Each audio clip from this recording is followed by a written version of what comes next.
What's up with you? What's up with you, man? We had to shut it down. We all right though, man. We got the chainsaw out,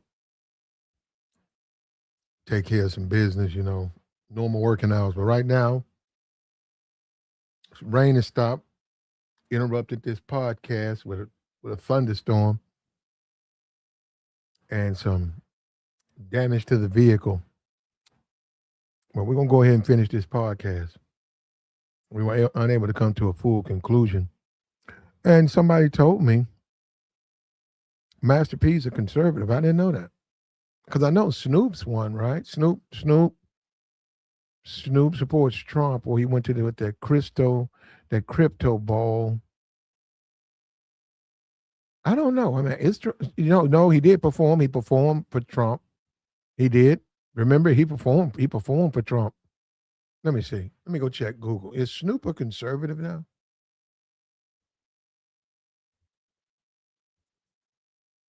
Because we know they ran into trouble with that cereal, and we know how Trump operates. If you want his help, let's see. Let me see. Is Dogg Snoop Dogg a conservative?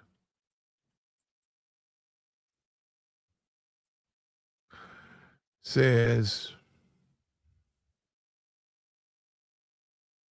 he says he doesn't align with either the Republican or the Democratic Party.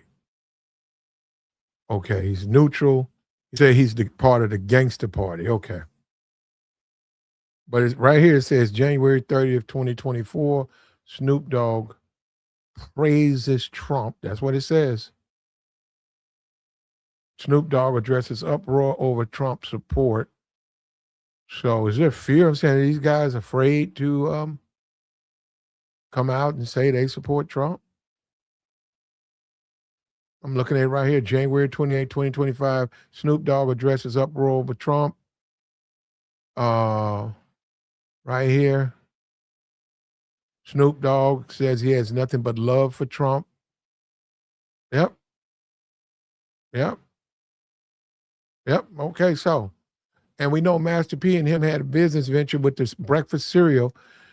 So, and maybe Master P's been listening to conservatives, right? Black conservatives, and maybe he's been listening and he's learning. He's not doing a real good job at conveying the message of conservatism, but he sounds like he's on a pushback with the race talk, which I mean, less than a year that he was talking like that a year ago. He could talk like any kind of way he wants to talk. I mean, that's up to him.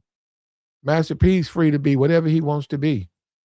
But it's just a conservative message. Is that where people might be making their mistake? That this is this guy's probably made a change of heart, more or less, and he's trying to move over into conservative circles as a businessman. And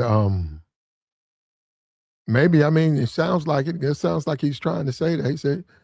He said that blacks need to move away from this slavery and blaming the white man and wallowing and pointing fingers and be more like him. Be a businessman.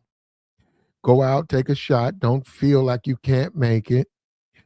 We know that he's made his money with rap music, rap songs. We know about that. I think he still has. Let me say something. Master P's not done with music. Master P has a group.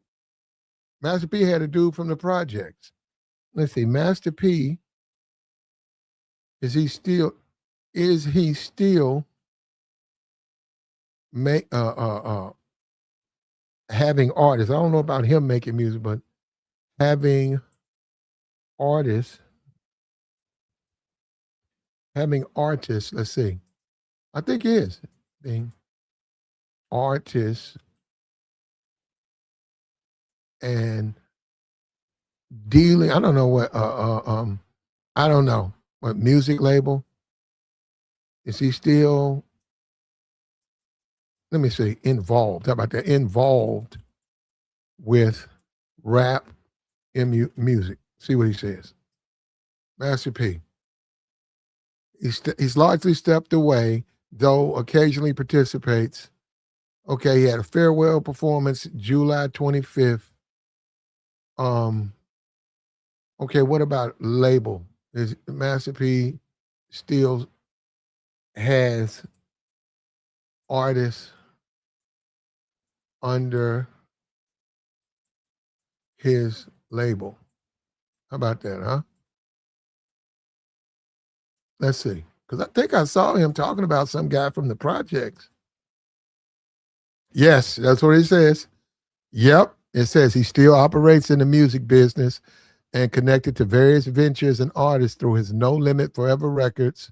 He relaunches through his current focus on more film, television, and other business ventures. Okay. Still has it. Dropped the compilation, veteran acts, and some independent guys. Yep. Yep. I saw him. He was on a guy that was from the Magnolia Projects or something. He made a big deal about he was working with this guy that was from the New Orleans projects, the same projects he was from, and that he was finna sign this guy. What's up, man? Pull on up, man. We got to get into this. Master P may have turned over a conservative leaf. Maybe that's his new focus. I don't know. Maybe he's pitter-pattering around because he fears potential backlash from the black community. I don't know. Maybe. We see Snoop Dogg. Snoop Dogg performed at Trump's, I think at his inauguration. I think so, wasn't it? He performed at the Crypto Ball. Snoop Dogg has turned a new leaf with Trump. He says he's not a conservative or a Democrat. And one can speculate that because they're black Republicans, they're probably afraid to come out, especially when you make your money a certain kind of way. Maybe, and maybe not. Maybe I'm wrong. Maybe I'm wrong. He said P wants what's owed to us. Okay, P wants what's owed to us. Master P has speaks to Forbes. He's done that before. Um, he has a very conservative message. He talks about his new breakfast cereal now. Instead, he got away from the Snoop Loops venture, which was very similar to what was on the market. I know there were some lawsuits. I know he complained about distribution, and there was lawsuits. I don't know, maybe they settled. I don't know. He's not in that anymore. Now he's trying to create. Well, he does have a new product, a healthy product, breakfast cereal in the morning. Breakfast cereal. He does have that, and now he's coming out saying that he's offering black people alternatives, and that black people shouldn't be so focused on race, and let's move away from slavery. Um, it's time we move forward like him. It's time we, like you said, like the guy said, what's rightfully yours. It's time we go out here and we seize what's rightfully ours, man. I agree. I agree. It's a new message.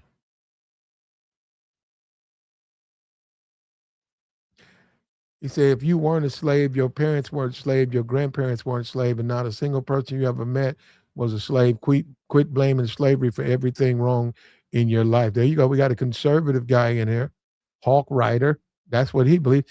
And let me know, do you support Master P? We see Snoop, Master P. Is he going to take some of his music off the shelf? A lot of the music he made early in his career, you could easily say it wasn't very conservative music. It was a lot of things that he said that was hard to believe he was being a conservative. But then again, maybe the definition has changed, and this is a new day.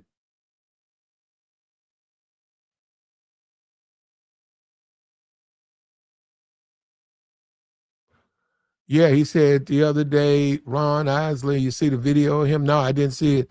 I did see the one of I saw the video of the brother from the Gap band, and looks like some bad things going on right there. Now it's when your money ain't tight and stuff, and you sometimes, right?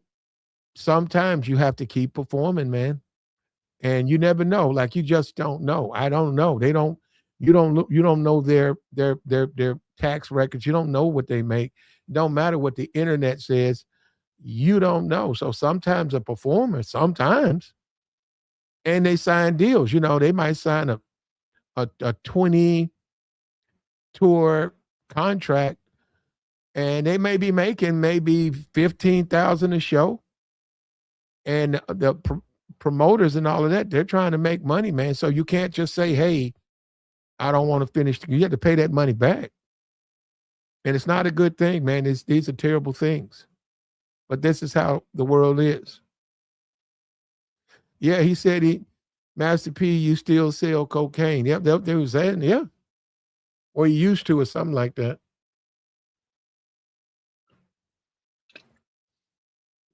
Some guy just said Carmelo's retrial is denied. I don't know. We haven't been keeping up with it, man. But you have, though, huh? You keeping up with it. Jay-Z. And Jay-Z, is Jay-Z a Republican? Let's be for real. Is he? He did not publicly come. His wife did. He did not publicly come out and support Kamala Harris. And then Kanye West has come out. Kanye West is a conservative, I guess. I don't know, conservative leaning. Jay-Z, how we know Jay-Z is not a conservative? I mean, how do we know? And why do they fear that? Why is there a fear? These rappers now, why do they fear coming out saying they're conservatives? Yes, they made a lot of money off the Black community, and that is their core. But why does that mean they have to be a Democrat? What does it have to do with politics? See, they're messing. I'm saying, if you want to be for real, what does it have to do with politics? And Jay-Z is not publicly saying anything. You know what I mean? And Snoop was very critical of Trump. So that made people believe that perhaps because Snoop was very critical of Donald Trump, that he may be a Democrat. Jay-Z was never critical of Trump. He stayed out of it. Like I said, his wife, she went and endorsed Kamala. He wasn't there. Her and Kelly Rowland walked out on stage and endorsed Kamala Harris. He was nowhere near that. And he stayed out of it for the most. Well, he works for the NFL. So he does he gets a nice piece of money working for the NFL. And now you got Snoop. And how much is Snoop getting booked? I mean, like, how many people's really calling for him to come and do a show? And then now you got the debacle of Snoop Loops, and that went nowhere. And maybe these guys, they sit down, you talk to your lawyers, you talk to the investors, and people talk to you and say, hey, man, have you considered being a conservative? Because maybe take a look at conservative politics and conservative way they view the world, because the Snoop Loops, these are some real hard to high hills to climb. It's not that easy. And perhaps Master P has a new message. He has a new message for the hood.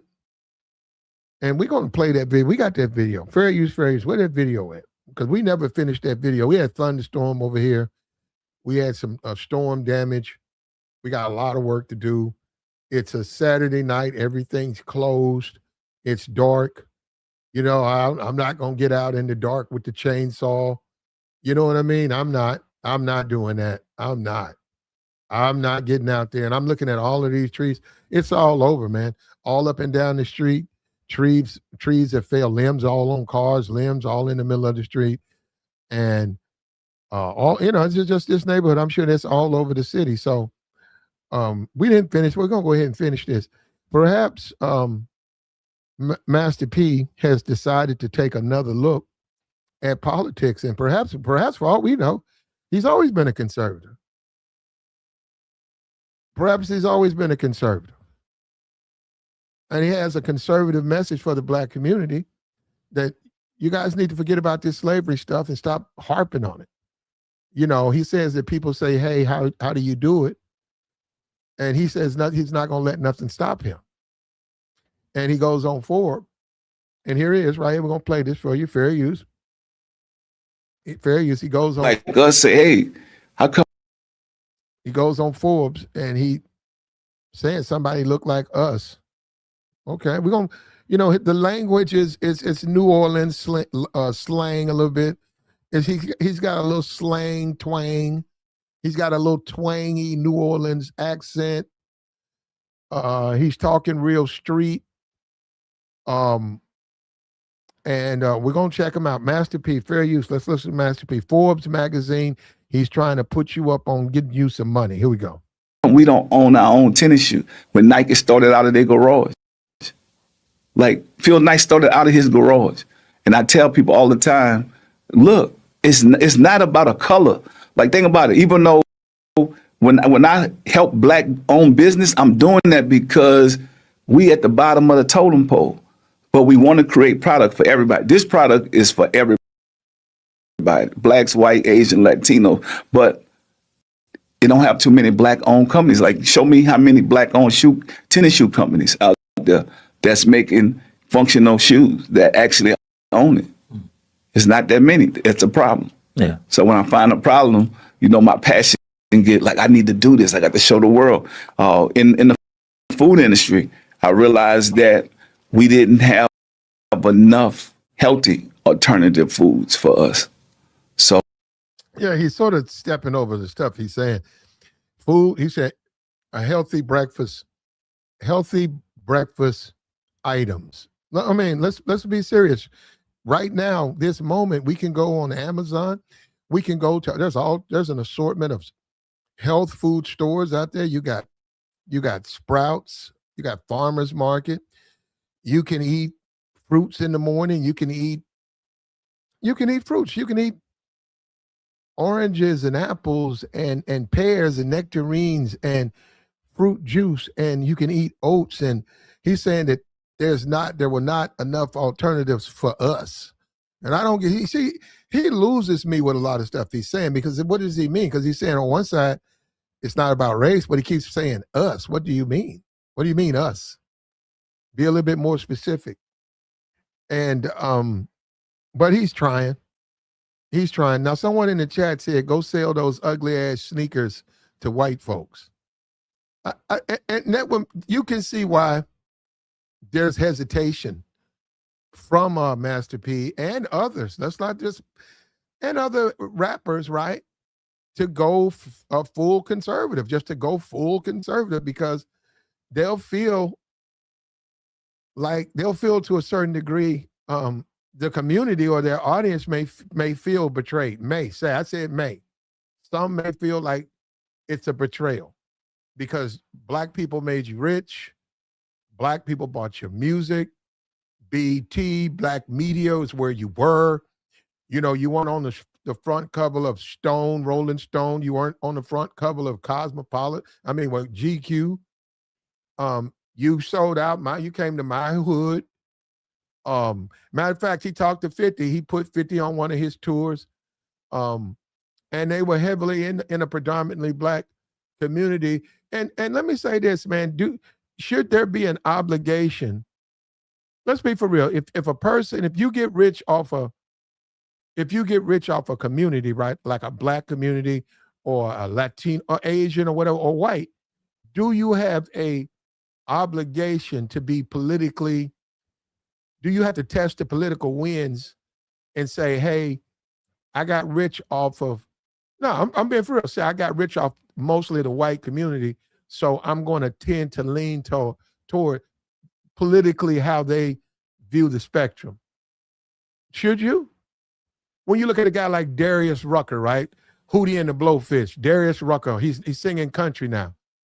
Would you? I think he is a conservative. Now that I think he's a conservative. I think he is a conservative. Let me see. You see, that's what I'm saying. Darius Rucker, right? Hootie and the Blowfish. Hootie and the Blowfish. He kept singing, and I think he's a conservative. So we see that. So, Master P has a new health food line, breakfast cereals, and he has his shoes. And I saw somewhere he's going to sell, I guess he's going to sell his shares of Rap Snacks. Rap Snacks is a collection of potato chips with Rick Ross and Little Baby, all these different rappers on the front. Now, if somebody told me Doritos cost $6 in the dollar store. I didn't know that. I really don't buy snacks like that. I didn't know it cost. He said it costs $6. They might, maybe $6 at the convenience. I mean, at the little gas station. I didn't know they cost $6 at the dollar store. So I was saying the wrap. Well, you know what you can't get at the dollar store? You can't get those wrap snacks. You can get those wrap snacks at those little gas stations and stuff. And I mean, if that's what you want, I think they're a little bit pricey. You know what I mean? When you look at it, it's a lot of air in the bag, and you got a picture of a hip hop guy, and a lot of that is profit, because you got to pay those artists to be on them bags. Yeah, and they were saying that. I was like, man, see, that's what I mean. You know, give me some Lay's, give me some Ruffles. If I want some potato chips, give me some Cheetos. When I have the need for a potato chip, you know, I'm cool with what they offer. I'm cool, very cool with it. Very cool with it. When I want to taste that, I have no problem buying that product. Do I need to buy? I know we had this big thing, and you guys remember FUBU? You remember FUBU? FUBU was for us, by us. The brother who owned it, I think he's on Shark Tank. It's a black brother. He started FUBU, for us, by us. It was supposed to be a black-owned business. They offered a lot of hip-hop clothing. They targeted the urban market, and they made FUBU. They made that into, it was, I don't know what year. It had a reign for a moment. For a moment, everybody was wearing, I didn't wear any of it, but I'm just saying FUBU. And for us, by us. And they came in and they had a moment and they made some money, and they rebrand. Eventually, you know, if you probably can get the stuff on eBay. If that's what you want, you could finally find somebody who got locked up. And that's where you see somebody get locked down or whatever. They get out after about 10 years. You'll see them in brand new FUBU stuff, or they'll have all their FUBU stuff on at the club, and you'll look around and is it retro? It'd be like, no, man, I bought these, man. I like my stuff, you know, just old. And Carl Kanai. I think I might have a Carl Kanai jacket. Carl Kanai, you know, and he's passed away now. He's passed away, right? Isn't he? He's passed away. Isn't that something? Yeah, he's passed away. But anyhow, Master P goes on Forbes, and some people said, we had a guy up here who said that he was highly critical.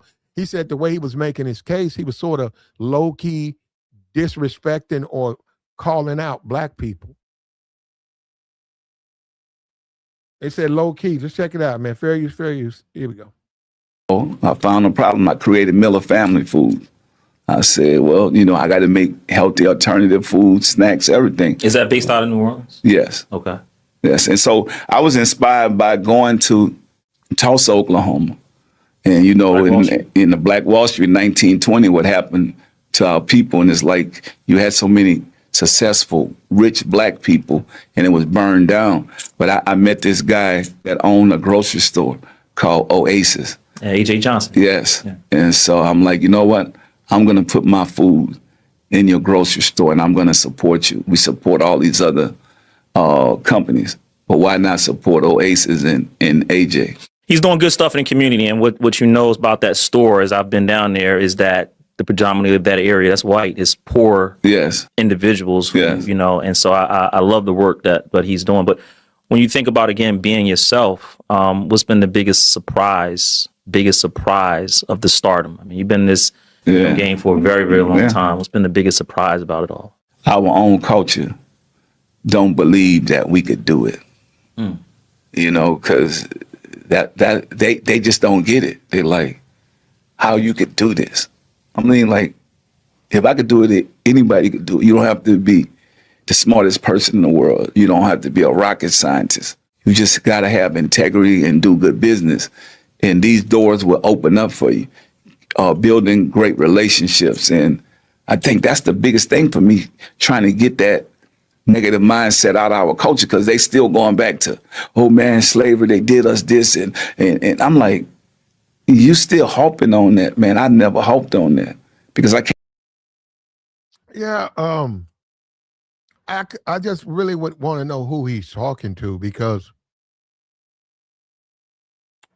I mean, who's he really like? Who's telling you that? Is it one of your artists?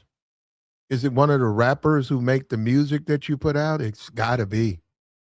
It's gotta be coming from the studio because I just don't get that. I don't get it. And yeah, Brick Ripshaw says Percy's full of he was on BET a lot, man. We want to talk about black media. Black media did a lot for Master P. Master P was on The Source a bunch of times. He was on XXL. Master P was his videos were heavy rotation. Heavy rotation on BET. He got a lot of airplay. He did concerts. He's saying our people don't what? I don't know. He's saying that he's going into, we know he got the rap snacks. And we don't know how much, how much ownership he has in that. We know about his music. We know about, you got the rap snacks. You got sneakers. Now he's got his sneakers.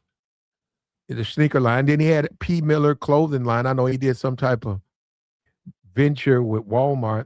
And now, I don't know how many people want to buy it. And I think that might be the issue, what he means. I think that might be what he means.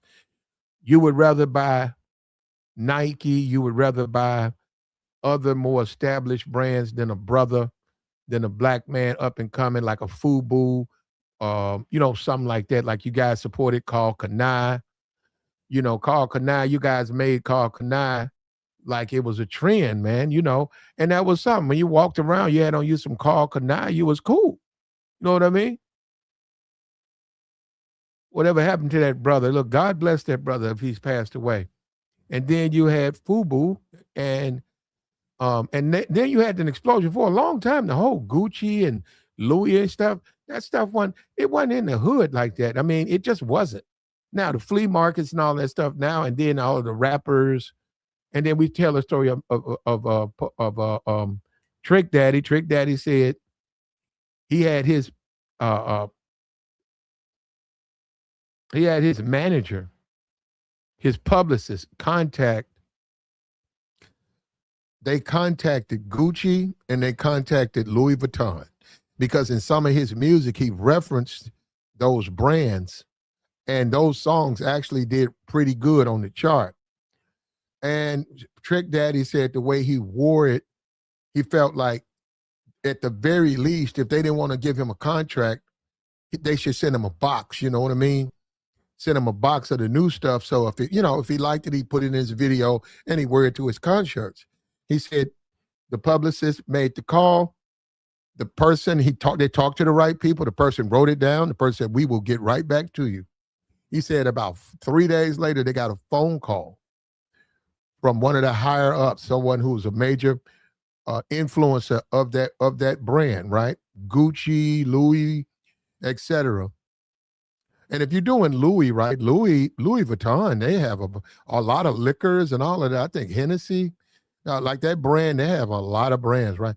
I think they contacted Master P and they contacted Trick Daddy and they said, okay, sir, we reviewed your music. We have familiarized ourselves with you. Can you never, ever bring our product up in any of your songs? And if it's possible, never wear our stuff. There, they told him. Trick Daddy tells that story. He said they told him, hey, man, we do not need you to advertise us. We do not align together. What the things we want and the things you're talking about, thug matrimony and all of that stuff, that is not what we are about. Yeah. Yeah, so Master P is saying now. I know he said the breakfast cereal stuff. I know with Snoop, you can go look at the videos on YouTube right now. He made a big deal that they were making cereal for black people. He said it's time for you guys to come home. It was this cereal is for black people. It's time for you guys to come on home. You for years and years you've eaten. Everybody else now come and eat with your family. That's what he said. And I already knew that wasn't gonna work. I said, well, that and then they had problem with distribution and all of that. And there was some lawsuits. I think they got sued for the character, whatever, the little teddy bear or whatever that thing was. And then people said one of the biggest problem was the marketing. They said Snoop Dogg's 50. They said Snoop Dogg is 50 plus. What is Snoop Dogg? 50? He's over 50. I'm willing to just keep it at that. Somebody who was involved with marketing, period, right? It's somebody they were speaking about it.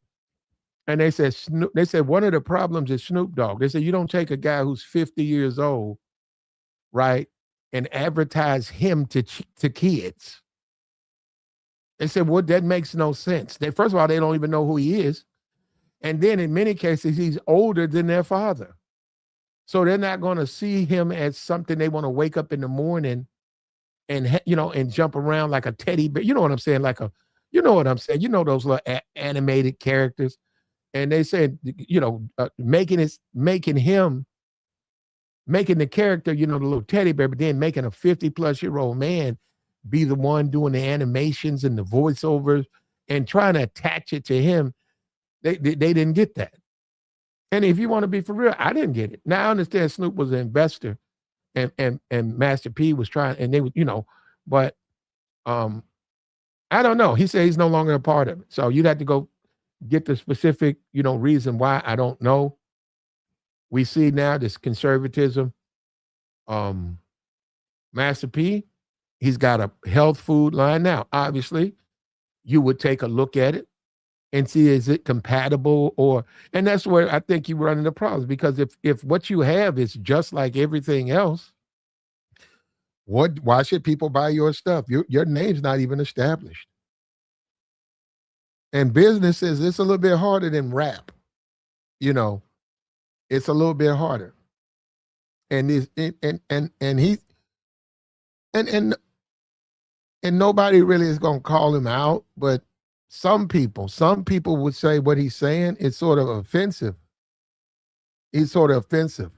And these doors will open up for you, building great relationships. And I think that's the biggest thing for me, trying to get that negative mindset out of our culture, because they still going back to, oh man, slavery, they did us this. And I'm like, you still harping on that, man. I never harped on that, because I can't change the past, but I can change the future. And I think you got to get used to us being successful. And I think a lot of us, we block our own blessings because we don't think that we could do it because we're looking at a color. So, I mean, Muhammad Ali was a guy that, and I loved his story, because he didn't care about that. He just wanted to be around good people, but he did represent for the culture. Right. And I want more African-American owned tennis shoe companies. I don't want this just to be me. I want so many different. Muhammad Ali joined the Nation of Islam. Muhammad Ali threw his gold medals into the ocean. He renounced America.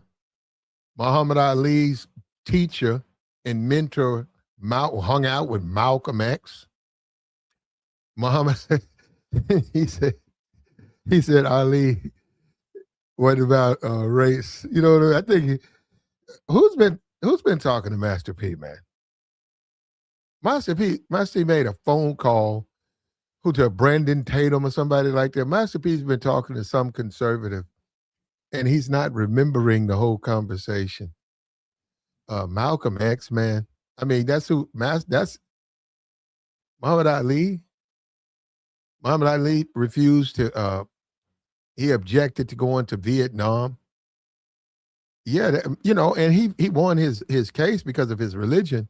But to say that he was not saddled or he didn't have a racial issue That is absurd. And Muhammad Ali wasn't trying to sell anything. He was just trying to live his life, man. And people even there's there's conspiracies about Parkinson's and how he got it. That's what people believe. Because he for like 30 years, what 20 years, he didn't talk. And Master P now is, I don't know.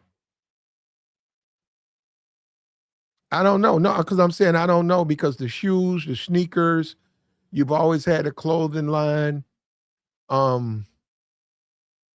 We could take the music off. We can say, I got the hookup and all of that stuff. You made some like straight to video. You made some BET movies, and you've been trying to do it, man. I remember Master P on Dancing with the Stars, because that guy said that to him. He kept bringing up his shoes, and that guy said, "You really trying to sell those shoes, aren't you?" And that was a long time ago. So he's still, I don't know if he's not selling them. I don't know. I don't know how his business going. But he said, we don't think we can do it. I got you, man. I guess he's saying, you make your own shoe or start your own shoe company. But we talked about it earlier. We said endorsements. A lot of times you got to put how much money, let me see. Nike spends for endorsements. How much money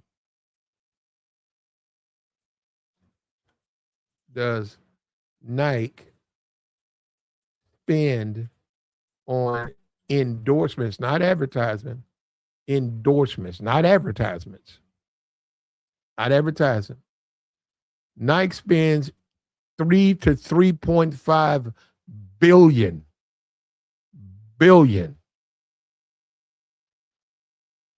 on endorsements. It's called demand creation expense, totaling 4.7 billion. Let's see, how much do they spend on advertisements? Because endorsements is its own thing. Let's see, advertising. Okay. They spend, no, that's the whole, okay. It's saying marketing and advertising, 4.7 billion. It's right here, okay. No. The largest part is the endorsements, the brand, and your commercials. You signed Jordan, right? That costs more than when he does his commercial, or he does a commercial for you. That's the least of the expense. The expense is the amount of money you got to pay him. So, and then you have to pay him for the advertising. But when you total up the advertisement, it's like 1.7 billion. The actual expense is like 4.5 billion. And Master P and anybody else, you're going against that. You're trying to sell sneakers against that. Not to mention, resale now. You got the sneaker heads. You got all types of stuff. That's a lot to try to go against, man. That's a lot to do. And that's so right there. But people were saying, and Master P may be a conservative. He might be. They're saying that Master P is blaming Black people because of his stuff not being successful. Now, I've seen that before. For some reason, as some Black business, I've seen it. For some reason, we think, if I open up a catfish shop in a Black community, I'm a Black man, and I'm selling catfish, and you come in, and you're supposed to come in. You're just supposed to come in and spend your money with me. I shouldn't have to. I could put something in the window. I could put like a little, hey, or on Thursdays, our buffalo is, $1.50 a piece or something like that. That's my gift to the community, and maybe I could throw a barbecue. Maybe I can hand out some turkeys. I can give a little. Of course, I'm gonna write it off my taxes. And then when our business fail, we start whining. We don't whine about we didn't do the things we were supposed to do to keep the business afloat. We don't whine about you got to have money to the side. We don't whine about you don't spend your money once you make it and go buy Escalade and go buy expensive things because you don't know one of the days you're going to have some period of time where you're not going to have money coming in. So you got to save your money for a rainy day. Literally, a tree hit my car. You got to save your money for a rainy day for some things that you don't know are going to happen. And he's on that. I've seen that. I've seen it. I've seen it, and I've seen a guy. He opened up a catfish shop, and I went in there. It was all right. It wasn't nothing to write home about. I mean, it was convenient. You don't have to cook it, right? But it wasn't nothing special about it. It tastes just like the all the other. You go to another place. It wasn't worse than it. It was no better. It was. I said I can go down here, and yeah, I'm not gonna get into price. I'm gonna let you imagine on that. Anyhow, I went there, and I would drive. I was going to work. I would look over on the way to work, and I see his place, and then I saw it growing. I said, okay. I see a bunch of cars out there. Yeah, okay, he's growing. That guy started that business, and then I saw like about 4 months. I saw a big old expensive Escalade, big pretty thing. And then he parked the thing on the sidewalk. And I was like, wait a minute, man. Now, wait a minute. Man, he parked that truck halfway in the street and halfway on the sidewalk right by his fish place. And I don't even know you could do that. But anyhow, that's what made me notice it. And it was like whatever year it was that year. And I think about 5 months went by, and I noticed, I noticed he wasn't open. So I would go to work, come back from work, they're not open. So a week, 2 weeks would go by, a month would go by, they weren't open. It would say closed. It would be doing normal working hours. And then about 2 months later, I saw people in there moving stuff around. Obviously, he had lost it. So he messed up. He didn't get the sales that he was expecting, probably got in debt with that car. He's got to take care of his family and his wife. So that probably messed things up. And you got to have utilities. You got to be able to pay. You got to have your payroll. You have 2 people working for you. They have to be paid. You got to have insurance. You got to have you got to pass that health inspection. These are expenses. But once again, he did turn around. I saw him about a year later. He blamed the black community. He said niggas let him down. He said, I put a nice catfish place, a fish place in the hood, man. And y'all wouldn't come take care of me. Y'all wouldn't come, and y'all didn't want to spend no money with me. And he was talking to me and about 3 other people. It wasn't my business. I'm listening. And I'm going in my head. I'm like, what about the Escalade though? Did you think you didn't budget yourself right? Like, don't you want to, don't they say, isn't it? They say you got to have a business. That business have to be, you need to wait 5 years before you even begin to spend any profit. If you see a profit, don't they say wait 5 years? So you have a business. Cause I know I seen an Asian dude, he got his thing still open right now. Chinese dude, his thing's still open. He lived in his place. He lived in there, him and his wife and his kid. They slept in the place. They made a lot of money, but you wouldn't know it. He's kept his car and all of that. Yeah, they're open right now. They're open. There's new people in there because he's selling. You think he sold it? You want to get you some fish, some chicken? They open right now. What they did have, I know what they had. I know because I saw his home. Because he didn't stay where the fish place was. He lived he lived in the suburbs, and he showed me, because I knew the guy. He was all right, dude. I talked to him from time to time. Sometimes while you're waiting for an order to get done, you sit down and you talk to him. And he showed me he had a nice house, man. Nice house. And he told me his kids went to like the schools over there. So, and I was like, yo, bro, you just got a business here, and you take the money you make and you go to, yep, he did. He did.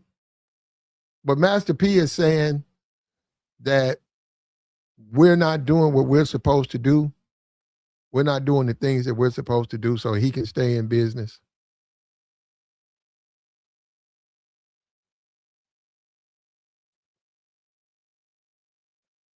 Carmelo denied. Is that what everybody's doing now?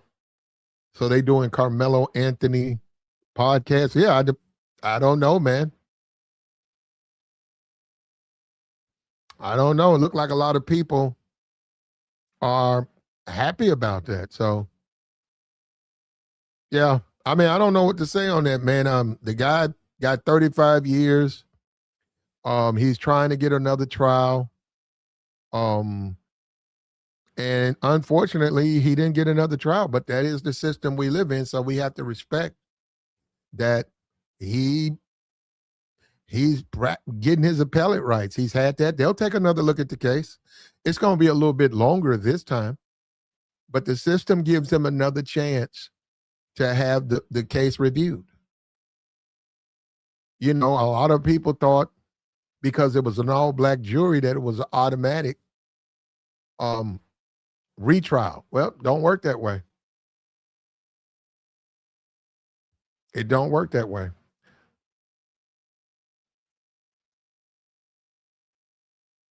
And here we go. Let me go with Master P. Here we go. A lot of brands owned by us, but making it for everybody. Because think about it, when other coaches make products, they don't make it for them, they make it for everybody. And so I want that mindset about people. If I could change that, that's the way we're going to bridge the wealth gap. But bro, you the man, this guy, you the man wasn't saying come, bro, you know what, do you guys want me to go get that video where he was saying time to come shop with us? We got a breakfast cereal, y'all need to come home. That was what you were saying, Master P. You said they make it for everybody. Now we need to, who is we?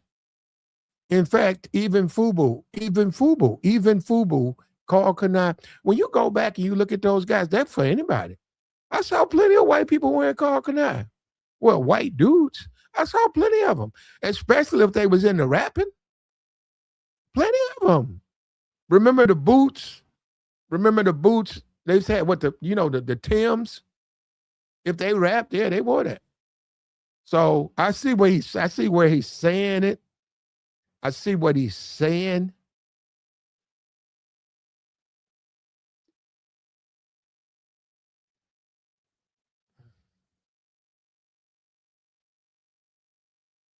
Why is it that black people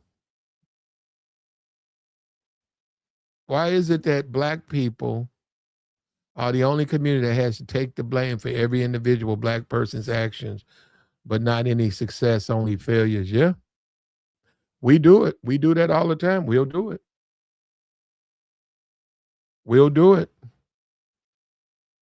Shaq shoes. I don't know what, I know he has a deal. Shaq said he wanted to give people, he said he didn't want people to spend $100, $200 for shoes. So you can buy Shaq. I don't know if you still can. At the time, you could go to Walmart and get you a pair of Shaqs for, I think, $30, 35, maybe 30, yeah, $35. And he partnered with Walmart, and he said he wanted to keep the prices down. He didn't want to see. That's what he said. And that was his whole thing. I don't know. He might still have them in there. He might. I don't know. But he said you can go to Walmart and get you a pair of Shaqs.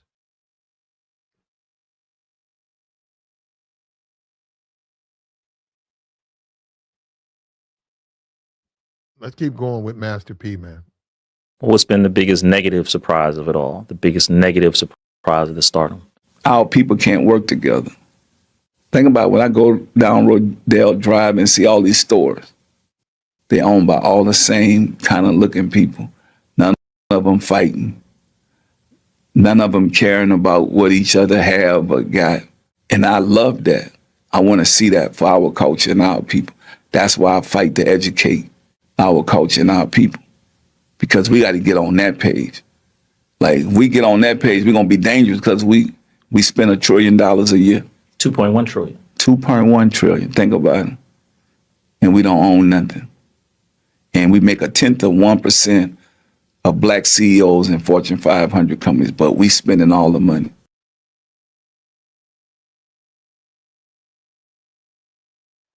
Yeah, he's losing me on this stuff.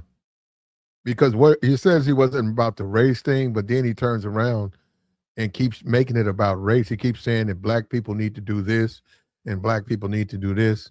But my business, I'm selling sneakers to anybody want to buy my business. And we got to stop doing that. Well, yep. Well, and and this is where you get, because we'll see, and we'll see. I mean, he's an older rapper. He's got money. He'll probably he goes on the Breakfast Club. We'll see. He won't get questioned on the Breakfast Club. They won't question him about this. And he'll present it as it's a great day for black people, that whatever he's offering. You name it, whatever he's trying to sell, it's a great day for the black community, that he has something to sell to the black community. And I mean, I guess that's the type of businessman he is. That's what kills me, when these celebrities always talk about not owning anything, and they're presenting only pointless items like shoes and rap snacks. They're sneakers, rap music, not classical music, not poetry, not something that would be considered, rap, hip hop music laced in profanity, and just laced in profanity. Then you get rap snacks. We already know that's not healthy. Let me show you. You guys think we're playing? Let me show you. I'm gonna go right over here to Google. Are rap snacks healthy? Rap snacks healthy?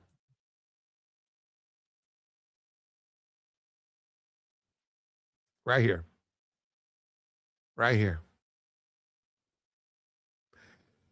Wrap snacks are classified as unhealthy, ultra-processed snacks foods. There are newer health conscious. Okay, he's offered a newer health conscious line.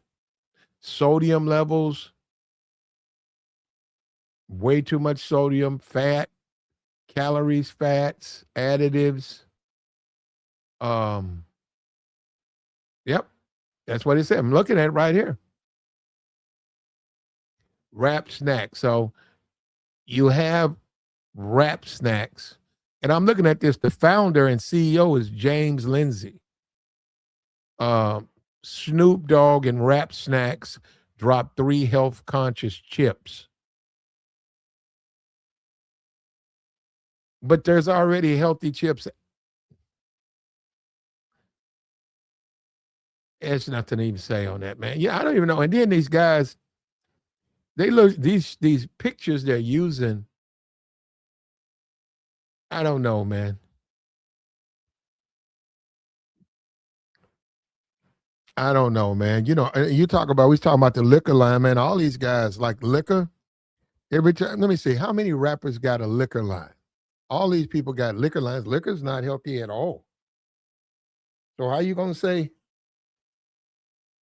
how many rappers? I want to know rappers, not musicians. Because I think Beyonce got a liquor line.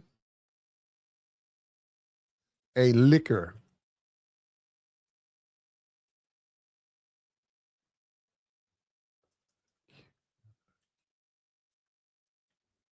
A liquor line. Right here. Dozens, 50 cents, sells vodka. Diddy, he's locked up. Jay-Z got Douce. Amarad, Ace of Spades. Drake's got Virginia Black, E40. Rick Ross has got Bel Air. Nicky's got Fusions, Moscato. Travis Scott's got Hard Seltzer. Rocky's got Prince Whiskey. Cardi B's got Whip Shots. Now, all of these are rappers, right? And this is alcohol. This is alcohol. So, and there's nothing wrong with that. This is, but don't come across, don't on one side of the fence offer a product and then go on the other side against your competitors and try to talk about, you need to buy it because I'm Black. You need to support this product because we need to be helping each other. We do need to buy it because I'm Black. See, that's the way clearly that's what they're doing. Clearly that's what they're doing. No, don't do that, man. Just you got a good whiskey, but you got Jack Daniels. See, that's what I'm saying. You got to go against brands. Hennessy. You got tequila, right? You got what you got? What's the one? Tequila, Patron. These brands are established brands, man. It takes time. But once you get that brand established, all you got to do is print money. You can't just jump out there with Douce and vodka or whatever, effing vodka, and they're going to automatically just buy your stuff. No, it just don't work that way, man. You very well may go out of business. It's very possible. When you open up a business, man, you got to be a competitive businessman. If I open up a business, if I open up a nightclub, no, forget that. If I open up a strip club, I got to look around the city and I got to know my demographic. Okay, who am I trying to attract to my club? Okay, now that means on my dancers. What dancers am I trying to get there? My dressing room, my shower, right? Their safety. All of that stuff you got to have before you open up the doors. Then you got to assure them you will be walked to your car. You will be fined. My security will protect you in the club. You will, your safety is my concern. You got to do it. The showers are always going to be clean.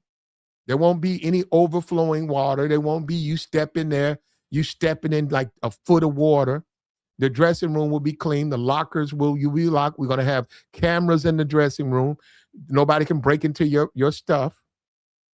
You'll be able to sit back in the dressing room and get your bearings. You don't have to sit. You can sit, but you can go inside here. Yeah, all of that has. And see, let me tell you something. When you don't have that, go and look. I can show you the difference in the clubs. When you got a club and the shower don't work and the dressing room, people breaking into, the women go dance, they come back, somebody broken their stuff. They scared to put their stuff there. They scared that they don't get walked to their cars. Yeah, they're not your dancers, bro. You're not going to really have no dancers of any worth. Of any worth, you're not going to have any. Most of the ones of value, they will not work at your place. So you see what I'm saying? So you opening up something, you got to be competitive. And once again, you get people who open up these places and they're not prepared to do it, and the businesses go out of business. Now, there's a V Live, which is a really nice name, brand name, but Negroes shot that club up so much that when they opened that club up, I swear, I said, man, you know the crazy thing about that? I saw them getting ready to open that club up. I said, how many Black men are going to lose their life before they shut? I said that, no, because I know how this goes. A club like that, that's a premier strip club. I said, how many Black men? Sure enough, about 4 of them.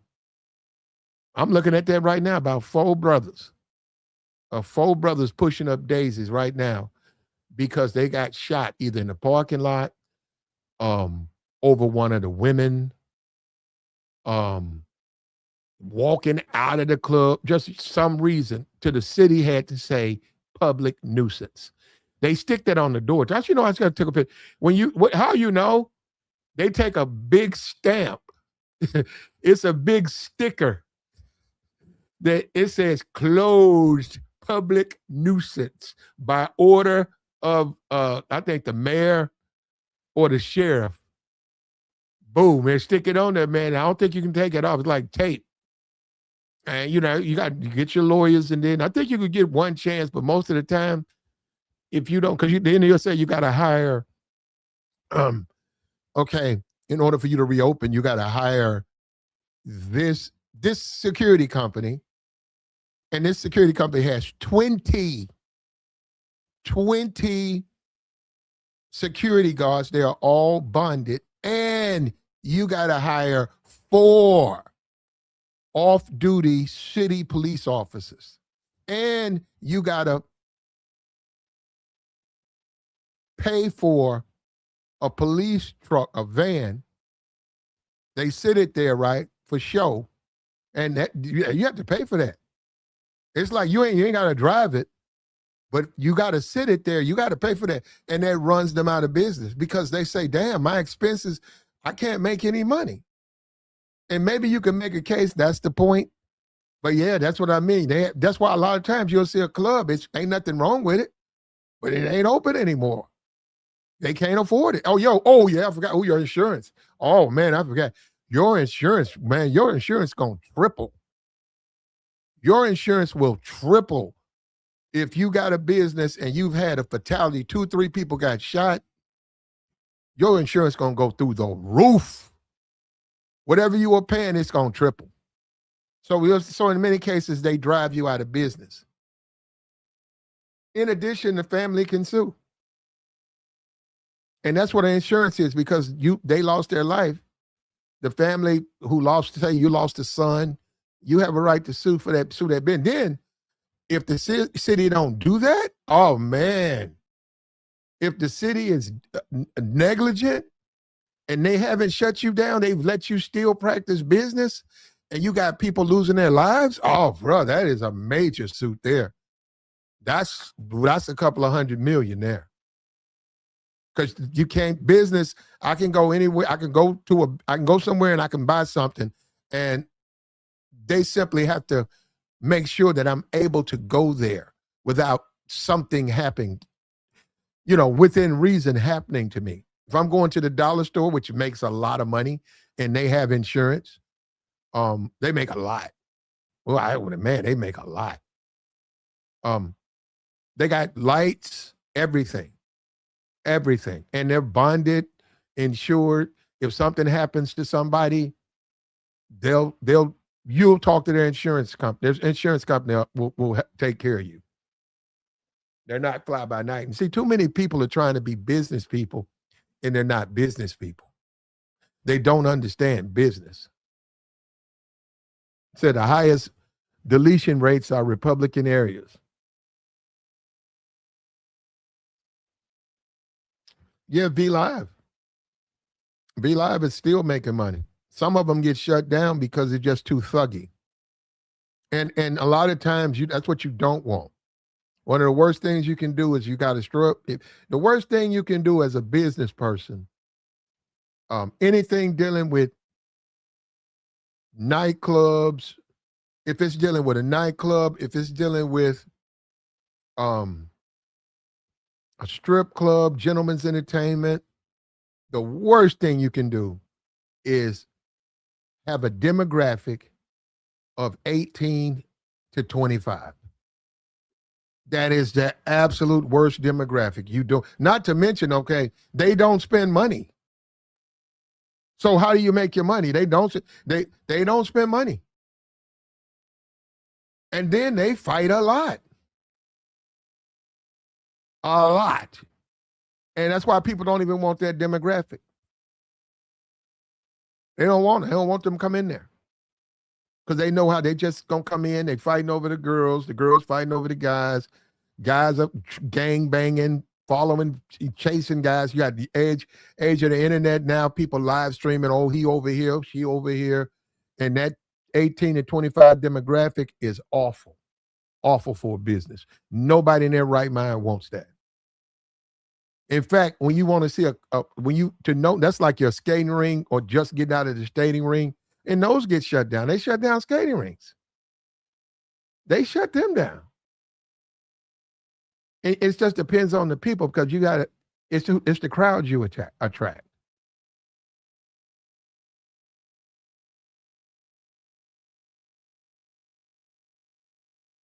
And Master P, man, he went on Forbes, and Forbes is business, man. That's big time. And they gave him, they let him talk, man. And see, that's the thing that Master P gonna have to understand. Okay, okay, Master P, in my opinion, you need to stay right where you are, bro. Basically, your demographic is the hood. Okay, is it something close to Nike? No, but you need to just be in the hood. I mean, just make what you make. Well, when you start talking about getting into the main arena, guess what, Master P? Now you got to deal with heavyweights. You got to deal with business people. Guess what? They don't rap. Many of them have graduated school. They understand business. They understand everything. Cash flow, all of it. And you're talking about sitting in front of them, you're just talking. And I don't even know if that's a good look for you like that, man. I don't even know if this is your lane.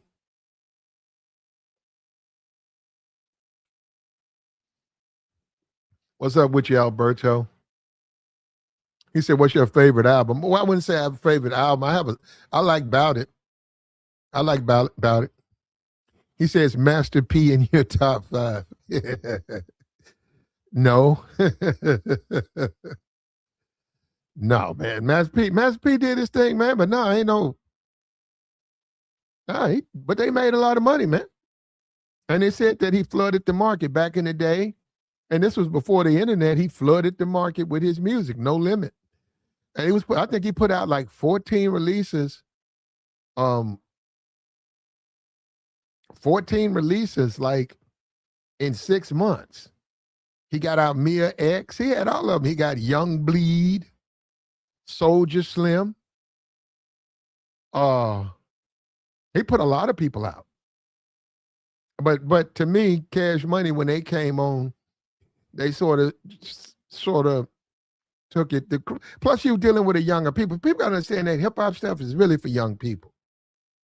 When you look at the Kanyes and the Jay-Z's, I would even say the Kanyes, they just don't. Young people just don't mess with them like that. They just look at them as old, even though they're not old. They look at them as old. So that's why your music, you do have to transition, but you still got to know what you're doing. Man, Master P got a lot of disrespect in his later years. Master P, I'd say his last 5 years when he was leaving, like in hip hop, the XXL put the editor, I remember this, XXL put a full page editor's editorial saying Master P needs to retire. He's talking about how bad his music was and said, hey man, your music is terrible. And just because we respect you and we appreciate everything you've done, please just retire. Don't keep making music. Please. Oh man, that was funny. Well, that was back in the day, man. But anyhow, Master P, yeah,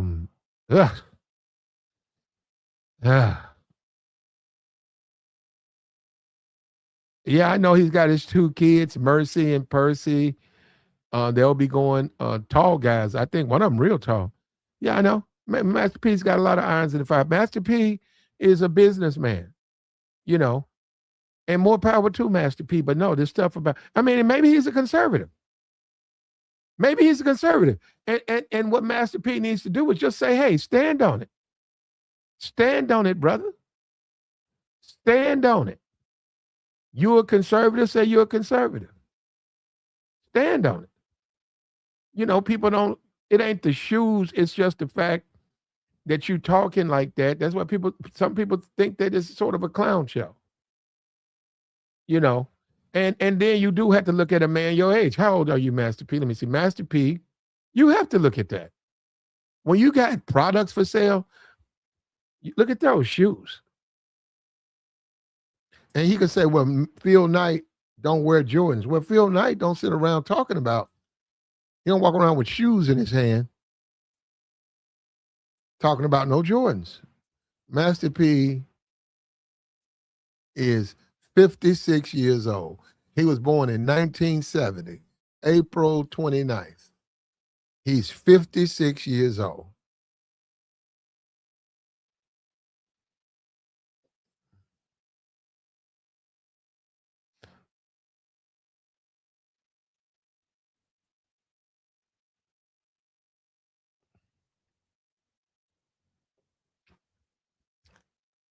And he's trying to make the transition, man, but there's ways he can do it. But he can do whatever he wants to do.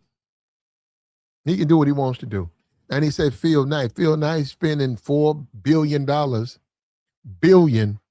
in advertisement. That's annually. Phil Knight. So the little $100, you went to Foot Locker and you got you some Nikes for $65. I mean, he ain't even feeling that.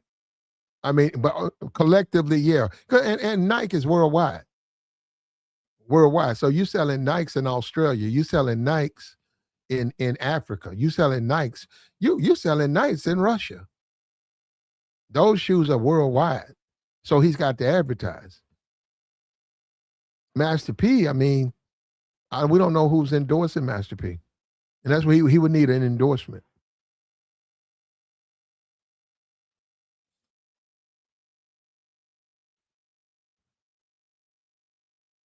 I got to hook up. I mean, Master P had his moment, man. Master P had his moment.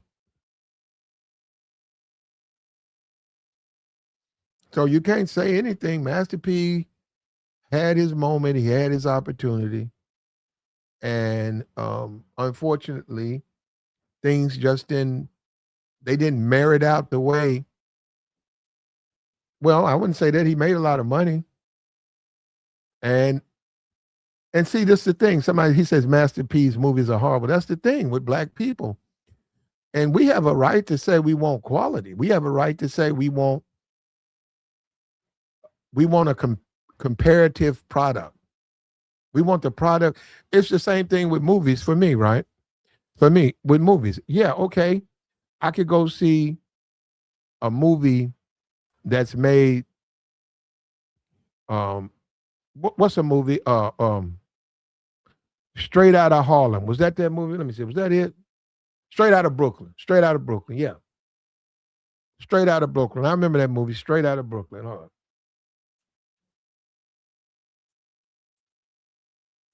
Outta Brooklyn. Yeah, that was a movie, right? Straight Outta Brooklyn. Hold on. That was a movie. Yeah, it was 1991. It was Matty Rich. The brothers had on hats. And it's cool, man. Straight out of Brooklyn. It was a hood chick. It was a hood flick. But this is the thing. It was about an African-American teen living in a housing project with his sister, mother, and abusive boyfriend. Straight out of Brooklyn. Okay. All right. I seen the movie. It wasn't, it was just not a good look. It was poorly made. It was a poorly made movie. Okay. It just wasn't made good. But if you didn't really care because you wanted what they were talking about, or you wanted to see a movie like that, it's like a karate flick. You want to see a karate flick. Yeah. But no, it wasn't a good movie. Now, let's see, 1991. Right? Let's see what movies came out in 1991. You'll get my point. What movies were in theaters? Hold on.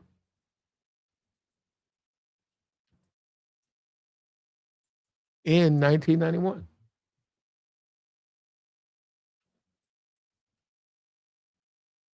Let's see. What movies were in theaters in 1991? You had Terminator 2, Judgment Day, I'm looking at this. It said Silence of the Lambs. That was the first one. That was the first one. Boys in the Hood. Point Break. Come on, man. It's straight out of Brook. So that's what I'm saying. This is what they got to stop doing to black people, man. They got to stop the guilt trip. Come on, man. You tried to make a movie. It wasn't a bad movie. But I'm saying you can't compare movies like that to Terminator 2 or The Silence of the Lambs. You know, I mean, this is like the first one. This was the first one. And then you say straight out of book, come on, man. And this is what this is. We got to get about we got to get out of that, man, where we try to blame the consumer, especially the black consumer. Black consumer gets shamed every time you look up. They shame the black consumer for their fault. You know, if you want to make a movie, man, it costs money to make a movie. If you want to make a movie for your people, then just say that. But don't turn around and tell your people they gotta lower their standards to go look at your movie. Everybody know if you got a little bit, if you got a little bit of money, you only got enough money to see one movie, and you see Straight Outta Brooklyn, and then you see Silence of the Lambs, or you see Terminator 2, and you say, man, I'm gonna go see Terminator 2. I'd have to catch Straight Outta Brooklyn on BET. It'll be on BET in about 3 years. Yeah, man, I'm gonna wait on that one. They got to start, and then don't turn around and try to get on black people. Don't try to get on black people because of that. He says, "Is your podcast streaming on Net?" Nah, man, we ain't made it that far, man. Nah, and we do that to each other. We gotta stop that, man. Ain't nothing wrong with being black owned. There ain't nothing wrong with me going to a restaurant and it's black owned and I want to support the brother. But you know what? I want to have my food on time. I want my food hot. I want to have a pleasant experience so I can be a returning customer. If I go see, now I'm a different type of dude. I'm not going to go see, I saw Straight Outta Brooklyn, but I'm just saying I'm going to go see a movie that I understand what a movie is. So I'm not going to go see a movie if I think it's poorly written, poorly shot. What's that movie? Soul Food. Was it Soul Food? No. Soul Plane. Man, Soul Plane, they didn't even have a script for that movie. Some of those black movies, they just cut the camera on. They don't even have a script. They just say, hey, okay, what you need to do? Well, you guys are mad, you arguing, and you need to talk to him, and he needs to respond about this, no script. They just put their movies together, man. They just bad films, terrible films. Soul Plane, and look, and Soul Plane was racist. If you want to be for real, it was racist. Soul Plane. And you say black people, man, you trying to navigate this world and you go to the movies, you're at the mall. Don't want to see no damn big old movie poster for Soul Plane, a bunch of Negroes cutting a fool. And it's not even good jokes. It's bad jokes. It's stereotypes. Just a bad movie, man.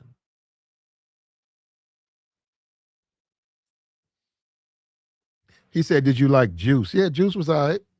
Pac, bro, that's Tupac. Snoop was all right.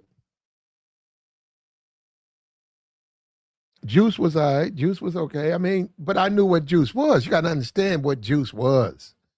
Juice wasn't no Judgment Day. It wasn't no Terminator. It was a movie about the homies.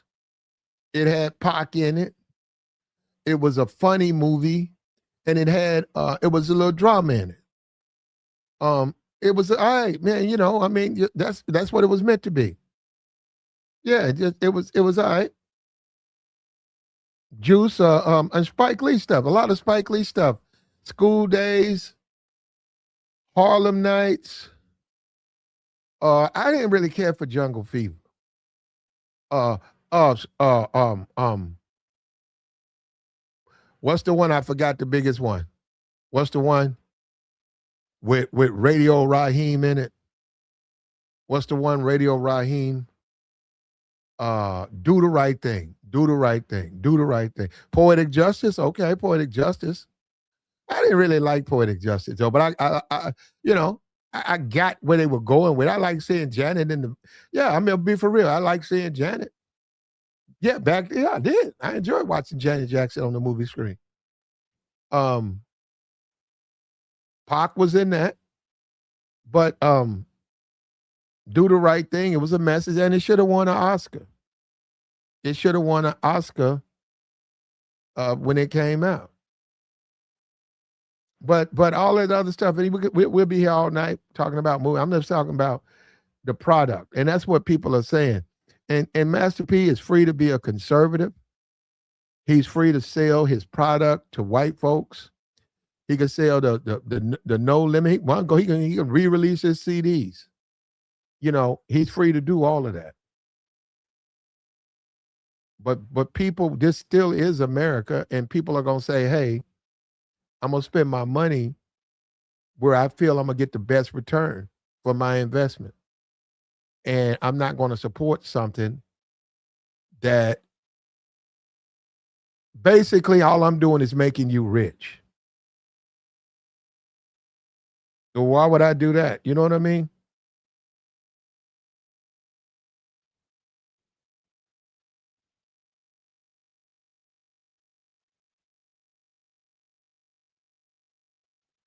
He said, why didn't you like Jungle Fever? It was all right, man. I mean, the woman in there, she was cool. Yeah, man, you know, it just wasn't my thing, man. Sometimes you feel them and sometimes you're not feeling them. Trying to guilt people into buying his products. Yeah. And like these shoes, man. And this was said by JR. JR said, you know, he'll buy your sneakers if he thinks they're a good buy. But he's not gonna buy your sneakers just because you say you black. And if you don't do it, you don't support black business. No, that ain't. I think those days are over. I think that type of thinking may have worked in the 80s. And we were a different society. That might have worked in the 80s. When you start saying the Carl Kanai, but see, actually you can't say that because, man, Carl Kanai was expensive. Carl Kanai was a good product. Carl Kanai was it was thick. He had his colors together. He just caught a niche. He hit a swag niche at a moment with a catchy name, and people liked it. And he had some expensive.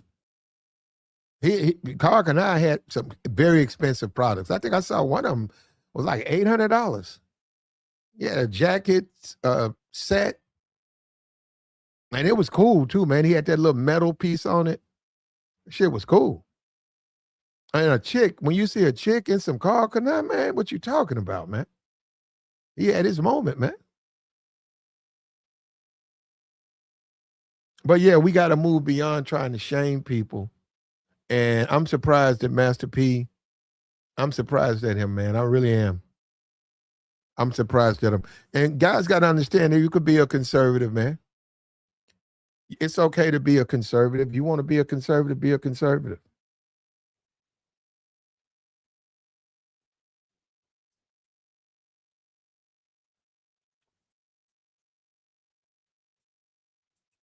If that's what you want to do, you want to be a conservative, be a conservative. But people are also going to ask you to practice what you preach.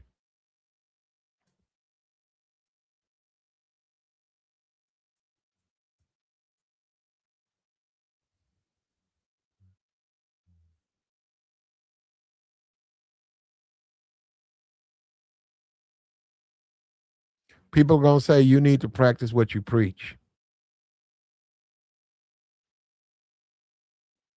You know what I'm saying?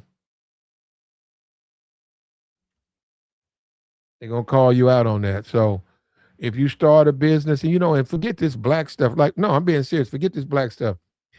You can make it when you do a business. You just got to offer what the people want. If you're a mechanic, just say, I'm giving you an example. If you're a good mechanic right now, 2026, you can fix pretty much anything. And if you can't, you know exactly how to get on the internet, download the information, put it on your laptop, take moments out, and then you say, okay, I can fix it. And I got my tools. Yeah, I can fix it.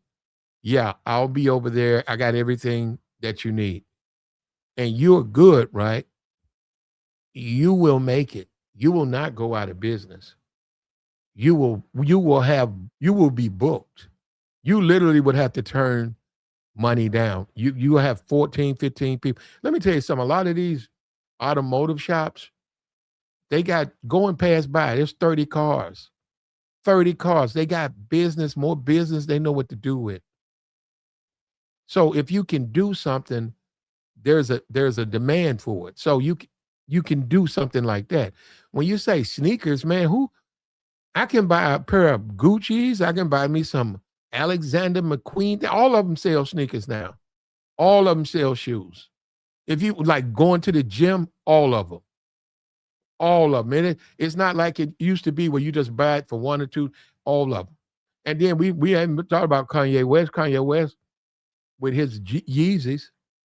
And, if he didn't run his mouth, he would still be making money with his Yeezys. So I don't know. Pastor P, his thing ain't jumped off. But see, then again, if you look at his business profile, Master P, you have not invested the type of money these other companies have invested in your product. And what you tend to do, whether you're a conservative or a liberal, is you tend to go on these talk shows and Forbes and Breakfast Club and complain and whine and talk about we and us and we. And basically people saying, we'll support you if you give us something to support. But we reserve the right to say what we don't want. And that it's like he gets aggravated by it.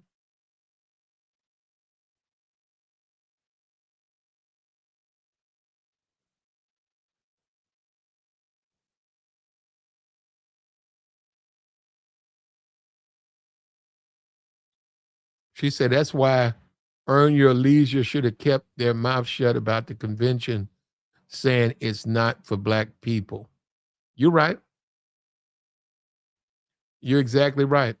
Earn Your Leisure, yeah. And what they're starting to see, Black people are pushing back against that. It's real disrespectful. See, when you're a business person, even they bring up the whole immigrants, right? They bring up the FBA, and then you got the immigrants, right?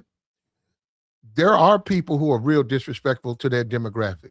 But guess what? There are people out there that are very respectful to their demographic. They know that Black people are the reason that they're making money. Black people are the reason. That's their main consumer base. Now, listen, minus clown shows that come in and try to eat for free and stuff like that. No, they're not going to accept that. But they're very respectful. They thank you and everything. I've seen people come from around the counter, and burp babies. They've literally pull babies. Oh, this your baby? They pick the baby up and they put it on their arm. Yeah, just being a good host, and people like them, and they talk to them, and they come back, they return, and guess what? Over time, that kid, over years of them going there, off and on, the kid grows up and the kid gets to know the shopkeeper, and the shopkeeper tells the kid, well, I knew your mother before she met your father. I knew your father too, and that's what I'm saying. But that's good business. That's how people treat their customers. That's how they do it. And on this Master P thing, I got no problem with this brother. He got a lot of money, but he's going to have somebody come into his business. He's going to have people come in and sit down with him and break this thing down, because I don't think he's putting out enough in advertising. I just don't think he's spending that. I think he keeps trying to use social media to some degree and it's not working for him. It's a lot of it probably has to do with his age too. You know, maybe he needs to get one of these rappers, and that's gonna cost money to wear his product.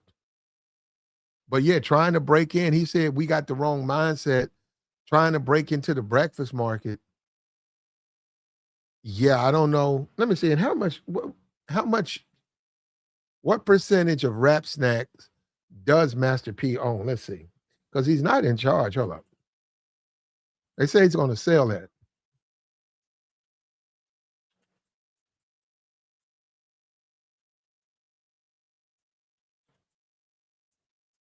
They said Drake's on this. Here we go. Master P owns a minor. This is what it says. A minority stake as a limited partner in Rap Snacks, though the exact numerical percentage of his ownership stake has not been disclosed. Master P is a brand ambassador. Simple as that. Once again, they keep doing this. These guys will try to be the face of these companies, and they're not close to being that. And if anything, they're basically advertisement. That's basically what they're doing. Rap Snack uses him to be the face of their snacks, and then they go out and they pay. And believe me, they pay these rappers a lot to be on these potato chip bags. They play them a lot because I think they were talking about Nicki Minaj, how much money she got off each sale.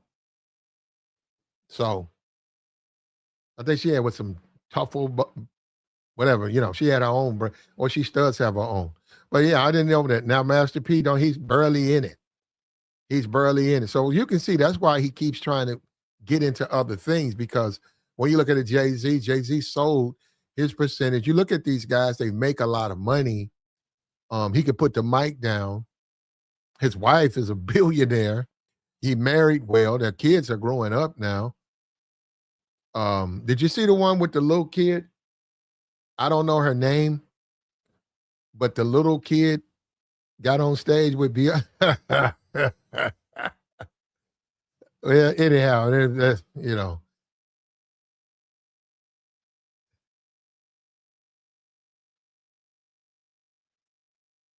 Yeah, it ain't gonna work that way. He said, I think his name, he's not popular enough right now.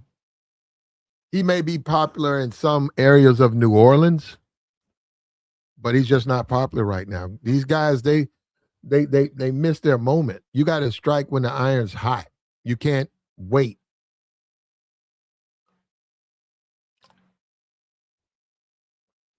And a lot of these guys are finding out propping yourself up, making yourself seem like propping yourself up like you have all of this money, and then it turns out you don't. That ain't really good, man, because it seems like you're struggling. You're looking at the Tate brothers, right? Andrew Tate. They just revealed the two cars, those very expensive, the Bugatti. All of these cars were rental cars. So they said he was presenting an image and calling people brokies and presenting an image, selling his image. We had all of these cars, expensive cars, but he didn't own them. And that's not good. So you're looking at Master P, he's a minority. He has a minority share of Rap Snacks. He's mostly a brand ambassador, sort of like what Puff Daddy was with Ciroc. And when you cut it down, pie down the middle, how much money was he really making? And he keeps trying to he's trying to cross over into areas where you have to have a lot of money. These areas, you can't say, hey, Phil Knight started Nike out of his garage, so it was not the same world now. It's a different world. Phil Knight did not have to compete against the people he got to compete against now. And I'm not even sure how much Phil Knight started. Like in a sense, I think he had a little money. He had money. I don't think he was I think he had money. When you look at Puma and stuff like, I think Puma was in the 40s. They were doing shoe deals in the 40s. I think what's his name? The Jesse. I think he ran in some Pumas. So they was doing that stuff in the Olympics and Everlast and all of these companies. They are long-standing companies. If you're going to come in and compete against those brands, one thing you have to have, we don't know, you need to dream. No, Master P, you're right. They need to dream. They need to be focused. They need to dream. They need to think about their future and they need to dream. But you still need to have some money. You just can't do it and you broke. It just don't work that way. Like the stream, man. Support the platform.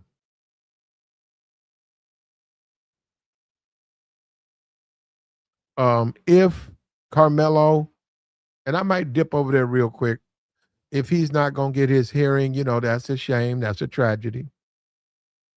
That's a tragedy, man. That's a tragedy. Here we go. Is Trump going to get the Justice Department involved? He said, I remember when Serena Williams was a brand ambassador for Puma. I think she got a lot of money. I think she does like tennis rackets. I think she endorses. She's got endorsements. If you kept up with her, you probably would know. But she makes some money. She's made her money. Life goes on. You got to transition. Just like in football, you get a certain age where, you can't play no more. You can't take those hits. You can't recover. You're not productive. So you have to transition out of the league. And in the process, 10 years, what you were making, your best year, guys are making that and they barely on team. So, because the money keeps going up. We're almost in the age of, we're going to see somebody make $100 million in 1 year. We're almost on that. We're not on it yet, but we're almost on. Somebody's going to get a deal, 4 years, $400 million. We're almost there because within they're making so much money. The NFL is so popular and it's so lucrative, and they got a collective bargaining agreement that a certain percentage has to go to the team. Like you just can't put a trash team out there and keep the money. And individuals, you want to improve your team. But you don't have to put anybody on the team, but you want to improve the team. So you have to go out. So you'll see a guy, Arizona offer a linebacker, 3-year, $115 million deal. They could not do it, but they got to spend the money. And I don't know exactly how they do it. You could be under the salary cap, but I don't know. It's all lawyer stuff, and it's all like, you can't just say, hey, we're going to put a high school team out there because we want to make all our money. Now, you can't do that. You got to put a quality team, and your payroll has to be a certain amount. And then the owners get the rest.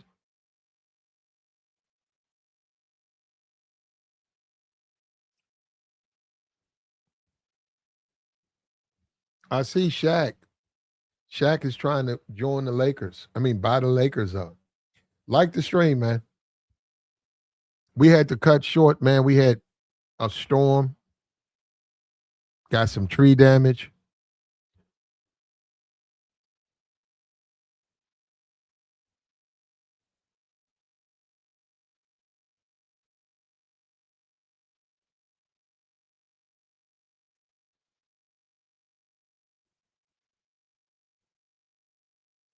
They had to go out there and fix it, man. They had to get the chain. Neighbor had a chainsaw. He had to cut down some trees, man. And we got a lot of work to go, bro. Got to go through all them forms and act of God, though. That's how it happens, man. Save it for a rainy day. No truer words have been spoken, bro. That's exact. It was a rainy day, bro. And this was a storm, man. I don't know where they almost, yeah, he just was ripping that stuff, man.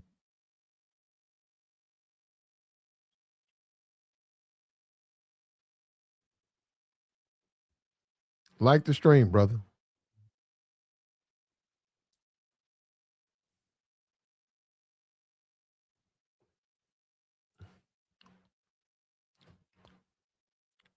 Master Master P.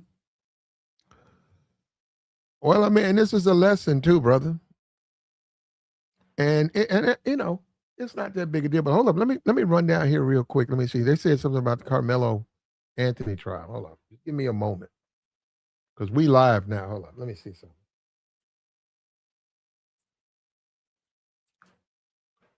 Okay, what happened in the Carmelo Anthony trial? It says Texas judge. 5 hours ago, and it's saying right here the trial has been moved to the appeals court. Yep, yep.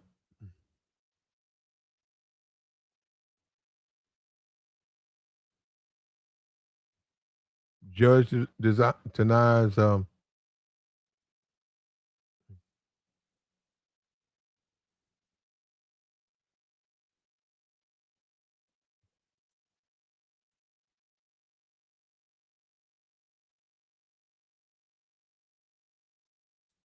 Yeah.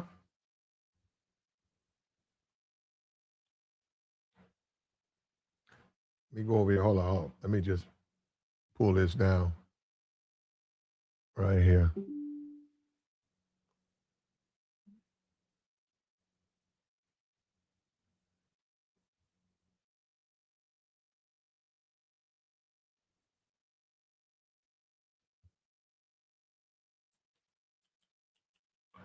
I mean, all he has now,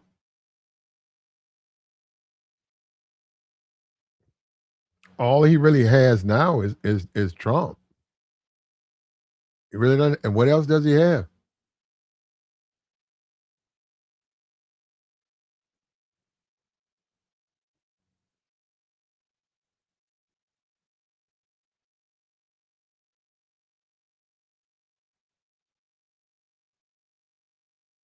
What else does he have? You know, he has Trump.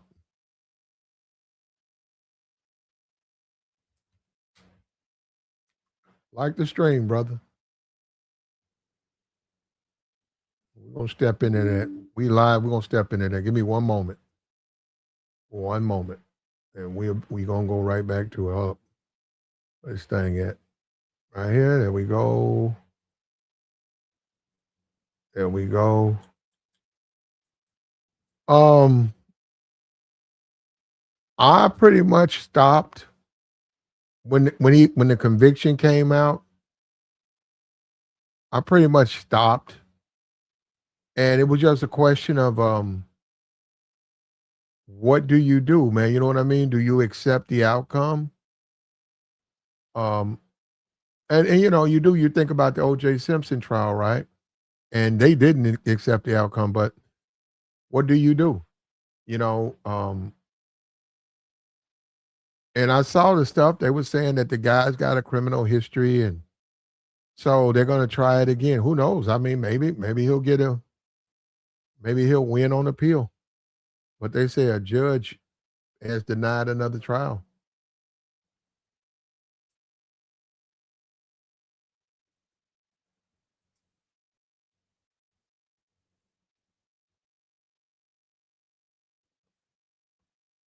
And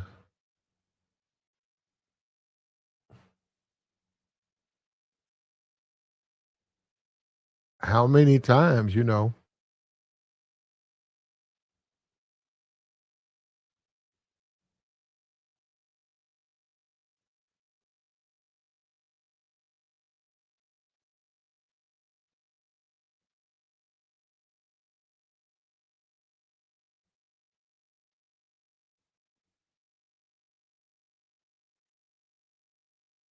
How many times do you think?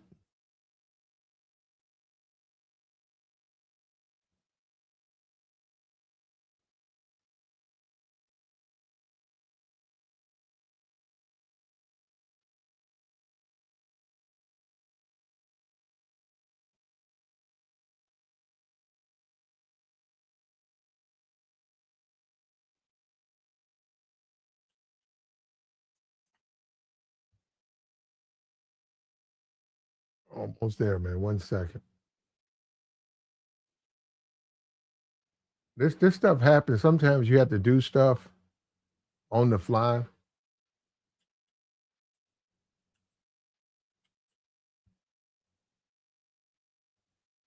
And I'm trying to think, what do you say? What is there to say?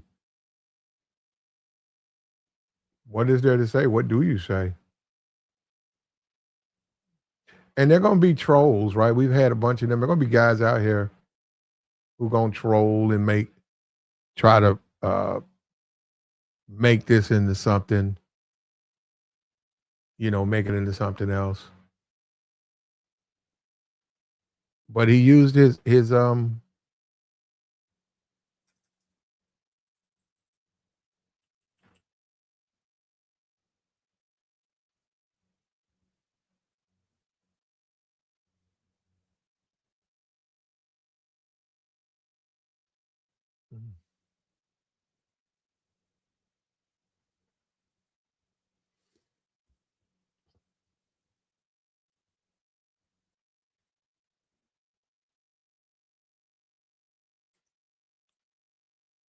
here we go, man. Hold on. Let me come over here.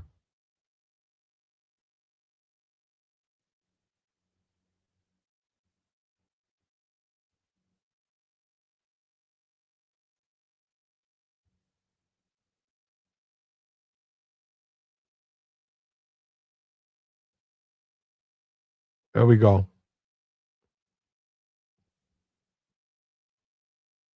So he tried and it didn't work out for him, man. And you do have to wonder, what do you do next, man? Like what's your next move? Because here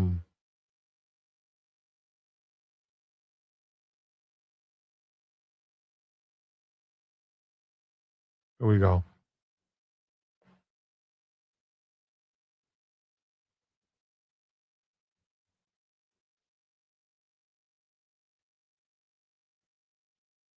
I know it's going to take a little bit longer time now. It's going to take a little bit more time for him to get this Texas appeals, because that's how I go, man. You go through a process, man, and you got other cases, other people trying to have appeals, and the systems just move slow like that, man. And what you want to do is try everything you can. Is not. Let me pull this thing down. Hold on. Here we go. We got it, man. We got it. Hold up. I wanted to do this right here, real quick before, because we live. We're gonna keep on going. Hold up. I'm gonna read this thing out. Here we go. Here we go. Here we go.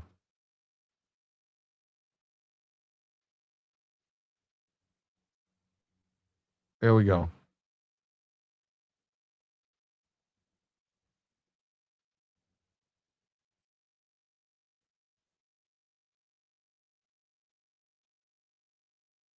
Here we go. Here we go. Okay, right here. Right here it says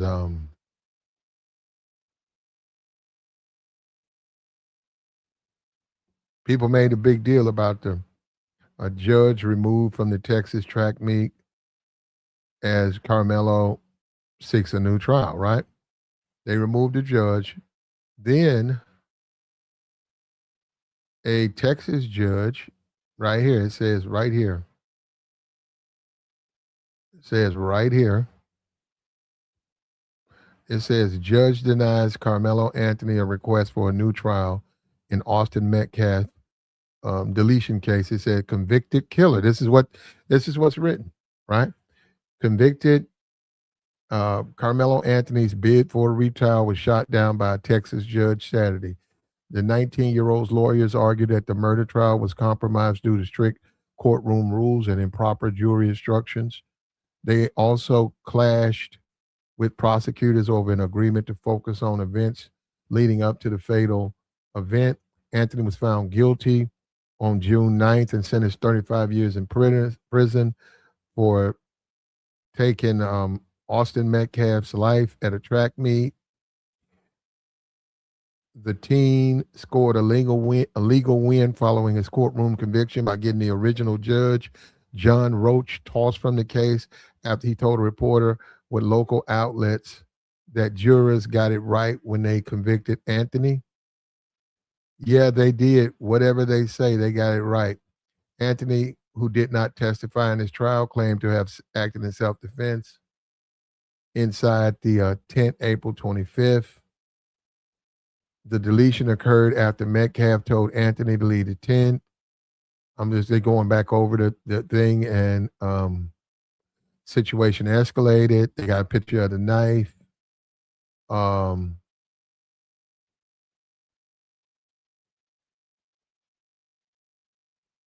The prosecutors and defense reached a gentleman's agreement not to release certain evidence of the jury.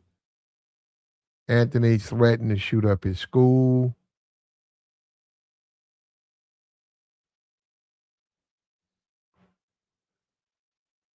The hearings determined he should receive a new trial.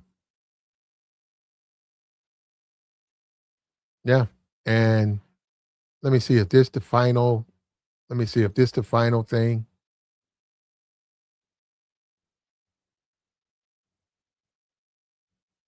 Find it out right now. Does Carmelo Anthony have any more appeals?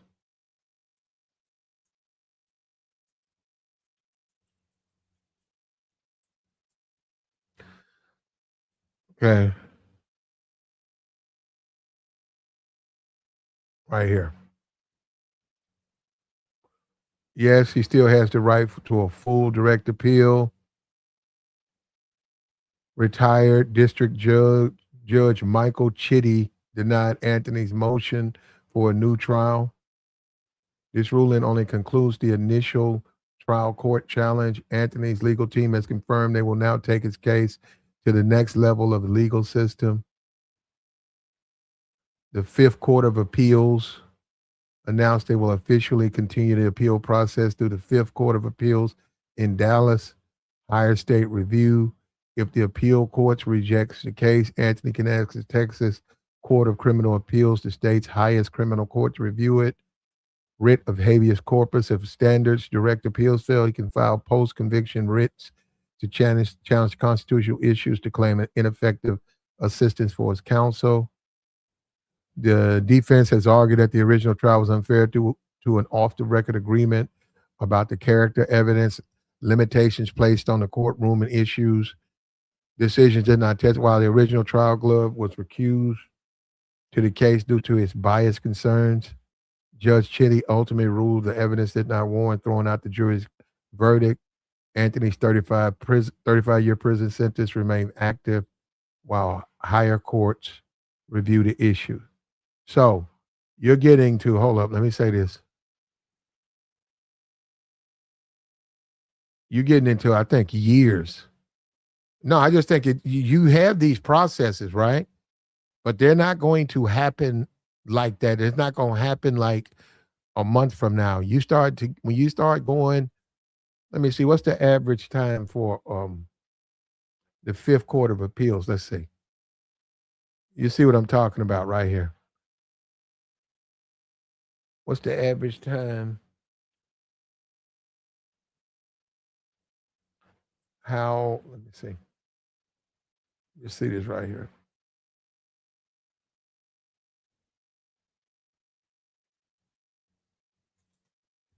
Right here. Okay, I'm in the wrong box. Okay. How long before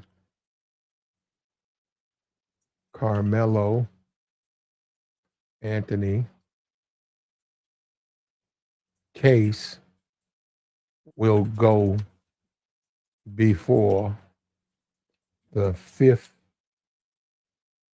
Court of Appeals. Says right here, 2027. A long road ahead. Yep.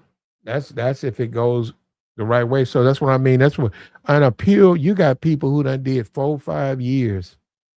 They've been in jail for 4 and 5 years, and then finally they'll get a judge. They'll find out they can get a new trial, and they did 5 years in jail. So it could be years behind that.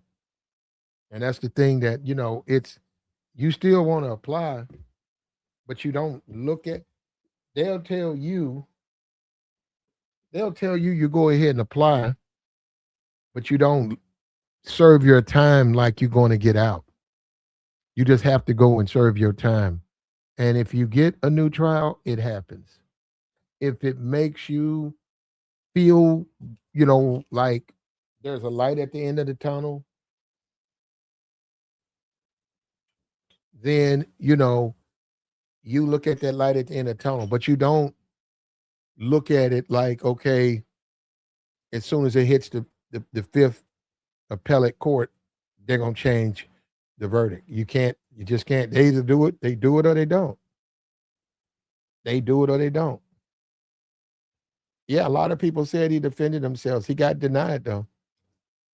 He got denied in his appeal thing. And the whole thing about an all-white jury, that does happen, but it depends on the way it's done. And then that judge, maybe they got to find somebody who's willing to listen. Maybe they'll say that judge was biased and he did these things, but they got to find somebody who's willing to listen.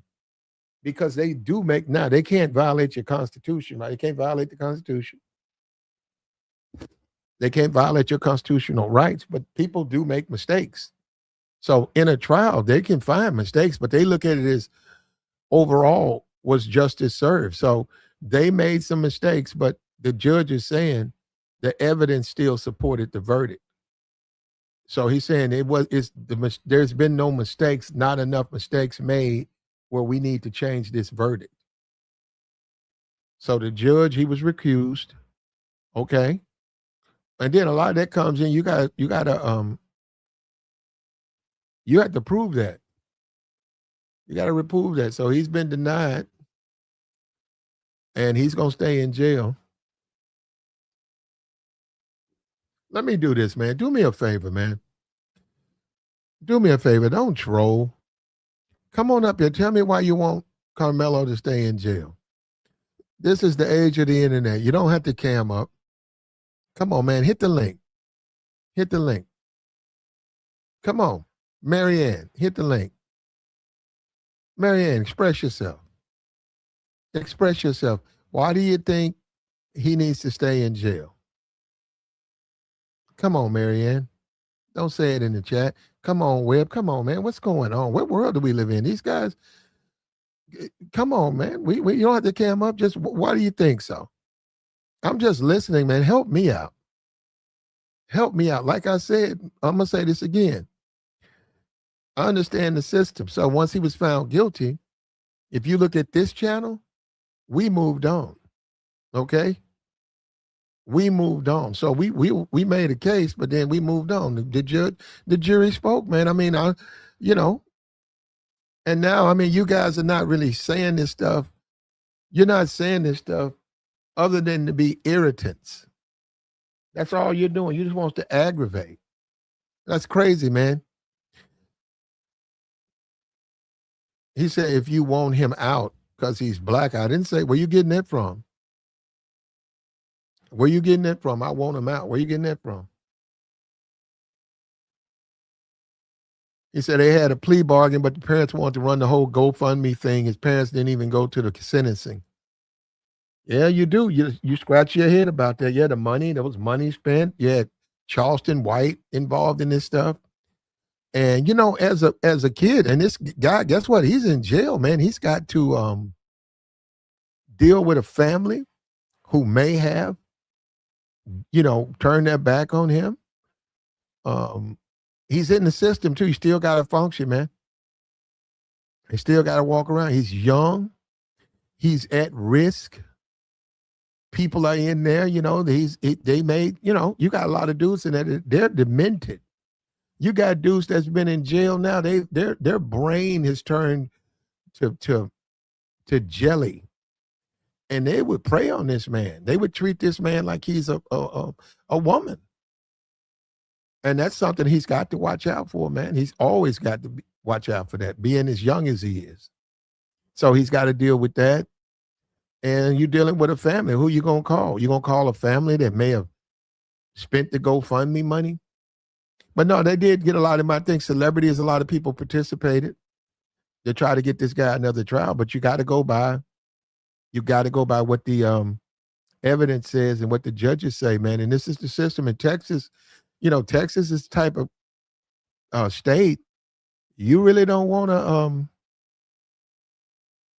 mess with Texas. They had all them signs all over the highway. Don't mess with Texas.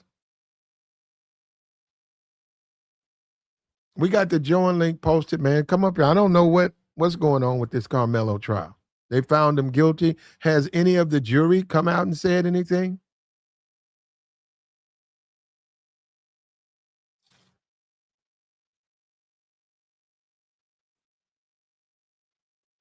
Has any of the jury come out and said anything?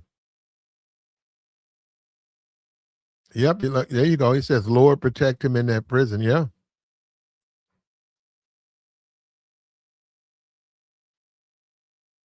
Well, his case has been denied.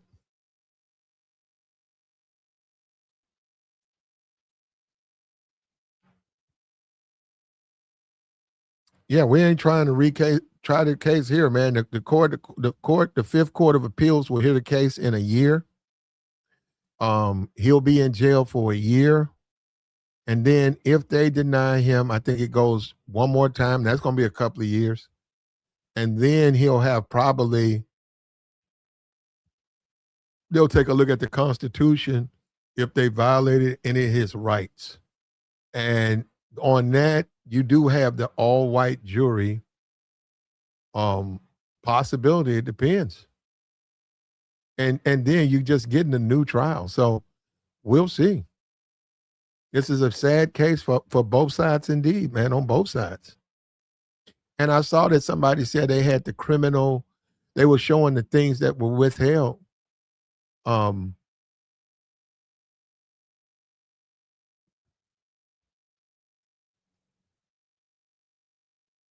They're saying Austin was a bully.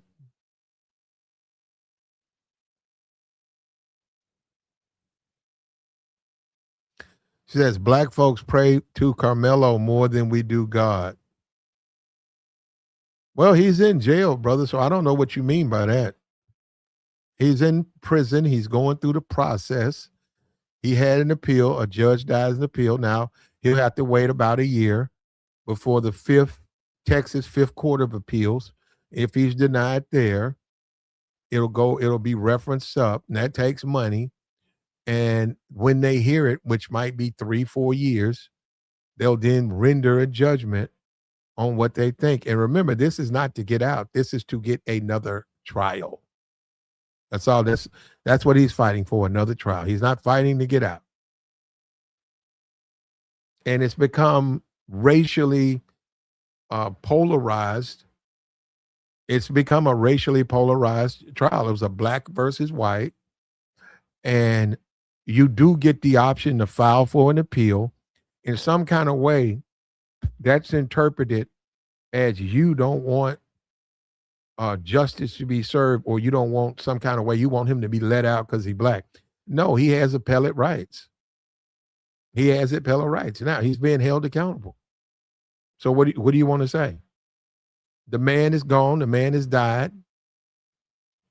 He's in prison. He's using his right to appeal his trial.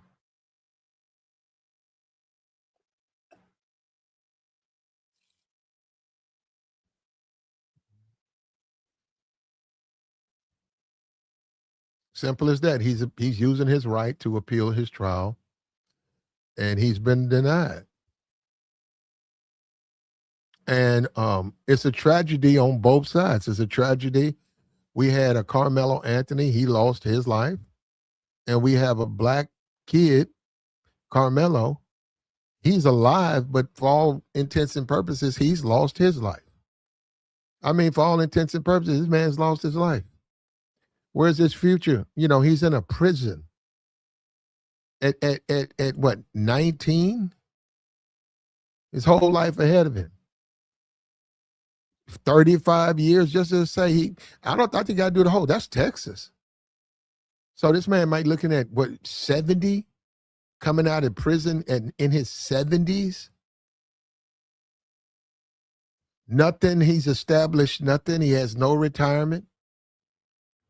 I don't even know how they handle that. And what I mean by that, do you get food stamps?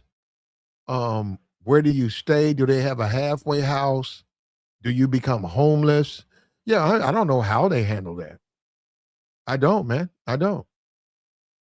And the best thing for him to do, man, is just say, hey, get into education and just immerse himself either in law, which he can do, and just get into that. He's young. Get into education, man. Knock out you some degrees.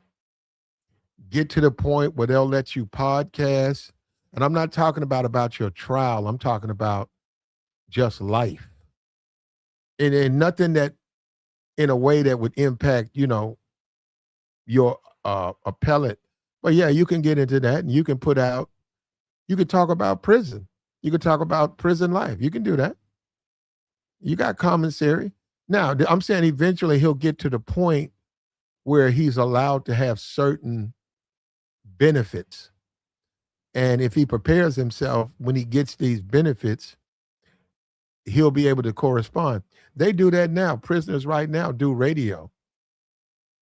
They put out podcasts. You probably don't know about them, but what I'm saying, there are prisoners out there who they done wrote books and they put out podcasts once a week. And it just depends on what they're allowed to do. And they got to keep their mind together. They got to keep themselves framed. So you'll have to get into the things so that you can keep your mind together. You don't want to get into things that's going to mess you up. Drugs, prison, politics, that ain't going, you don't want to fall into that.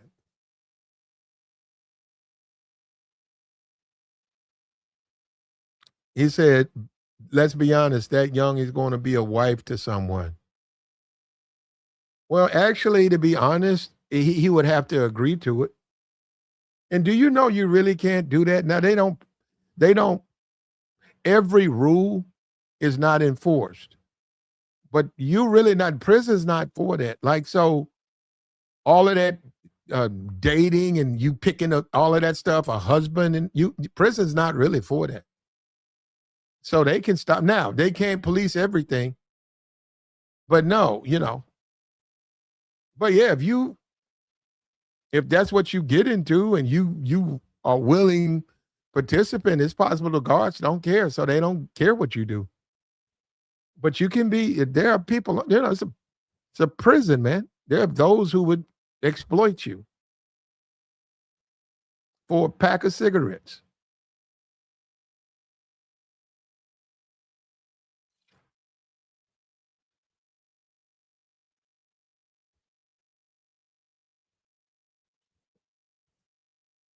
He said, why ain't we talking about Austin's past history?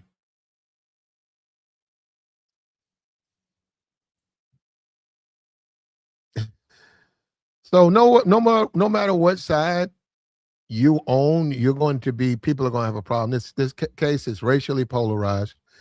What I've done, and I know people ain't gonna lie, I'm just letting the system happen, man. I'm letting them go through the case. I'm letting these judges, that's their job to review the case. You got to let them review the case. You know, you got to say he's in the system now. You got to trust the system is going to take care of him and make sure everything's straight. You got to trust that. You got people in the chat who just want to say ridiculous things, man. That's what I mean. This is about justice being served, brother.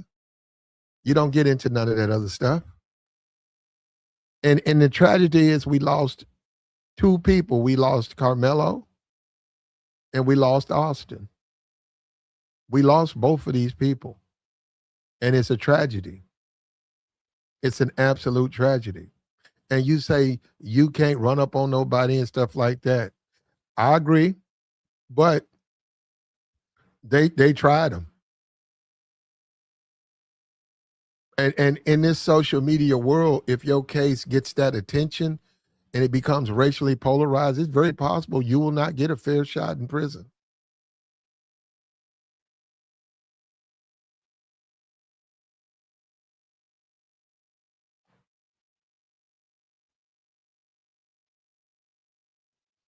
Like the stream, man. If you happy that Carmelo, if he's quote unquote getting what he deserves, hit the link, man. Join the link. If he's getting what he deserves.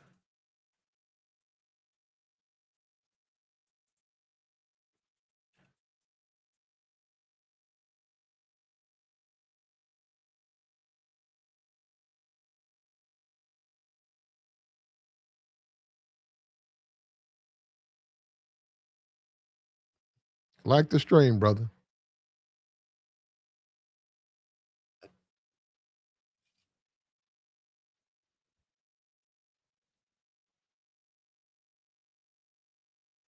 And then we get these racists in here.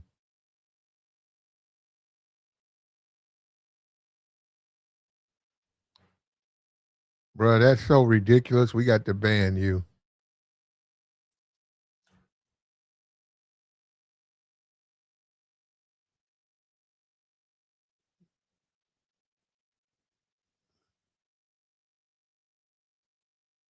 Yeah, it's a hard case to digest, man. You had a man lose his life. Another man, he said he was standing his ground. The jury was all white jury. He just lost his appeal. And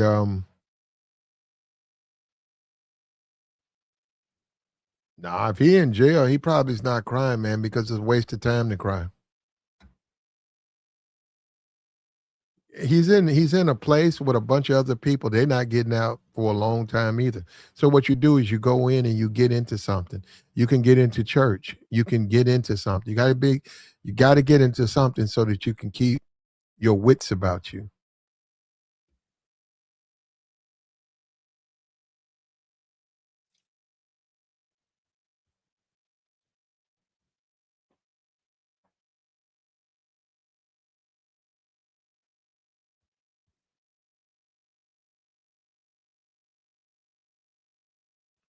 At the end of the day, brother, he made a mistake. He's been convicted for taking someone's life. He's in prison. I don't get all of this anger. The man has been held accountable. What's that? Where's the anger? Why you got all this anger? He has a right to appeal his trial, like you would have your trial. We can't bring Austin back. He's in jail.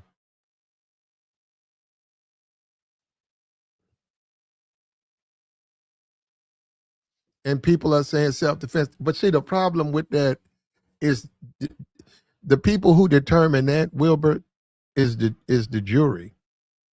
You have to understand that. See, you can't go by what you hear. Don't matter what you heard. What did the people on trial say? The people on trial said he's guilty. That's what they said. You say self-defense. Well, they don't agree with you.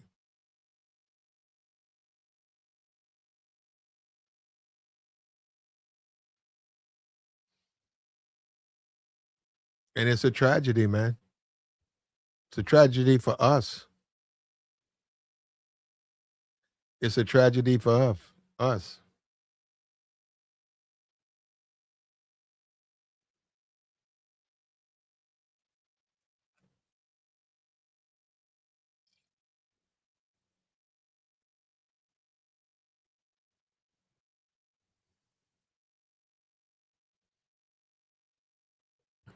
We all deserve a trial, fair trial, brother.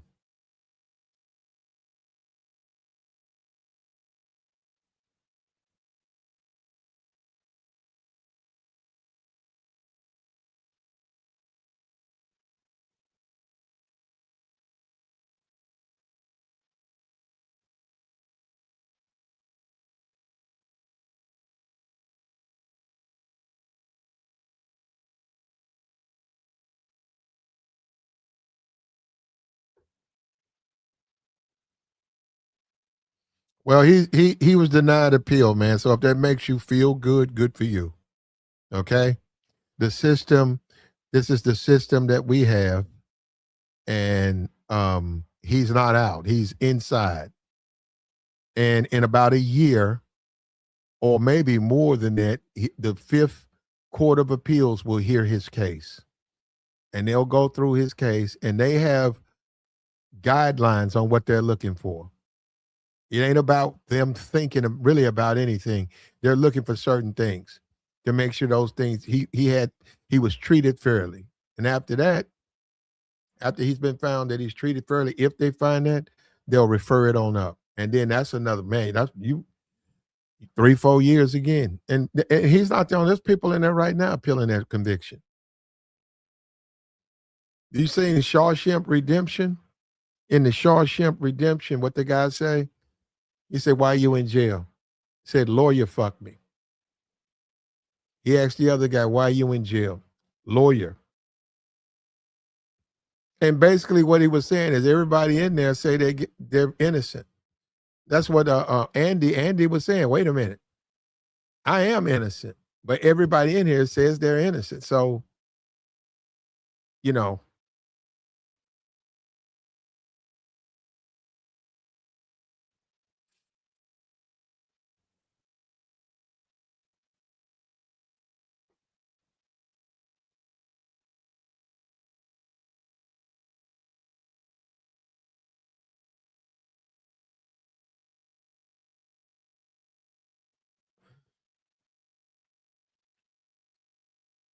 yeah, this case is racially polarizing, man. I see that. I'm looking at the chat. People have chosen a side, and I think we can all admit it's a tragedy. It's a tragedy, man. You lost Austin Metcalf, young man, and now you got Carmelo Anthony. He's confined. He's in prison. The sweet part of his youth, the sweet part of his participation in this American society, the sweet part, 35 years, more time than he's been on the planet, right? He's only been what? He's what, 18, 19? Let's go with 19. He's 19. So right around what? 13, 14. He's been a teenager since 13. So the first 10 years he was a boy. Four of that, wait a minute, 6 years old. He probably didn't even have 6, maybe 5. He came to consciousness at 5. Realized that he was even here. Now he's 6. A boy from 6 to 10 or 11. 5 years, and now he's a teenager, 13 to 19. And now he's in a federal prison in Texas for 35 years. And like I said, what's he got? He's working, he's striving, he's struggling, he's suffering, he's hurting, he's trying. Appeal. And then 35 years from now, you 56, 50, 35 years, you coming back into the world with that hanging on your resume, and you in your late 50s. What are you going to do? And at best, where you going to live at? Where you going to live? I'm saying, well, who's going to, unless you got family, but where you going to live? So you're looking at best, you might be able to live in somebody's garage. I'm talking about somebody might have a garage. You can sleep back there. I used to have a dog back there. You can sleep back there. Give me $60 a week. And in many cases, he might look at that and say, hey, I'm better off in prison. It's a competitive world out here, man. What is he going to do? And, institutionalized. You get used to that. Get used to prison, man. Used to it. So now and then judgment. In prison, he can move up in prison in the ranks. Judgment. You walking around, you done did 30 years in prison. You've moved up. You know just about everybody that works there. You might even know the warden. You've had Christmases. You've had good times there. You've seen people get hired. You might even seen somebody work there and now they're retiring. People know you. They trust you. You've earned a certain amount of benefits. And they say, okay, we're going to let you out. You look at that and say, well, there's certainly pleasures of being out, but I'm comfortable right here. Here I mean something. Here people look up to me. These are my friends. These are people, I've spent time with these people. I understand these people. They understand me. They don't judge me. You want me to get out to do what? Be judged?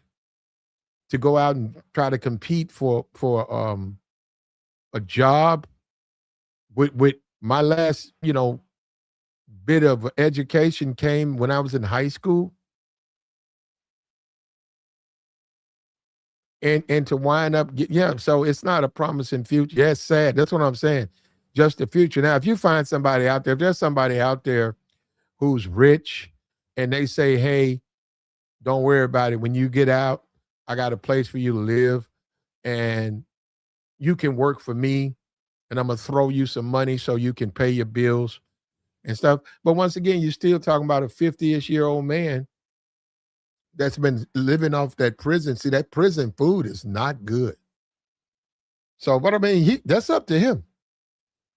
There's a way he can go without it. He can go without it. He can eat only, certain foods and he can fast. He can pray.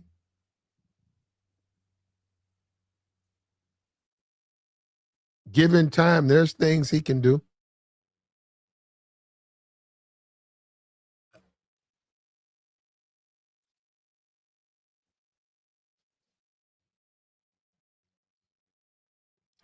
He said, he said me, okay, saying I can put Carmelo under my roof when he's out. Well, how about that for a brother who was dealt a bad hand? Well, he's going to have to stay with somebody, brother. And you guys don't talk, but you know what? A lot of our homeless are inmates. They've done time. And a lot of guys don't, because it's romanticized in the hip hop music. Going to jail is romanticized until you have to get out and you're trying to find a job. Not only that, where you live. There are a lot of places they won't let you live there if you got a felony. You got a conviction, a drug conviction, they will not let you live there. Cannot live there. Certain jobs you can't do. You're really going for really, really hard labor job. And even on that, by you having that conviction, they're going to watch you. Now, we're saying at 50 in his 50s, what really can he do in his 50s? What can he do? What kind of productive, if you're a person who has you got a company, you're hiring people, you'll hire convicts. Here's a man in his 50s. And they say, you got any experience? No. What is he going to do? What is he going to do? You're going to put him out there to do some real You can't see. I'm saying if you're trying to hire people, you can't really do. You can't say I can't put him out there because he's too old. He's got to get out there and work, man. And he's not going to really make nothing. And we talking about what the money. We don't no telling what they'll be paying. So yeah, it's a crazy world, man. But I think there are things he can do, and one of those things is to get into education and to follow the rules. And he needs to write a book and he needs to podcast. And that will put money will be there. He'll have a revenue stream. He needs to bring money where he needs to set himself up that he has something when he gets out. If he gets out. He gonna be taken care of, Platt. I think he gonna be good. What's up with you, Joey? Chilling, Platt. I'm chilling. Yeah, I think he'd be all right. He'd be good. Who's gonna take care of him? The people. The people that 35. was Hold up. Do you think they'll even remember him 35 years from now? Yeah, they would. Now, how about this? Let's give it 20. Let's take 15 off. Say some kind of way they let him out after 20 years. So that means he'll be 30. He'll be right around 40. Yeah. You think somebody's gonna? Because I'm being serious, Joe. You really think someone's gonna step up and put him up where, in like a hotel or something? Because how big the profile of the case was, his name was out there for so long. Yeah, people will come out and take care of him. Or like you said, he'll write a book, or I don't know, podcasting would be in his best interest, because people gonna start punching on him. You know how that go. But he'll be established once he get out of jail. Now, like you were saying about the other guys, nah, I seen it. I got family members came home from doing the bid 5, 10, 15, 20 years. They come home, they live like children. Like, you got to take care of this grown adult. They not functional even when they get out of jail. It's like they so used to people telling them to go to sleep, wake up. I forgot what they call it, but institutionalized. There you go, Platt. Yeah, so they can't even operate the way we do, even when we go to work and do certain things and handle our responsibilities. They like teenagers. I've seen it. That's why most of them hook up with a big girl, and she tells them what to do, what time she better be home. See, in his 40s, I mean, it's possible, but he would have to start making plans for that, because he's going to get old, and that food in there, that food sort of because you're in a cell and you don't really work out like the way that you do outside. When you eat that food is not very healthy. Depending where he at, because most of these places, they ain't got no. Go ahead, Joey. Go ahead. Oh, he's in Texas. All right. Well, yeah, I don't know about Texas. No, he's in a Texas jail. The food that he eats, prison food. And actually, you're required when you go to jail. You can't just not eat the food. You have to eat. Yeah, you got to eat. Yeah. So, and that food's not that healthy. Okay. I don't know about Texas, but up here, the East, man, these Negroes is eating good, Platt. No, they're not. They eating terrific. What? Do they grow their own food? They get money on their books. They get all type of food bringing in there. Like, I'm like, what the hell? They getting cell phones. They watching cable. They watching Power. My cousin was up there talking about it. But these are non-violent people. These people, they probably got drug conviction or something like that.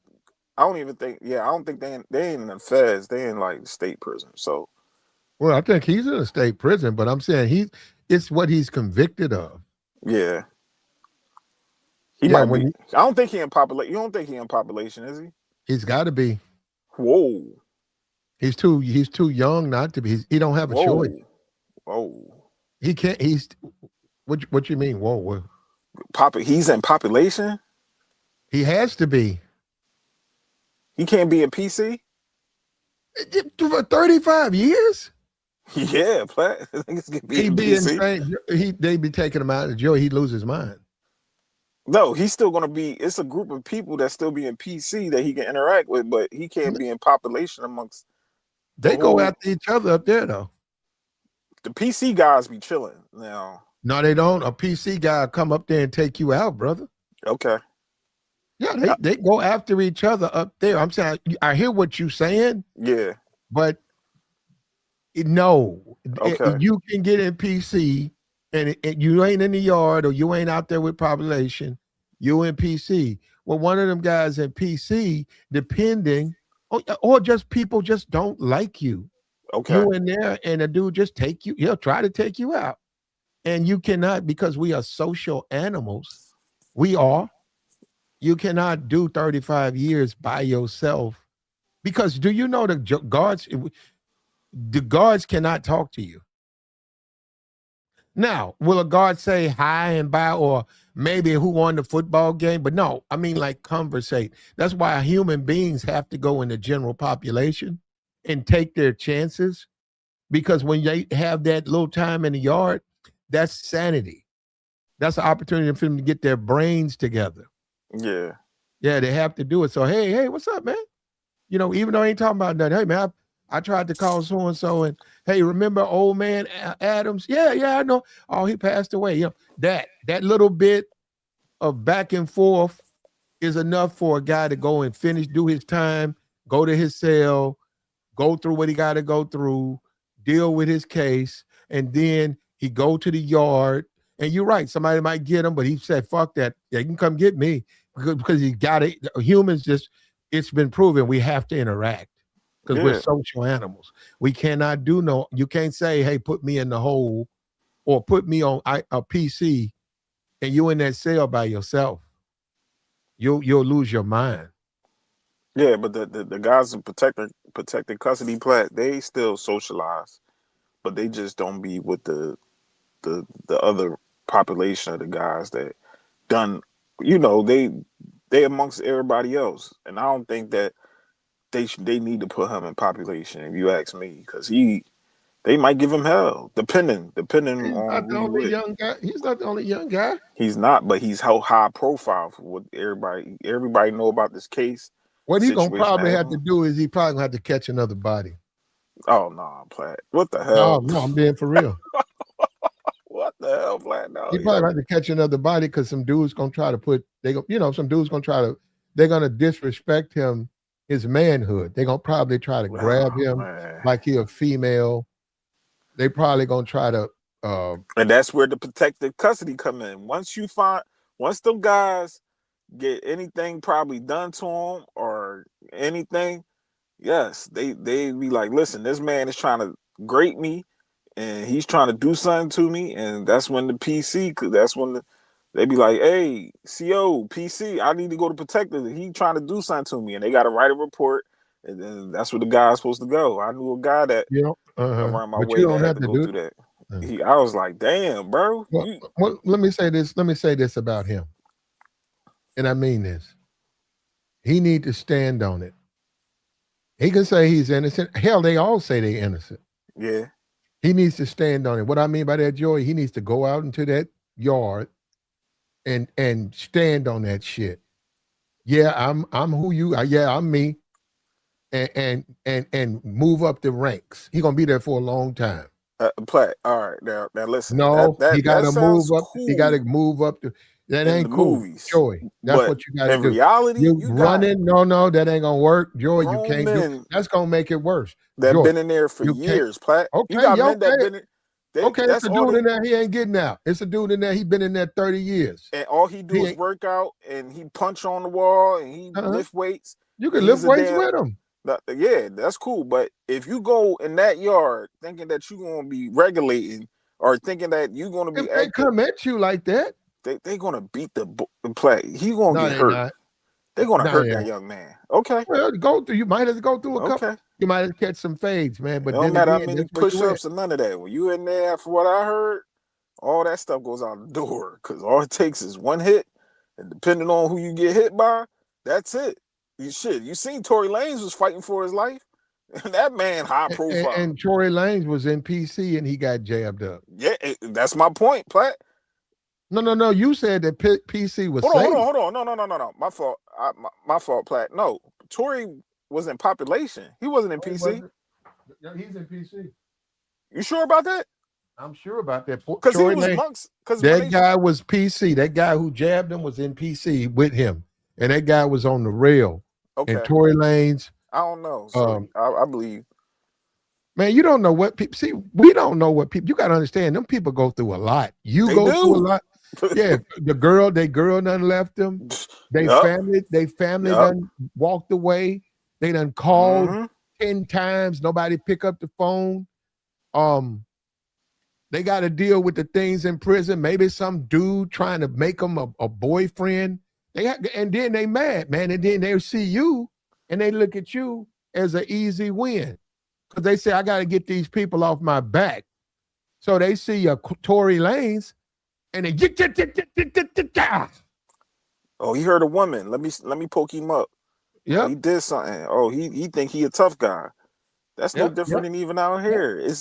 They sacrifice you. They will. sacrifice you so that they can do their time. Because then after dudes give them a pound and be like, yo, and they like, bro, he ain't gonna give you but another year on your shit, nigga. You a real one though. Guess what? All of a sudden, you went from all of that to now you fit in. And now dudes know you good with a knife. They said, we can do something with you, man. Now come on, man. I fucks with you, man. You're right. For a minute, I figured you out wrong, but I see you. I see what's up. Hey, so that's what I'm saying. That's how they. No. Don't go to prison. Don't go to prison. But there's a plan. You got to survive. And there's a plan B. There's a plan B that he can take that can alter that too. Besides trying to act tough or go on the yard and make an example out of somebody, he can convert to Islam. He can seek, seek Christ. He get into the religious route. They leave them guys alone for what I was heard. You know what I'm saying? Especially the Muslims. You gotta be a Muslim. Yeah, you gotta. So no. You can't say I'm one. You gotta be one. No. And then they'll protect take you. Take your shahada, and then you get around a group of guys that's. Well, yeah, that's be your group. That's the group. That's the group. You know what I'm saying? Or when get you go in the yard, you're gonna go around guys. them. When you go eat, you're gonna sit with them. Yep. And they're gonna protect you. They will protect you. You're gonna do what they're gonna do what they say do. And if they say something not to do, you ain't gonna do it. That's a fact, Platt. That's even how Muslims act out here in the free world. Like there's rules. You just can't be out here thinking you're gonna do what you want. But my thing is like when you get in there, you convert over and you just gonna live a mellow life. You ain't trying to cause no drama. Well, they catch flag. It depends. No. Joey, what you saying is prison life. You saying it's not prison life. That's what comes with it. All of that snap your fingers and chaos. That's prison life. Prison life is if they want to get you, they send 3-4 people at you. And it's right there. You run around it. I'm talking about you inside or the yard, and you can't believe it because you see all the guards and you see these people trying to come get you. But that's prison, man. They clear the yard and they might eventually shoot, but by that time you might get stabbed. That's just prison, man. The thing you look at the Derek show, they talking about letting him out. He got jabbed up. Yeah. He got jabbed up, and he still got to do his time. That's another thing. We get this idea that if you get jabbed up, the system gonna be like, okay, we gonna let you out. No, they not. Nah, you get they gonna patch you up, put your ass back in that jail. Yep. You can try to get a release, or you think you're gonna get a I think that's what Tory was hoping. Like after everything was happening to him, that he was gonna get another trial or something. Nah, they like, that's it, brother. I did day labor. You guys not pro. Anyhow, I did day labor. Life goes on, right? Anyhow, shout out to day laborers. Yeah, I did day labor. Like you show up, you put your name on the list, you work 8 hours, and then they tell you where to go. Yeah, they pay you that day, right? Because you need money. I did day labor, and there was a dude out there. That dude had duct tape. I swear, he had toilet paper and duct tape wrapped. He had his head wrapped. Huh? He had a piece of duct tape. He had a piece of toilet paper, right? Like about 4 or 5 rolls, or not rolls, but you know what I mean. Like you take it off the roll, you wrap it around your finger. Yeah. He had that on. He had that on, and he had put that on his forehead, and he took some duct tape, and wrapped the duct tape around his head one time. Okay. And he was doing day labor. And I said, hey man, what's up? He said, what? I said, what's wrong, man? You okay? He said, I'm okay, man. I said, what happened? Did something happen? He had did about 4 years. He had got out. He couldn't find no job, so he was doing day labor. I said, what happened to you? He said, oh man, I got into it, man. Dude claimed I owe him something. He said, I don't owe him nothing. He got me up top. And he patched his own head. He did what? He patched his own head with toilet paper and duct tape. He had nothing, Joey. He had nothing. He had no insurance. Joe, are you joking? He can't. He could still go to the doctors though. Or go to Rite Aid and buy. I don't know. I don't even know if he could do it. Joey, he had did time. He was out on his own. He was damn near homeless. He was living like in his grandmama's place, and he got into it. He probably was out there doing shit, and a dude got on him, and the dude had got him in the head and slid him a little bit, and he went split his head. He had no bandage. He had no money for no bandages, so he went and took some toilet paper and duct tape, and that man showed up. Yep.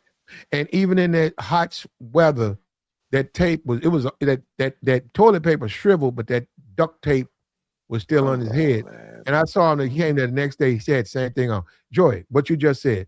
Go to the hospital and they'll patch you up. I don't know. They might, but he didn't do that. He didn't do that. Boy. Nah, man. He was going through it. That's what I'm saying. He had did his 4 years and he caught hell, man, on the way out. That's what I'm saying. People don't realize, man. You want to avoid that, man. Yeah, it's tough times out here. It's tough. But my thing is, like, man, you still got to apply yourself, especially when you get out of jail. Like, you got to get back out here and you got to figure it out. It's hard enough for people who already been out here figuring it out, went to college and school and all type of training, and it's still hard out here. So just imagine you doing all that time, you getting out of jail. I got a family member now, I'm trying to help you get his stuff together and get a job. But this nigga, he talking about he not smart enough. I'm like, bro, you gotta apply yourself. Like, we could do labor though, right? Can he pick up stuff? Yes, he strong as an ox. He need to go to construction, go to construction yards. There you go, Platt. And that's what I'm trying to tell him. Like, there's so many different areas that you can work, especially, we in the city. So yeah, like you said, construction, roofing, landscaping, all type of stuff you can do. But lawn care. Yeah, landscape. Yeah, landscape. Okay. Yeah, you're right. Cutting down trees. There's a lot of things you can do that can make you money. Like I said, a mechanic. If he did this, if he said, I'm gonna study auto mechanics, he's 19. If he studied that for the next 20 years, do you realize if that man got out of jail, how many companies will scoop him up? Yep. Do you realize what relationships he would make at that prison if he tells them, I can fix your car? Mm-hmm. And them dudes coming up there saying, man, that damn car, it's going to cost me another $2,000 to put it in the shop. He said, well, I can help you. And they said, and they know, like they were listening to him. He said, you can, if you bring it, like he'll know the layout. If you can bring it into the gym or whatever, you bring it in the gym and bring the tools down, I got to fix it. And then he fixed that car. That's how you get points. I'm saying he got to survive, man. People got to understand it's about survival, but you can't survive running. You got to let them know, if you want to touch me, come touch me. And then if they see they don't want to touch you, now you can go and do your time. You got to be confronted. You got to let people bring their shit up. What's the problem? He said a white brotherhood. You got to let the white brotherhood come see you. You let them know that shit wasn't about no race, man. What happened? That wasn't about no race, man. He came at me, and whatever, I popped him. I got him. But no, I wasn't on no racial stuff. But wait, no. But if y'all want to, let's do it. We can flex. And then, you got to do it like this. And then when that's over with, he ain't got to worry about no brotherhood. They ain't thinking about him no more. But Platt, even while you in jail, even if you harm somebody else, so let's say if he did self-defense, poke somebody up, but even that self-defense stuff in there, they will tell you. You would have to tell the COs. You would have to tell somebody. They got cameras all right now. Yeah. Now, all if he being attacked, that's different. But they can't do it. Joy, if you go on the yard in front of cameras and other prisoners, and that man try to attack you, you let them know you are available, and they don't do nothing, and then they catch you at the library. That makes them look bad. Yeah. And I said, hold on. I said Barry. I meant Bury, but I don't know why it matters. But yeah, library. Yeah, it's Bury. Okay. Somebody got on me about calling it the library. Who got on you for saying it that way, Platt? This teacher. She was. Oh, okay. Well, we gonna say library. She was pretty much of an idiot. I was about to say library, bury. Yeah, she forced me to say it, brewery. No, it's library. She said, library? I said, yeah, library. There is no such thing as a library. Okay. It's library. She one of them smarty arties. I get it. Sound like you was getting checked, Platt. That's what I hear. She out of pocket because she told me the wrong way to say it. Yeah. Mm-hmm. You said it the right way the first time. But no, I said it berry, like blackberry. Yeah, it's brewery. Hold up, no, he's right. Steady, got it. It's brewery, like Harry. Yeah, like it's brewery, library. Brewery. Yeah, like Harry. That's what I was saying. In library, like blackberry. Yeah, that's fine, man. People do it all the time. I'm just I wasn't offended, but I mean, I went through with it, man. You know how we do each other. One thing about an educated woman, Platt, they love, they love to correct the nigga, boy.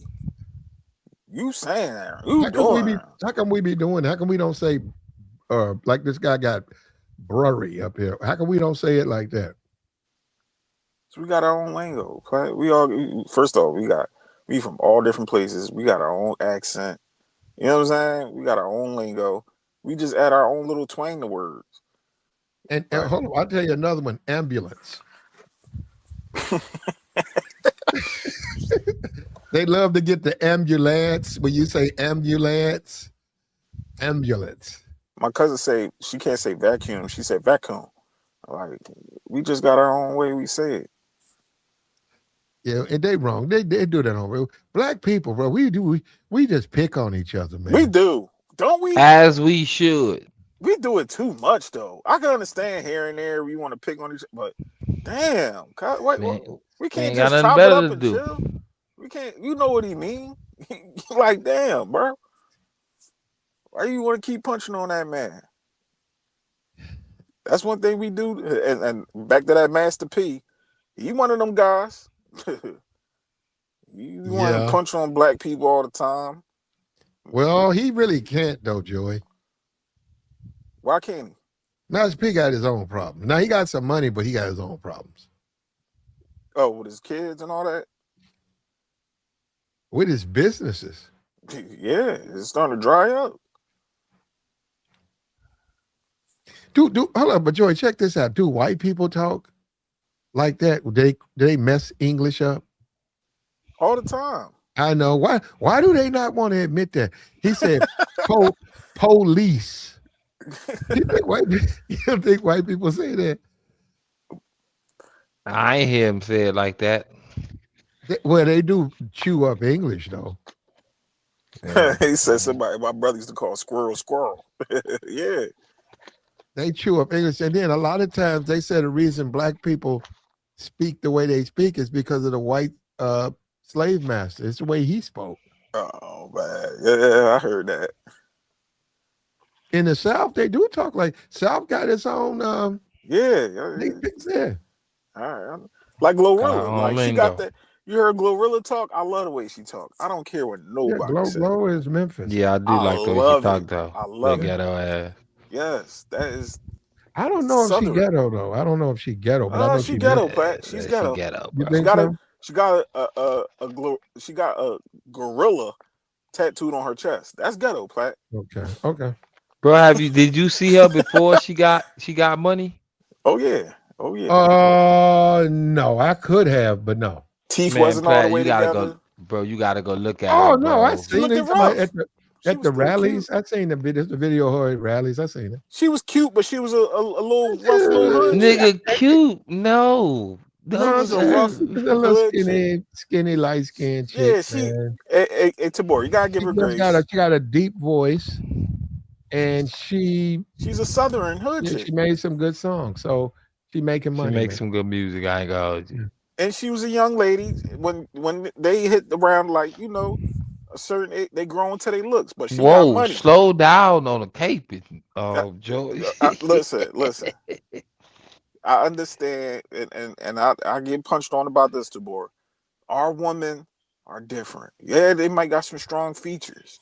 Like Clarissa Shields to me, she's not a unattractive woman to me. Niggas in the barbershop was ready to punch on me. Platt, come on, man.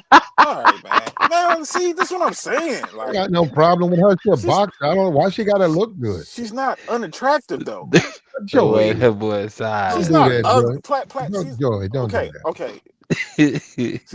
This is my opinion. I seen rougher chicks. I have There too. are definitely rougher chicks. Even when she glam herself up, I'm like, Joey, I don't like boxing though. I'm saying I don't like. Again, like I said, I don't. but like, Platt, we from the hood. We know a couple chicks that's rough. I like fitness chicks. I like a fit woman. Yeah, right? me too. I don't like all of that boxing, basketball. Yeah, physical. I don't like that shit. Yeah, It's just be cute. It's some cute basketball chicks. What are we talking about? It's a few of them, but bro, it's just like with a female, just like you doing too much. Be cute. You don't want your woman all sweaty and shit like that. Tabor, our woman got some strong features though. Give me a runner. I like the runners, especially them Southern girls. They got some rough features. I seen them. Well, no. But I want me a dancer. The guy in the chat, a stripper? Yeah. No, you said you want to run. I want a dancer. What kind of dancer though, Tabor? I got you. A stripper. Burlesque. All right. A stripper. Oh man, look how y'all punching on me, bro. No, check this out. Holler, right? Holler. I never heard that word to a white guy. And I know it's all in country music. Holler, in the holler. My family stays in the holler. I said, what the holler? What the fuck is a holler? They know what I'm talking about. See, look, Platt, it's guys in the chat saying that Clarissa, they saying she fine. See, this I know I ain't. Oh man, I see now we stretching it, we reaching. But she's not an attractive woman though, man. She's not. I'll be like, y'all gotta start her out, man. Come on, yo. Hold up, Steady man, she get it too. Hold up, Steady says holler means in the woods. Yeah, but see, you know that, Steady. I'm serious. I heard that, and I said, what? Because I'm saying you say all that stuff, but people, they have their own regional and stuff. They have the way they talk, and I saw this video. I was looking at the West Virginia. The guy was in West Virginia. Is a beautiful fucking state. It's just broke. They just broke down. But what I'm saying is beautiful state. And this dude said, he was pointing it out. And he said, over here, he said, we need to go down to the holler. I said, what? No, I'm serious. I'm listening to him. And he said, yeah, we got to go down here. He said, look right here. See this mountain right here? He said, there are people down here in this holler. He said it just so natural, like he was saying nothing, like he was, and he put it out there, man. And yeah. He said, between big hills. That's exactly what he was talking about. Between big hills yep. It was two big ridges. And he said, we need to go here back. He said, come on, we need to go down here. He said, There are people who live down here in this holler. And the way he said it's so natural, like you would say it, and I never even heard it, but while you sitting up here, no, I'm saying they talking about police and all of that in ambulance.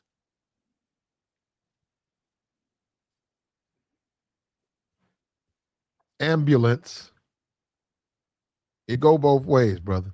Just different dialects, Big Hills, Creek Banks. We used to appreciate each other, and we moved away from that. We used to like the way we each other. What make you think that, bro? No, we did. Tabor, when I was in the service, a guy, he was a Cajun. He had his name. He had that Cajun accent. You know what I'm talking about? That Creole, that Southern. Yeah, that Cajun. In the swamp. Yeah, he had that, brother. He had that. He had that Cajun accent, and we would laugh at him, but no, that's the way he talked. Yeah, it is kind of funny though, especially when you get them mad. Them boys, or you get them in a zone. So whatever, if it's fishing, if it's hunting, whatever they zone is, and they trying to explain it, yeah, it's funny. It's more on the white side though, because I don't hear black people like that. I ain't never heard of black people. Yeah, I do see it. No, you're right. A lot of the shrimp, the crawdad fishers, like if you look at the YouTube videos, a lot of the white guys who do like crawdad and stuff, they be having that little Cajun little accent. Yeah, like they call them stale cracker. Oh man, I wish I could. Is that what you call it? I didn't know. No. Well, you got. It's a white dude named they call him stale cracker, and What? boy, he got a Cajun accent, and he be cooking. Yeah, that's what they call him, stale cracker. And that boy be throwing down on some crawfish, bro. And he got that strong Cajun accent you talking about. I'm telling you, boy, it's tough too, bro. It's tough, bro. French Cajun, okay. Crawfish, crawdad. Nah, yeah, they call them crawfish. Yeah, crawdad. I ain't never call them crawdads. I mean, that's more white people. Are they good, Tabor? Crawfish, man, hell yeah. Bro, listen, as a kid, we used to scrape up change just to go get a pound of crawfish and a juice. And the pound was like maybe 120, 125. It was already cooked? Yeah, already cooked from the Asians. Right there around the corner from my cousin house. I'm talking about a 2-minute walk. How do you eat that though? You just eat the whole thing? No, you peel the tail off. Like it's like a big lobster. You just grab the tail off and then you peel it. Man, and what about the rest? You throw the rest of it away? Nah, some people like suck the inside out of it. Some people eat the eyes, bro. They eat the paws. You know what I'm saying? Like they try to eat the meat off of it. The crawdad, it's like even though it's supposed to be hard, you can crunch through that. Yeah, it's like a lobster. Okay. It's exactly like a lobster. You can't really eat the lobster claw though. That's what I'm saying. You can't really eat the meat lobster inside the claw. There's meat in that, and in certain part of the legs. And what it tastes like? I guess it'd be close to a shrimp. It tastes like a shrimp to you? Yeah, it would be similar. To explain it to you, I would tell you it tastes like a shrimp. But it's a different taste to me. Crawfish tails, like if I go get me a po' boy, I go get me a crawfish po' boy, or go get me a shrimp po' boy, or do 50-50.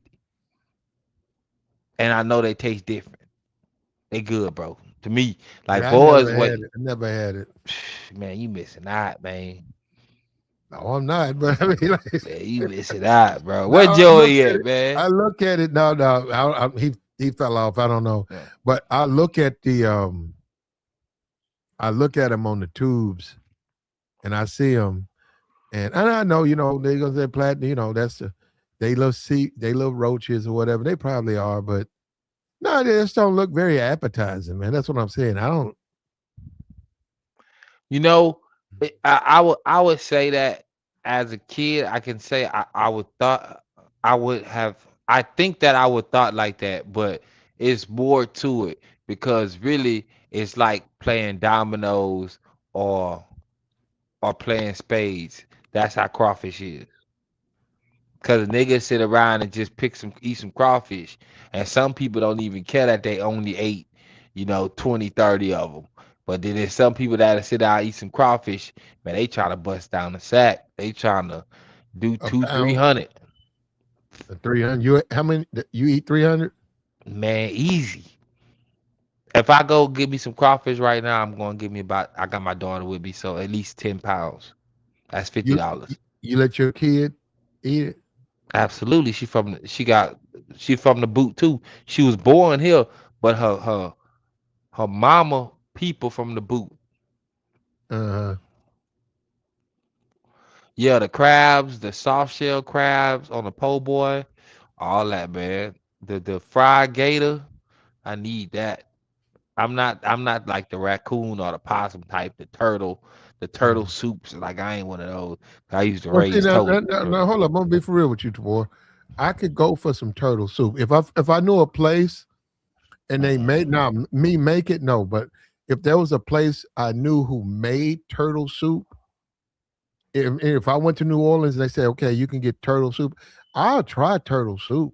I'll try some turtle. You said fried gator, maybe, maybe not, but fried gator, yeah. But I don't want no crawdads or what. I don't want that. That shit Man, don't look. That shit look crawdads nasty. tastes better than fried gator. Yeah, I just don't. Just they don't look very appeasing, appealing to What the about appetite. shrimp? Shrimp and mussels. You Fried eat any shrimp, of that? fried shrimp. Yeah, I mean, butterfly shrimp. Yeah, deep fried. That Yeah. boy, that boy say you don't eat no crawfish, man. Well, I ain't from New Orleans, man. That's what it Yeah. said, man. I Yeah, I mean, don't. it's people in Texas eat them too. It's really, you know what? It seemed like you ain't had no friends to really put you on them. Well, I don't have none to take me to eat crawfish. There's that. That's what I mean. Be like, it's craw. Did your partner come hit you up, man? It's I crawfish could deal. season. No, I could deal with the turtle. No, We can do turtle soup man. because turtle soup is soup. I'm not eating the Teenage Mutant Ninja Turtles, bro. That's how I see it, fam. I can't do it. I hear now. I hear turtle is really good. I heard it was, but nah, Yeah. I can't do it. I And can eat some turtle soup or and a couple of pieces of fried turtle. That's something, and then a piece of gator. That's something you're in New Orleans. You just visiting. That's something you eat while you're there, and then you have that memory or whatever. But crawdads or crawfish, I just it just even my partner from New Orleans, he loved. Yeah, he's probably living there right now in New Orleans, and he had that little Cajun, that little that Thibodeau. I call it Thibodeau. They got that little Cajun little accent to him, right? that's a real place. Thibodeau's a real place, Louisiana. But go ahead, I'm listening. There was another white guy. White guy met. I was in Florida. He was from Louisiana, and I swear to God, that white guy told me he don't like. He had joined the service, and this white dude was a very cool guy. He said, "Yeah, man, we was just talking." He said, "Man, you know what I don't like?" I said, "What?" He said, "These damn shoes, man." He said, "I gotta wear shoes." He said, "I don't like that." And I said, "Huh?" I'm listening to him. He said, "Yeah, man." He said, "Back in the swamp, man, I ain't wear no shoes." He said, "Where I grew up, we didn't wear shoes." And then I saw him 3 days later. He said, I said, "Yeah, man, I'm talking to him." He said, "Hey, man, you know what I did?" I said, "What? What you do?" He said, "I went and climbed that tree, man."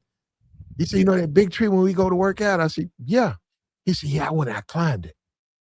And he said, then I took my shoes off. And that's when I said, "Wait a minute.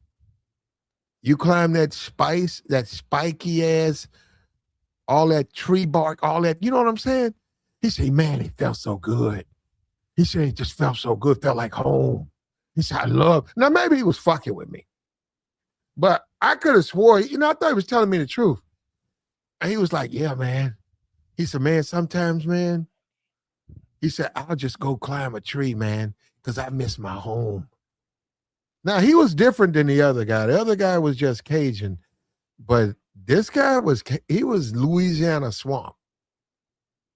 And nah, man, it was just a different type of dude, man. That's when I said, man, New Orleans is New Orleans America? It made me wonder about New Orleans. Y'all climb trees Tabor? Y'all climb trees with no shoes on? Bro, we just, I mean, as a kid, I climbed trees, but Without your shoes? nah, not without my shoes, bro. I mean, some cats are from other places. Some cats are Haitian, are Jamaican. They are from actual other places, and not just like they can trace their lineage from somewhere else, and they just be as wild. You ever met a woman with that Cajun accent? Yes, I have, and man, I Mm, love it. My mm, I have my sister-in-law, my brother wife. She have one light mm, skin. You know what I'm saying? So when she talk, with the baby and all that extra stuff, I mean, if I get drunk enough, you can mm, hear it. Like, mm, and I've been told that you can mm. hear it in my voice if I get Eh, drunk enough. man, I've heard your voice. You don't have that. No, you have a Louisiana accent, but that one that you're telling me about, Cajun, those guys, I think they're dying off. I Nah, really do. you just don't be around it because if you was there, you'll hear No, them. no, no. This was a black dude. No, like you were saying, the only people I really see, even on these YouTubes, is the white people, Yeah, the it's white people. white guys with that French Cajun accent. Yeah, well, you can barely understand it sometimes when they talk. It sounds like they stuttering or gibberish, whatever it is. Yeah, I know exactly what you're talking. I'm telling you, what you gotta do, bro, is like you gotta go down there and then you gotta be then stopped at one of the small town gas stations, and that's when you see them. And then you can't Hmm. even really be on the major highways. You gotta be on them back ones going like north in the center. I forgot what it is. Like you can't be going east or west. You gotta be going up because it'll take you through Louisiana. You can stop by the small towns, and No, and go let me ahead. tell you something. Now, the guy that I'm talking about, he was from a small town in Louisiana. I ain't gonna say New Orleans, in Louisiana. He was Cajun. He had that Cajun French. The guy told me in the chat, French accent, French Cajun. He had that French Cajun Cajun French. accent. And it was how he grew up. And he was trying to tell me that he didn't wear shoes. And in the military, you gotta wear your shoes. Yeah. And he said his idea, he did his job. No, no, no. This guy was a guy, he did his job. But Where he was from? he was in Louisiana. I can't sit up here and say I remember exactly, but he told me that he was in the swamps. He said he grew up in the swamps. And then he said they climbed in a Cajun or Creole. See, I don't even know if there was a difference. He's saying Cajun. I thought it was the same thing. But anyhow, he said he climbed trees and he said he would take his shoes off. And we had a lot of pine trees. There was a lot of pine trees. He climbed, and I said, a pine tree? Because of the bark of the pine tree, right? I've climbed trees, but I ain't climbed no pine tree. And he was saying, he took his shoes off and he run up that pine tree. And he said he just loved it, man. He said, man, it felt like home, man. He felt so good doing that. Yeah, but so I have a homeboy that's from Haiti, and or a dude that I know that's Haitian, and they ran around with no shoes on. But we just don't do that in America, bro. Like, you know what I'm saying? You will not have shoes, but you just overall not having shoes. That makes If sense you to if you? you grow up with no shoes, I'm serious. If your parents, you had shoes, but if your parents take you places, or you play with your family and you just don't wear shoes, your feet get where you can get away with it. Not on anything, but I'm saying just running around the grass, it just don't bother you like it would someone who wears their shoes. Your feet, Yeah. it You got rough hardens. feet. Yeah, it hardens. And then the feel of the grass and trees, you get used to that feel. So it's comfortable to feel that the grass under your feet. And so I knew what he was talking about. That's why he like man, he was cool. He knew exactly. I knew exactly what he was talking about. I knew exactly what he was talking about. But I ain't climbing no trees. But I knew he felt like he missed home. He didn't like where he had to do. He joined. He was going to do his time, but he didn't really like it. And he was like, "Yo, man, I climb trees. Where I'm from, we climb trees." Man, I don't know, bro. That ain't no. That's a where you from type thing. Before it's one of my things, we ain't got trees like that. I mean, we got them, but yeah, you know what? We got trees. He said. Let me stop He playing. We said. got trees. Okay. Quinn says Cajuns are usually ghetto white folks in New Orleans. Creoles are just mixed ghetto black people. Oh, Cajuns are ghetto white folks in New Orleans. okay. Creoles are just mixed ghetto black people. Yeah, I've never heard a white person call themselves Creole. I mean, they own the money, bro. Whoever that was. That sound right to you? Yeah, it sound right to me. Homie on the money. I ain't gonna lie. Because I ain't never heard a white person call themselves Creole. And I've never heard a black person call it be like, man, I'm Cajun. Like, you know what I'm saying? Like and I was in Lafayette. You know what I'm saying? Then I go to the small town. Yeah, I've never heard that one. That's a hell of an observation, bro. I ain't gonna even hold you. That's a hell of a one, bro. Nah, man, but you know what? I went to New Orleans on Bourbon Street and had some frog tails. I mean frog tail. Frog legs. I'll never eat those again. Yeah, That's you some know one what? food. I had some frog legs. Now, I only had them one time in my life, but they were very dry. Like you hear they taste like chicken. Yeah. The ones I had were dry. Like I would chew. It was like real dry meat. Meat that's it just was dry. Like okay, like a chicken breast. It was like if you took slices of a chicken breast, it wasn't even like a tender. It was just a real dry meat, and I didn't like it. Yeah, I think it was the person who cooked it Mhm. because the way the dude explained it to me, and I had told him I ain't never had no frog legs, and the chef dude came out and he was explaining it to me how the way because I was like, man, they taste like they slimy. Like I don't know, maybe I was imagining a frog, but they taste slimy to me. And he was like, "Yeah, it's supposed to be like that." Like, and he grabbed one of them and he was showing me how it was tender. I was just like, "Yeah, you can have that." Like, I want these, but no, those ain't it. Yeah, we grow up, and I did. You know, you grow up with a there are foods that are acceptable and unacceptable. You like you literally can eat bees, right? But we don't eat bees. But yeah, Yeah, you yeah. could eat spiders, but we don't eat spiders. You could eat roaches.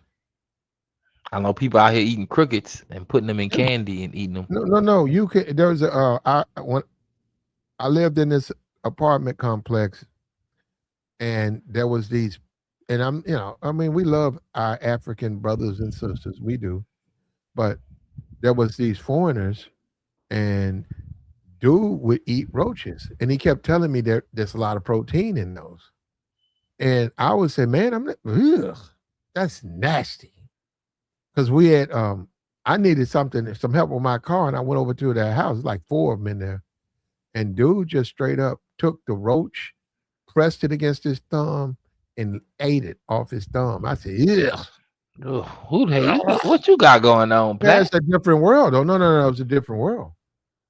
No, he was a good person. No, my car was messed up. He gave me a ride. I just So it wasn't doesn't feeling even good. matter. Yeah, he had the little robe on and all of that. They had, their hats and robes and stuff. It was just a different thing. This wasn't for me.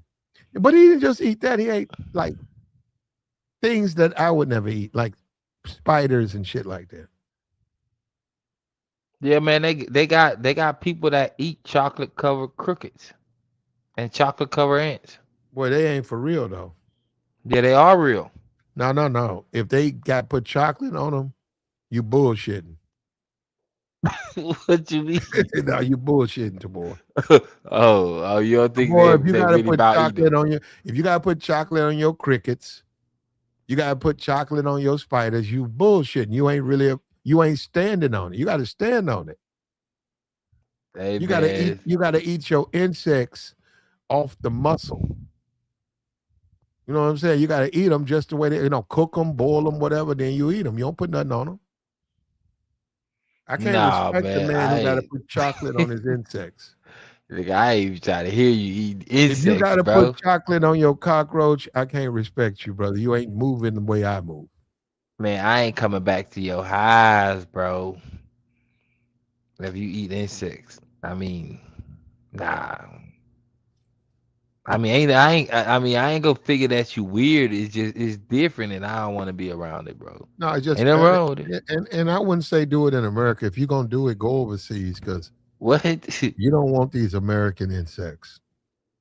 Oh, You don't know what they've been eating Little Caesar pizzas and you're gonna get sick eating them, brother. but you could. What do you call it on your own? He said snails not bad. Them big snails, I see them. No, I see it. People, I didn't even know things got that big, and I see them. They got the farms, just nasty. If you can eat that, man, that is a snail. Just disgusting, bro. But the good thing about America, you got variations. So you don't have to eat one thing. If that's what you want to eat, you eat it. Thank you. That shit is nasty. Why do we do that to ourselves, man? We think What? because you wear a black tie and this restaurant is $500 a plate restaurant and you got to book a reservation a week in advance and you go there and you think because they bring you a plate of snails and it's on a nice plate and they put a little spice on it and you think that I'm not eating those snails, man. Get that shit out of my face. Oh, I'll eat these. Oh, this is where the upper crust, the elite people. I'm not a part of the elite crowd. I'll have another plate of snails. Not eating that, man. Oh, Plat man, you just don't know what exquisite dining is. I That's don't. all. You're right, and I'll never know what it is. I'll never know what it is. No, yeah, I ain't going for it. I can't do it. I don't even like oysters. Um, I can't say recently. I was grown when I first ate my first fried oyster, but now I eat them char grilled. But past that, no, that all that slimy stuff. Nah, I need my food cooked, man. I don't want to eat nothing raw, but like some Cheetos or you know things in the bag You that's know the already crazy. cooked. Yeah, the crazy thing. The Civil War, right? And I'm in the South, and we know the Union. They won, right? And the South lost. But a lot of the food, no, I'm saying as I studied the Civil War, a lot of the food I grew up on, straight South food, man. All of that stuff, what they ate, I'm talking about the soldiers. A lot of that stuff, like he put raccoon, possum, had that. Rabbit had that. Had that. Uh, um, your buttermilk biscuits, all of that stuff had that. The pet milk, a lot of that. Because I didn't even understand. I'm talking about growing up as a kid, pet milk, because it tastes nasty. And then you didn't have to put it in a refrigerator. So that always baffled me about milk. I was like, what kind of milk you can put inside the shelf, and you don't have to put it in the refrigerator. And then you research and you realize that was a lot of that was civil. That was the South food. That's how the army was able to travel. They had to have stuff like that, milk that wouldn't spoil. Oh, that carnations Yeah, condensed that milk. carnation bullshit. Yeah, Ugh. Man, yeah. I only like it in the pecan candy. If it ain't in pecan candy, I don't want it. Now you put it, you cook with it. You don't really eat it. Yeah, my mom used it in pecan candy. But when we was younger, we have used it in cereal. No, you don't put it in cereal. You put it in like cornbread. You put it in biscuits and stuff like that. I hear what you're telling you, but I hear what you're telling me, It's but I'm like a telling you, milk. we It's a milk substitute. So what yeah. I'm saying is, you put it in things when you like you in at war when you got to go out and you don't have a refrigerator. So that type of milk will you can use it and from the can like that. You know what I mean? That's what I'm saying is it's not bad. It's just if you use it to cook, it's terrible if you drink it. I can't believe you put that in some cereal. I would just ate the cereal, Yeah. bro, by No, itself. we had that and we had powdered milk. No, brother. I know. Here we go with yeah. Your childhood was bad. Hey, listen, I ain't never used it, bro. And my mom, when she worked there, we didn't have small packs of it. We had like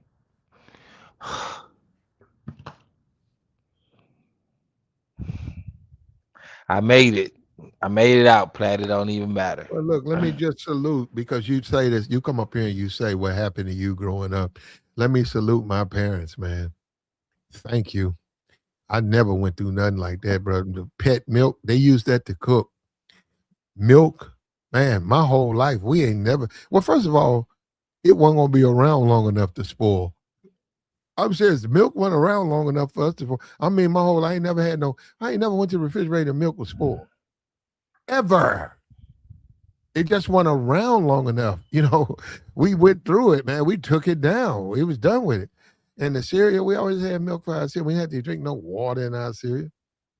We always had bacon and sausage and eggs and our cornbreads and all Oh, of that. you was And another thing they didn't do, they didn't try to.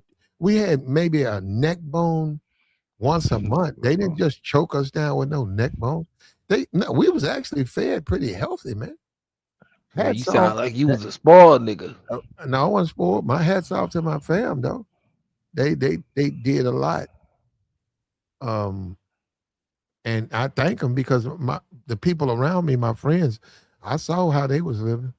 It was terrible. Mm. And that's Giz, how I be. gizzards, gizzards, chicken gizzards. You like gizzards? I mean, it depends on who cook them. There you Uh, go. Now you uh, talking. yeah, I mean that's the way most things is for me. It depends on who cooks it. You know what I'm saying? The right person don't cook it, bro. I ain't gonna eat it. Or they gonna give me a bad experience, and I ain't gonna want to ever try it again. So. Look at that, boy. This person, G. Benet. Pig feet are delicious, and they got a Black Lives Matter avatar. You can't say you support Black lives and you eat pig's feet, brother. Them pig's feet taking years off. You don't eat that, bro. Man, The new world, man. We got it. Slavery. You're right. If you was a slave, eat your pig's feet. But you ain't a slave no more. yeah, bro. They got real food out here, big dog. Go get you a cheese. Go get you a McDonald's burger. Go For go real, to bro. Wendy's, bro. Go to Wendy's. Don't and please don't get that to your kid, man. Please. The Please. pig feet, bro. Yeah, don't give them a pig. Don't do that, man. Man, I'll never give my kid no pig feet, hog head cheese, any of that. Oh, no. Sow's meat is Shit. good. Sow's meat So, good. sow's meat. That's hog head cheese. I like Sow's. But no. I wouldn't Uh, give that to a kid, but I'll eat it. yeah, my mama eat it. They used to give it to us as a kid. You know what I'm saying? Well, But you It's not well. A slice ain't that bad. I mean, I guess you might as well feed me spam. I ain't going for Now neither one of those give two. me the sauce over. I don't fuck I with ain't no eating spam. no spam. Ew, Yeah, me spam. spam. I ain't trying to We nah. I'm had not spam, touching no man. spam. We had spam, mayonnaise, and then they got that little piece of jelly. You know, I don't know what it is. You know what I'm saying? Oh, That little slime that be in the can. yeah. Yeah, and then we started to fry it, and man, just you had to grow up, man. I just don't fuck with spam. That shit was. You're right. Some of the foods you can eat, but spam, that shit was just too much.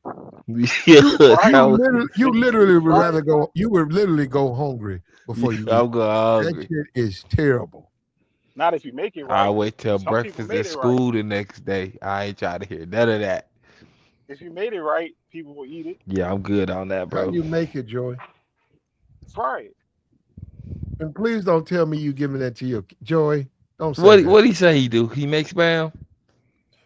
You fry He's, it. Give it to your kids. Fry it. oh, Joy. What he say? What He you say reading? gives spam to his children, Joy. God. Oh, bro. I ain't say I give it He to my lost school kids, points but today, Joe. I No, ain't it's say another nothing guy. about giving it to my It's baby. another guy who I can't I eat know who spam. It did got pork that. in it. No, Joy, I know another guy. Spam He got told pork in me it. I can't eat that. I I got did no, have no. it. Oh, okay. I know another I had guy it who when I was told me he younger. gave. I know another guy who told me he gave spam to his kids, and he couldn't believe I was saying that because I was upset with him. And I said, "Man, please don't do that." He was like, "What you mean? They like it?" I said, "No, they don't." I said, They "Man, don't. don't you're damn right. Don't nobody like no spam. No fucking spam. They eat it because you their parent. They ain't got no choice. Spam is something you eat because you ain't got nothing else to eat. Nothing. Nobody gonna go out and eat no spam. When last time you been on a date, Joey, and you and the woman went and got a spam sandwich? That would be never for me, Platt. Never Boy, worry. you ain't gonna ever get you no box. I You had don't that in the deserve month of no box. February. I never ate no spam. But it is people down. I seen some carnival places that was giving out spam and stuff like And the that. war rations. What are you Go ahead, talking Joey. about giving out spam, Joy? Oh, It, was out there. spam. It was at a Your phone fair, messed up. right? It was a fair that was they had like a spot where they was frying the spam up and was cutting them up like Oh, fries and was putting some toppings on it. It looked good, but I can't eat that. It got pork. Can't yeah. eat that stuff. Man, I can't eat it because it's spam. I ain't even trying to hear what you put on it. Yeah, I'm cool Yeah. with that. And Vienna sausages. You Yeah, you I'm you cool on you them you too. No, you, I you can now. hurting. Well, I'm not. Well, actually, I disagree. Well, I mean, Play. like, If yeah, you out eating Vienna sausages, you hurting, man. Yeah, low key. no, Your with ribs is the touching. one with the little white boy on it. You know what I'm saying? I don't know the name of. You know what I'm saying? It's a little Any white. Vienna sausage. I Like know what it's you're like a talking about, little Play. white dude, a young white dude on there with a sweater, with a smile on his face, and it's got like that one. It's not just Vienna. You got the damn Oscar Mayer. One of them. They got the Vienna sausage. Then you got the one. You know, you guys seen that growing up. You Yeah, seen I that. mean they got the quality ones. I get it, but we I'm talking talking about the about can with the water, Platt. Yeah, yeah, nigga just ain't man, eating no, that. Vienna sausage. You talking about eating the whole can? You know, hold up. That I'll sound eat like he eat it with crackers. no. I'll eat a Vienna sausage. I'll eat 2 or 3 of them, but Oh like no, I think Platt. it's about 12 of them. No, I don't eat 12. But no, if you hungry, man, you want to take the Oh edge no. off your hunger. I eat. Yeah, I eat. I would have to be extremely hungry to eat Vienna Nah, sausages. man. Yeah, I gotta And be super listen, hungry. if it was me, it was either dying or eating spam. I gotta go. I ain't eating no spam, bro. Well, Vienna. no, I eat the spam over that one, but Nah, I'm gonna die, bro. If I see any grown man eating Vienna sausages, that's just telling me you going through it, man. You going through some tough times, or you just don't well, care Joey, about your actually, diet. Your diet is just I seen my man Darnell eating Vienna sausages on the panel. I said, Darnell, what are you doing? He was tearing them up too. He had a fork and everything, taking it out the can. Yeah. I said, Darnell, you eating Vienna sausages, bro? That's Smacking somebody on who don't want to cook though. It sound like Joey be hating on cats that can eat bacon. Oh my God. No, I ain't hating. No, I'm talking about a grown man. Just imagine you see a grown man just sitting there eating Vienna sausages, smoking a Newport. You gonna be like, bro, you all right? Mean nothing to me because like he hungry. Yeah, that look like a nigga going through it to me. Yeah, You supposed to be. I'd rather you eat a hungry man. You can go to the store and buy yourself a hungry man meal. Heat that up in the microwave. You can't eat that though, Joe. You can't eat a hungry. I can't. I'm not eating it, but I'm just saying. I'd rather for. You might be able to get away with a Salisbury steak or something like that. Man, y'all don't know what Joey be eating with nobody around, bro. I eat chicken and fish, Tabor. I laid I'm gonna be for real. No, I ain't eat nothing with pork in it, good brother. Let me tell you something. I swear to God, in a minute, pork on my fork. Before I eat some Spam, Vienna sausage, sauce, pig's feet. Oh goodness! Anything dealing with like pigtails, intestines. I swear, no. I'll go get some popcorn. I will eat fucking popcorn. Popcorn is 50 cents. No, some places they take it out that little bag. You could just buy that one bag, throw that in the microwave. I'll eat that before I eat that. No, I'm saying I'll eat the popcorn, but I won't eat that shit. I know what you're saying. I grew up in a situation having to eat that. And believe me, I remember them days. I'll never want to repeat them days. It was never that hard for me, Platt. It was never. Sometimes for us, it was, I don't know if that's good or bad, but sometimes for us, we just didn't have no food, man. What, pig feet? You better go over your homies. Yeah, we didn't have no food. That nigga said pig's feet. You're right. Yeah, we didn't have no food.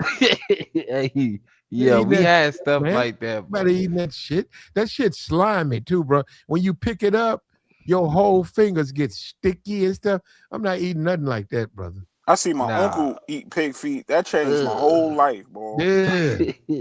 And he ate the ears too. I think I told you about that.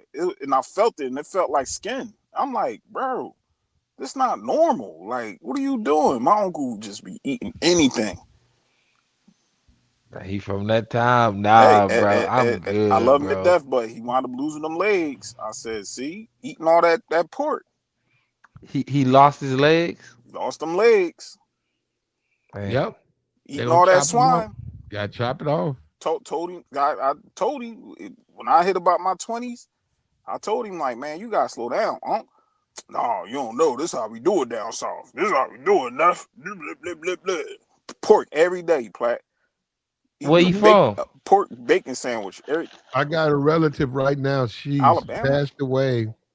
She's passed away, and one of her things, she's loved to brag on how she ate pigtails and pig's feet. Jesus. And then the thing about that, right, is when you if you cook pig things, right, ears, whatever, when you cut the pot off the next morning, like say you cook it and then you eat one and then you say, I'll eat the rest of the morning. When you get up in the morning, that shit ain't nothing but straight white fat. The whole thing's covered. It's so much fat in pork. And like I say, even on these dog videos, like look at these dog videos. Go watch them when they feed them a duck head. Go watch them when they feed them ground beef, which is what, to me, I think they love, versus when they feed them pork.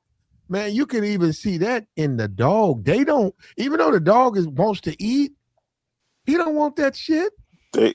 I don't know. It's something with their senses or something too, Platt, where they knows or something, where they know it's pork or something. Because the Rockwilders, as puppies, they give them like beef, like the ribs, and then they try to throw out the pork ribs, and they wouldn't go to it. They walked away from it.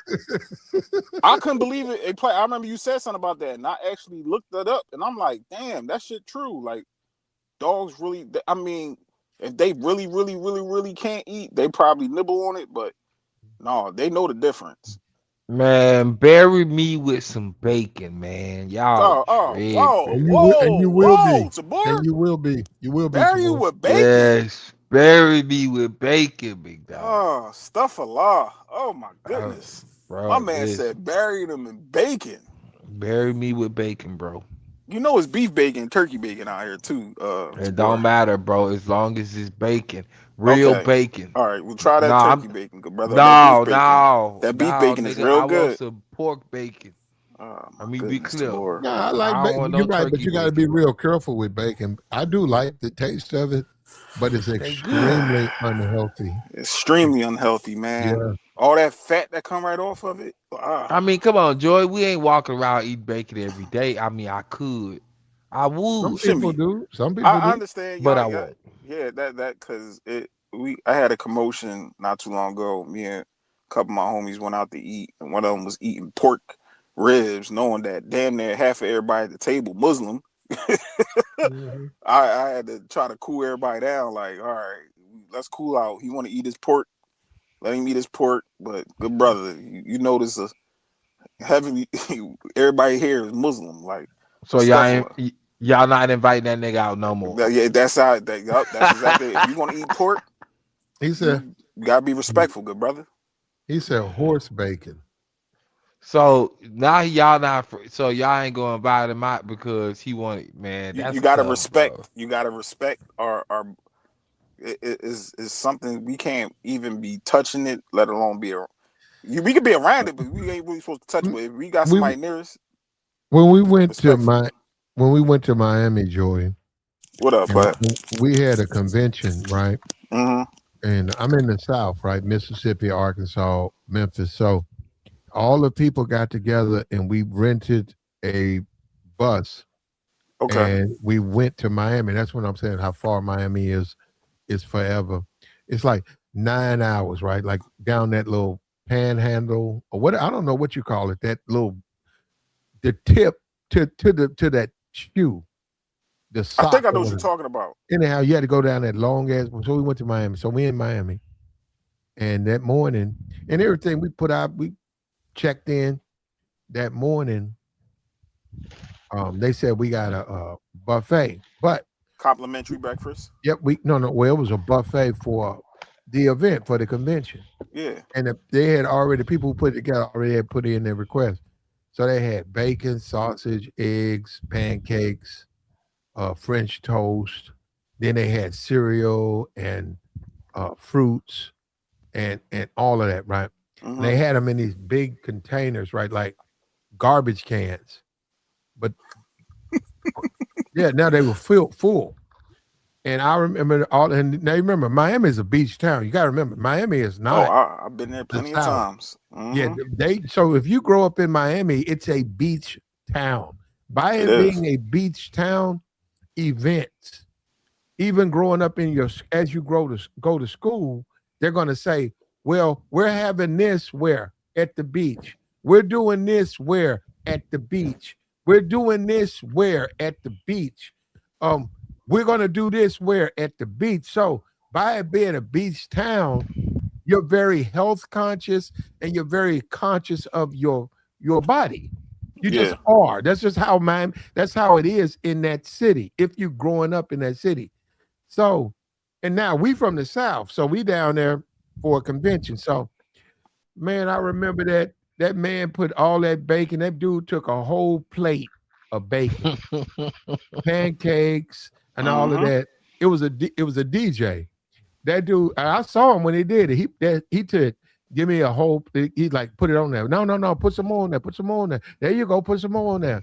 And I saw that man face because I was looking at them people and they were Cubans, right? Most of them were Cuban, and they were like they were frowning up because they could not believe somebody would eat that. They were like, "You gonna eat all of that pork? Yeah. You gonna sit there and just eat?" And you know your breakfast and your sausage and a plate of sausage, a plate of bacon, biscuits, eggs, grits, and man. Boy, pick it And out. then check this out. Now, check this out. So, and I had me a little bit. I didn't have as much. I mean, now I went up to Duke. I wanted to do it on purpose, right? I went up to the Duke. It was a man. He was a man.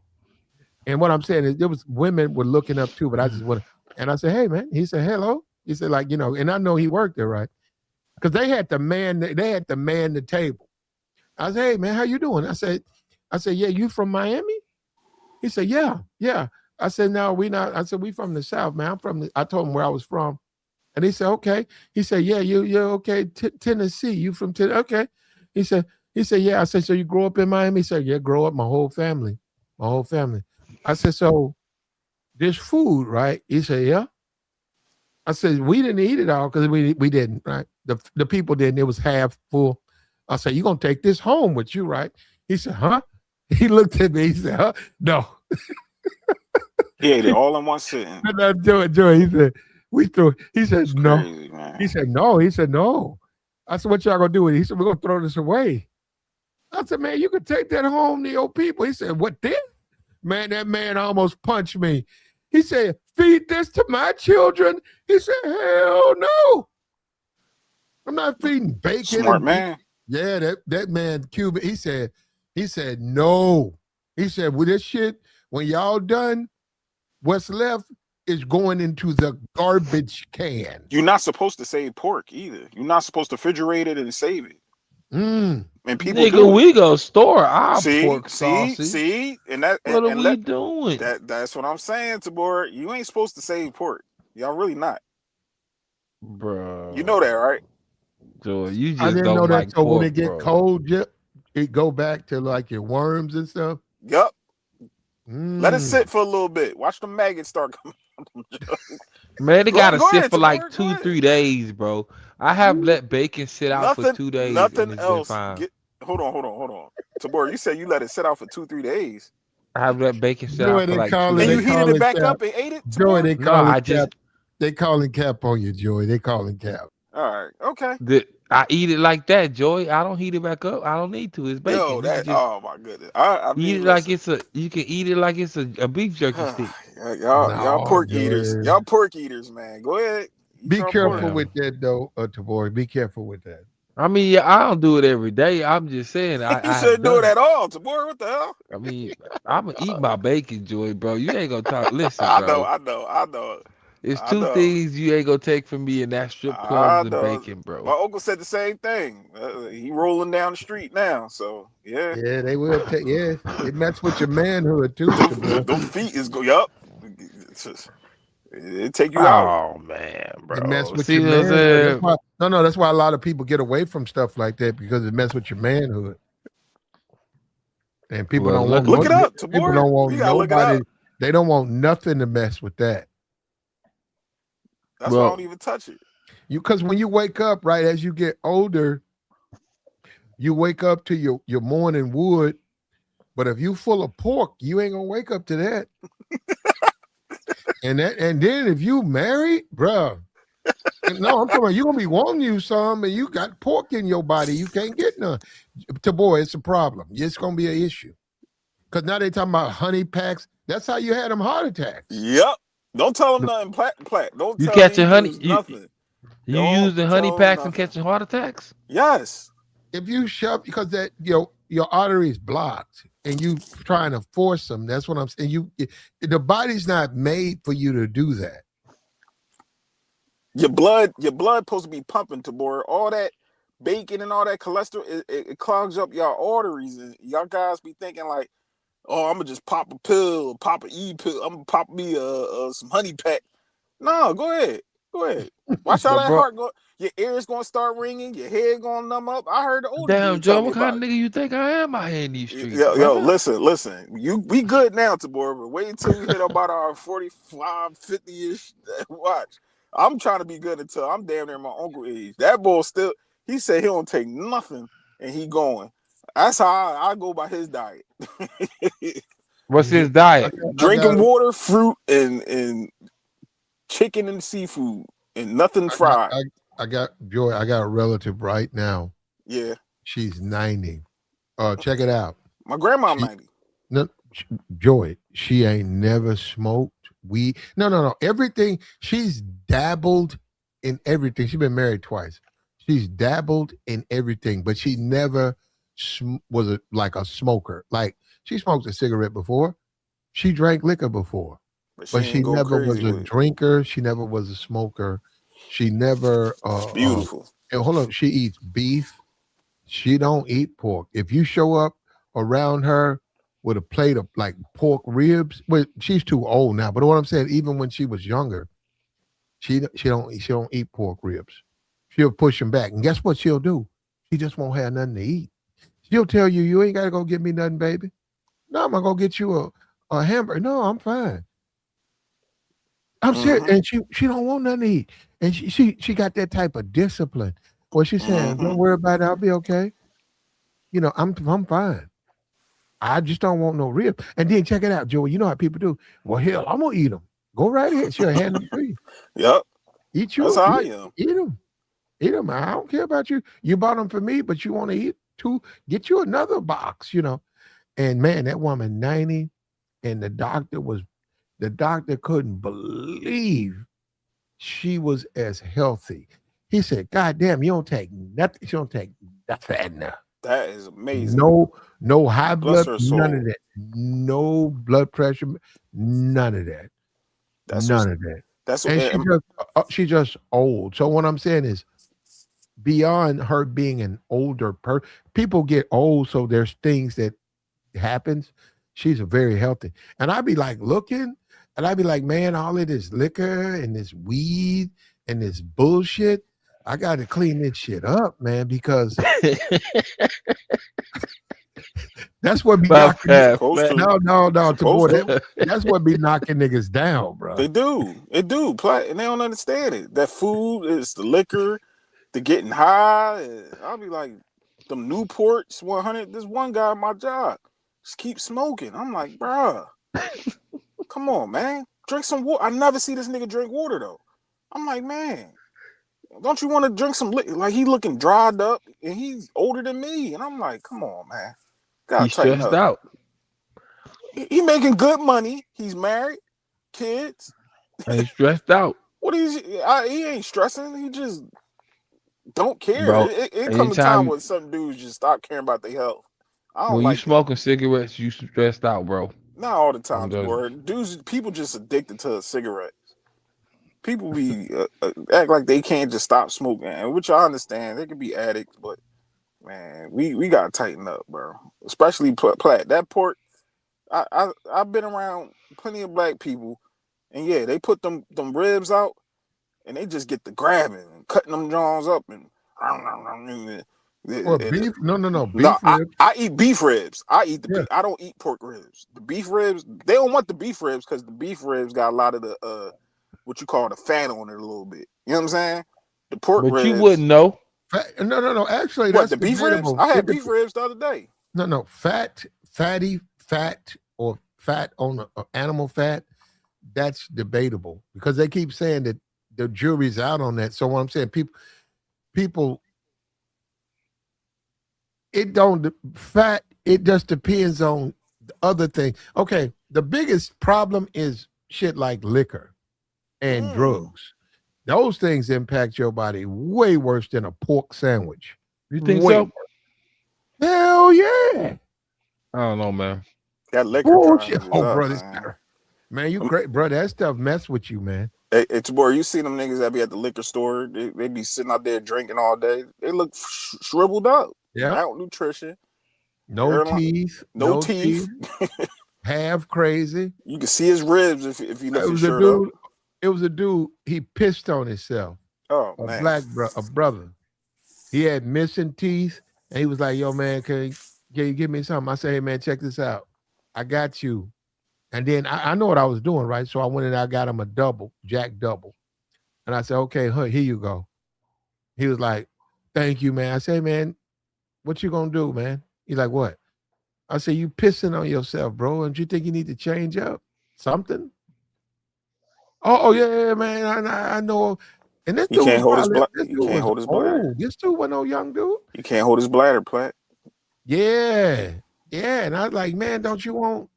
Because I was like, yo, don't you want more out of life, man? You out here pissing yourself, drinking, bumming money from niggas. You know what you want to do with your life, man? Think about what you're doing. Man. Maybe you need to change.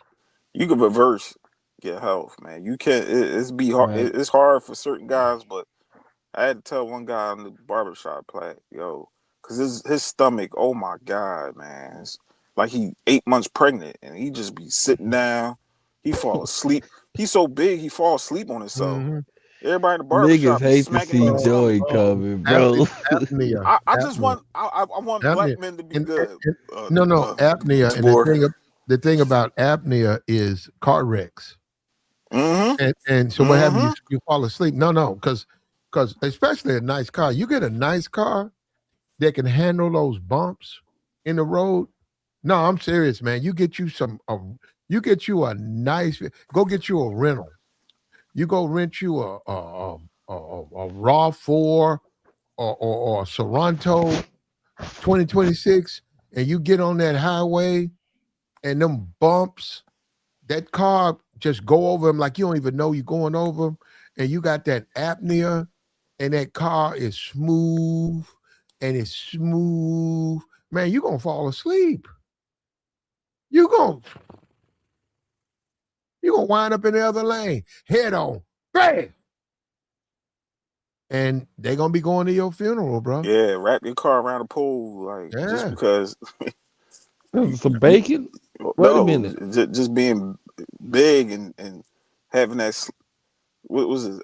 Sleep apnea or whatever, narcolepsy, whatever they Yeah, call you it. can't. Your body that apnea is your lungs. Well, it's actually more to it than that, but the oxygen, the body can't. The body inhales oxygen, but because of your weight, it can't push it into the blood, and because you can't push it into the blood, your blood has no oxygen. So your toes and your hands are being deprived of oxygen. So when you look at people, you see black hands, black toes, you see their body, it's really like rot because of the fat, the block tissues, and unless they change it, what you think's gonna happen? So that's what I'm saying. That's so the apnea, if they don't fall asleep at the wheel, it's gonna get you. So all of the wind, and they got the wind. I saw Wendy's. Wendy's had a double cheese, and he's dead. Dave, the Wendy's creator, he died of heart disease. He's dead. You take a ladle of cheese. He had one where he had 2 cheeseburgers, and then he had 2 pieces of cheese, and then he had like 3 pieces of bacon, and then he followed up with melted cheese over the patties, and he put that out. And he was watching a football game. You're looking at that shit. You say, "Yeesh, man, that's too much cheese. It's too much everything." Yeah, that's too much cheese. You said, "Man, that's so unhealthy." And then you realize he trying to sell cheeseburgers. He ain't concerned about your health. You think because you see it on the Dallas Cowboys, you saw it advertised that's a cosign to go get you a Dave's double extra cheesy burger with bacon. No, man, don't eat that. Hey, Platt, I seen my cousin eat a Dave's triple burger, right? With the fries, the fries with the chili, put the chili on there with the cheese. And I'm like, bro, you ain't about to eat all that, yo. He said, watch me. With a large Coke. That man ate everything. I was like, bro, your heart is gonna be out of here, man. But I say about 2 years later, got his health together, Platt. Ray J, and I stand on this. Ray J got heart disease. Ray J, I see him out there boxing. I think Ray J lying though. Ray J got heart disease, and I see Ray J out there boxing and winning, right? But this is the way it works though. Ray J ain't taking care of himself. Yeah, he drinking and chilling. Yeah, and see, this is the thing about Ray. Ray was rich. They were kid actors, him and his sister. They ate a lot of McDonald's. So Ray J, for most people, they don't really eat McDonald's that often growing up because people just don't have no money like that. Ray J was an actor. So Ray J probably grew up on McDonald's mostly. And that's why you see him now with heart disease. because it's all that grease. That stuff catches up to you. So now Ray J, whatever age is, I think it's that liquor, Plat. I think him, Adrian yeah, Broner, they got that liquor belly. drugs, a lot of drugs too. Weed. Yeah, a lot of these dudes now is starting to get that like they used to call it beer belly, that liquor belly, because their arms are skinny. Up top look like they regular, but they look like one of them dogs, them pudge. They stomach sticking out all on the side, and they got skinny legs. Like I could tell a couple of guys I know, I'd be like, bro, you gotta lay off that liquor, good brother. It's time to put that bottle down. Nah, Joey, you don't know what you're talking about, man. We getting fucked up. I'm like, bro, getting and see, older. a lot of niggas like that though, Joey. And Tabor know what I'm talking about. A lot of niggas like that who you see sucking up Wendy's and Burger King, they not fucking. And what I mean, no, I'm being for real, Joey. Because dealing with a woman, you know you can't do that. You can't, you can't take care of her and you full of McDonald's. You know you can't. You full of Wendy's. You can't, your body can't work.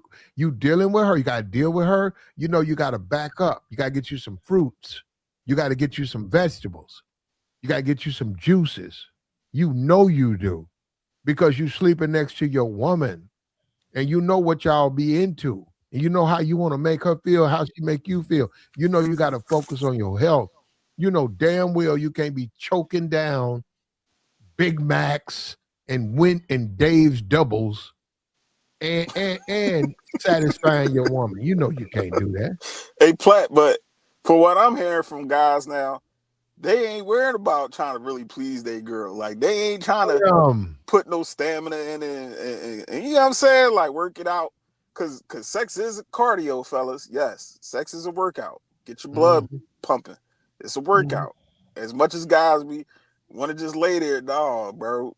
Women want to be pleased. But for what I'm hearing now, Platt, these guys talking about they just want to be eaters. They just want to eat it and go to sleep, or they get theirs off and just. I'm like, damn. I think the only group of women who accept that is white women. I might be wrong. Oh damn. No, I might be wrong. I think if you just chewing on a chick, I think that'll work with the white chicks. I don't know if they work with black women.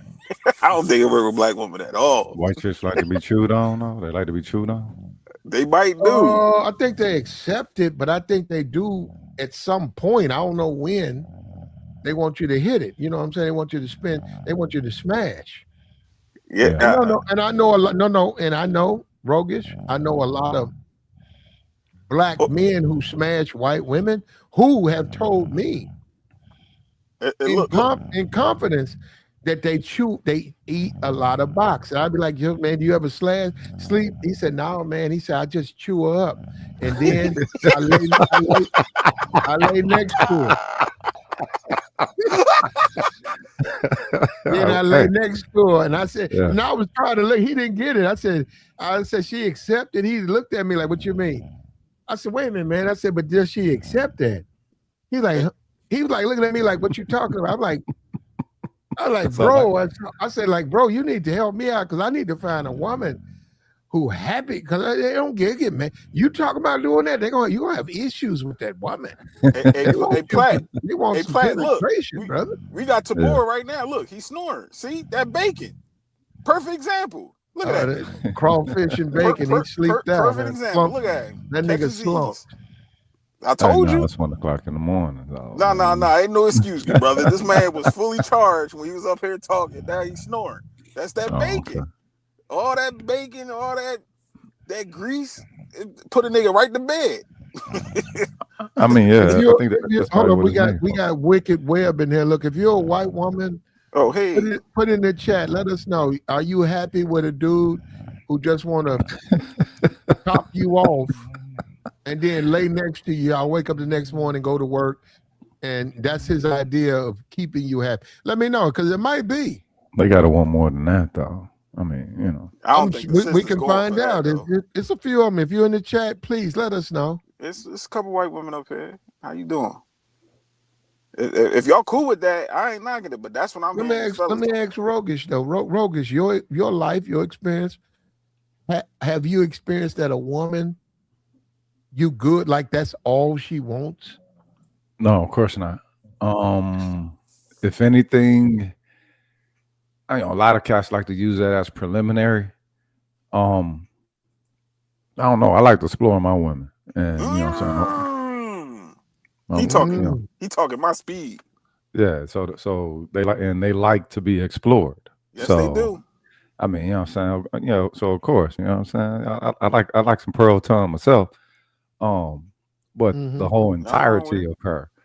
But even on that, but interacting Rogues, I swear, from my experience, even on that, they'll give you they'll top you off, but they don't want you to finish. And what I mean by that, you know what I'm saying? They want you to start it up. Want you to smash.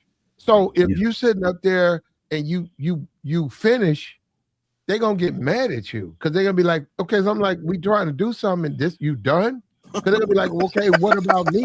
No, that's what I'm saying. That's no. When he was telling me, when you say finish, you mean get yours before she get hers?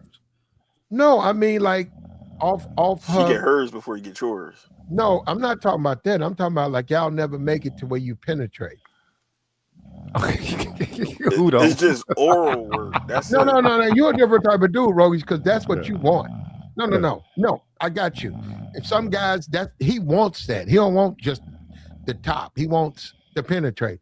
But some dudes will just take top. And that's what I'm saying. That's what this guy was like that. And that's what I kept saying. I'm saying like, yo, man, you bragging. But I mean, like, yo, girl just, I was like, okay, it's a white chick. That's all she wants. Because that's what he didn't understand. Because I was like, I know these women, man, they don't want to accept shit. Like she let you get away with that. He's like looking at me like, what you mean? I mean, like for real, you got away with that? Because you ain't gonna be able to get away with that. Hey, Platt. Now I'm thinking about it. Is this a black dude? Is this a black dude that you're talking about? It was a brother. Hey, you want to know? I remember Platt. Remember when Kev said that to Nicki Minaj, and she said she wasn't going? Hey, why not mute the sleeping cat? Yeah. Mute Tabor. He catches some Z's. That bacon. That's that bacon snore right there. Yeah, but hey, Platt. Remember that when Kev was like, you just eat the box and then go to sleep or whatever. And Nicki Minaj was like, what? Like, yep. I told you. Yep. They don't play that. That's like, that's how you be knowing who dudes be dating, because you be listening to them and then they say stuff and you say, wait a minute. Because you know how these women are. Bro, they're not going to accept that. They're going to look at you and say, what, that's it? You can't do that. So don't try to do it. That's the whole thing. Just let it go. They trying it, Platt. From what I'm hearing, that's what guys doing. I know it works with. I know. I will say it works with white women. I don't know other women. I don't, but I will say a lot of black. But the thing is, what makes you think that it works with white women? What makes you think white women don't want no pole? They don't complain. They don't complain the way you would expect them. Okay, but only if you don't like fucking a white chick. Is you just maybe trying to do that and you with her, y'all in a relationship and you just trying to give her a little something to pass the time. But most of the time, they like to get, you know what I'm saying, blacked. Yeah, all women do. But what if they let the but Rogish, what if you tell me at the job, you mess with this white girl, she really ain't, it is what it is. You chewed her up, y'all had fun, and you ain't pussy. Wait, who just eat pussy like that though? Who do that? That's what guys know. They ain't putting that work in. Who just do that right off the bat? You know what I'm saying? All listen, I'm doing is hey, Rogish, listen, bro.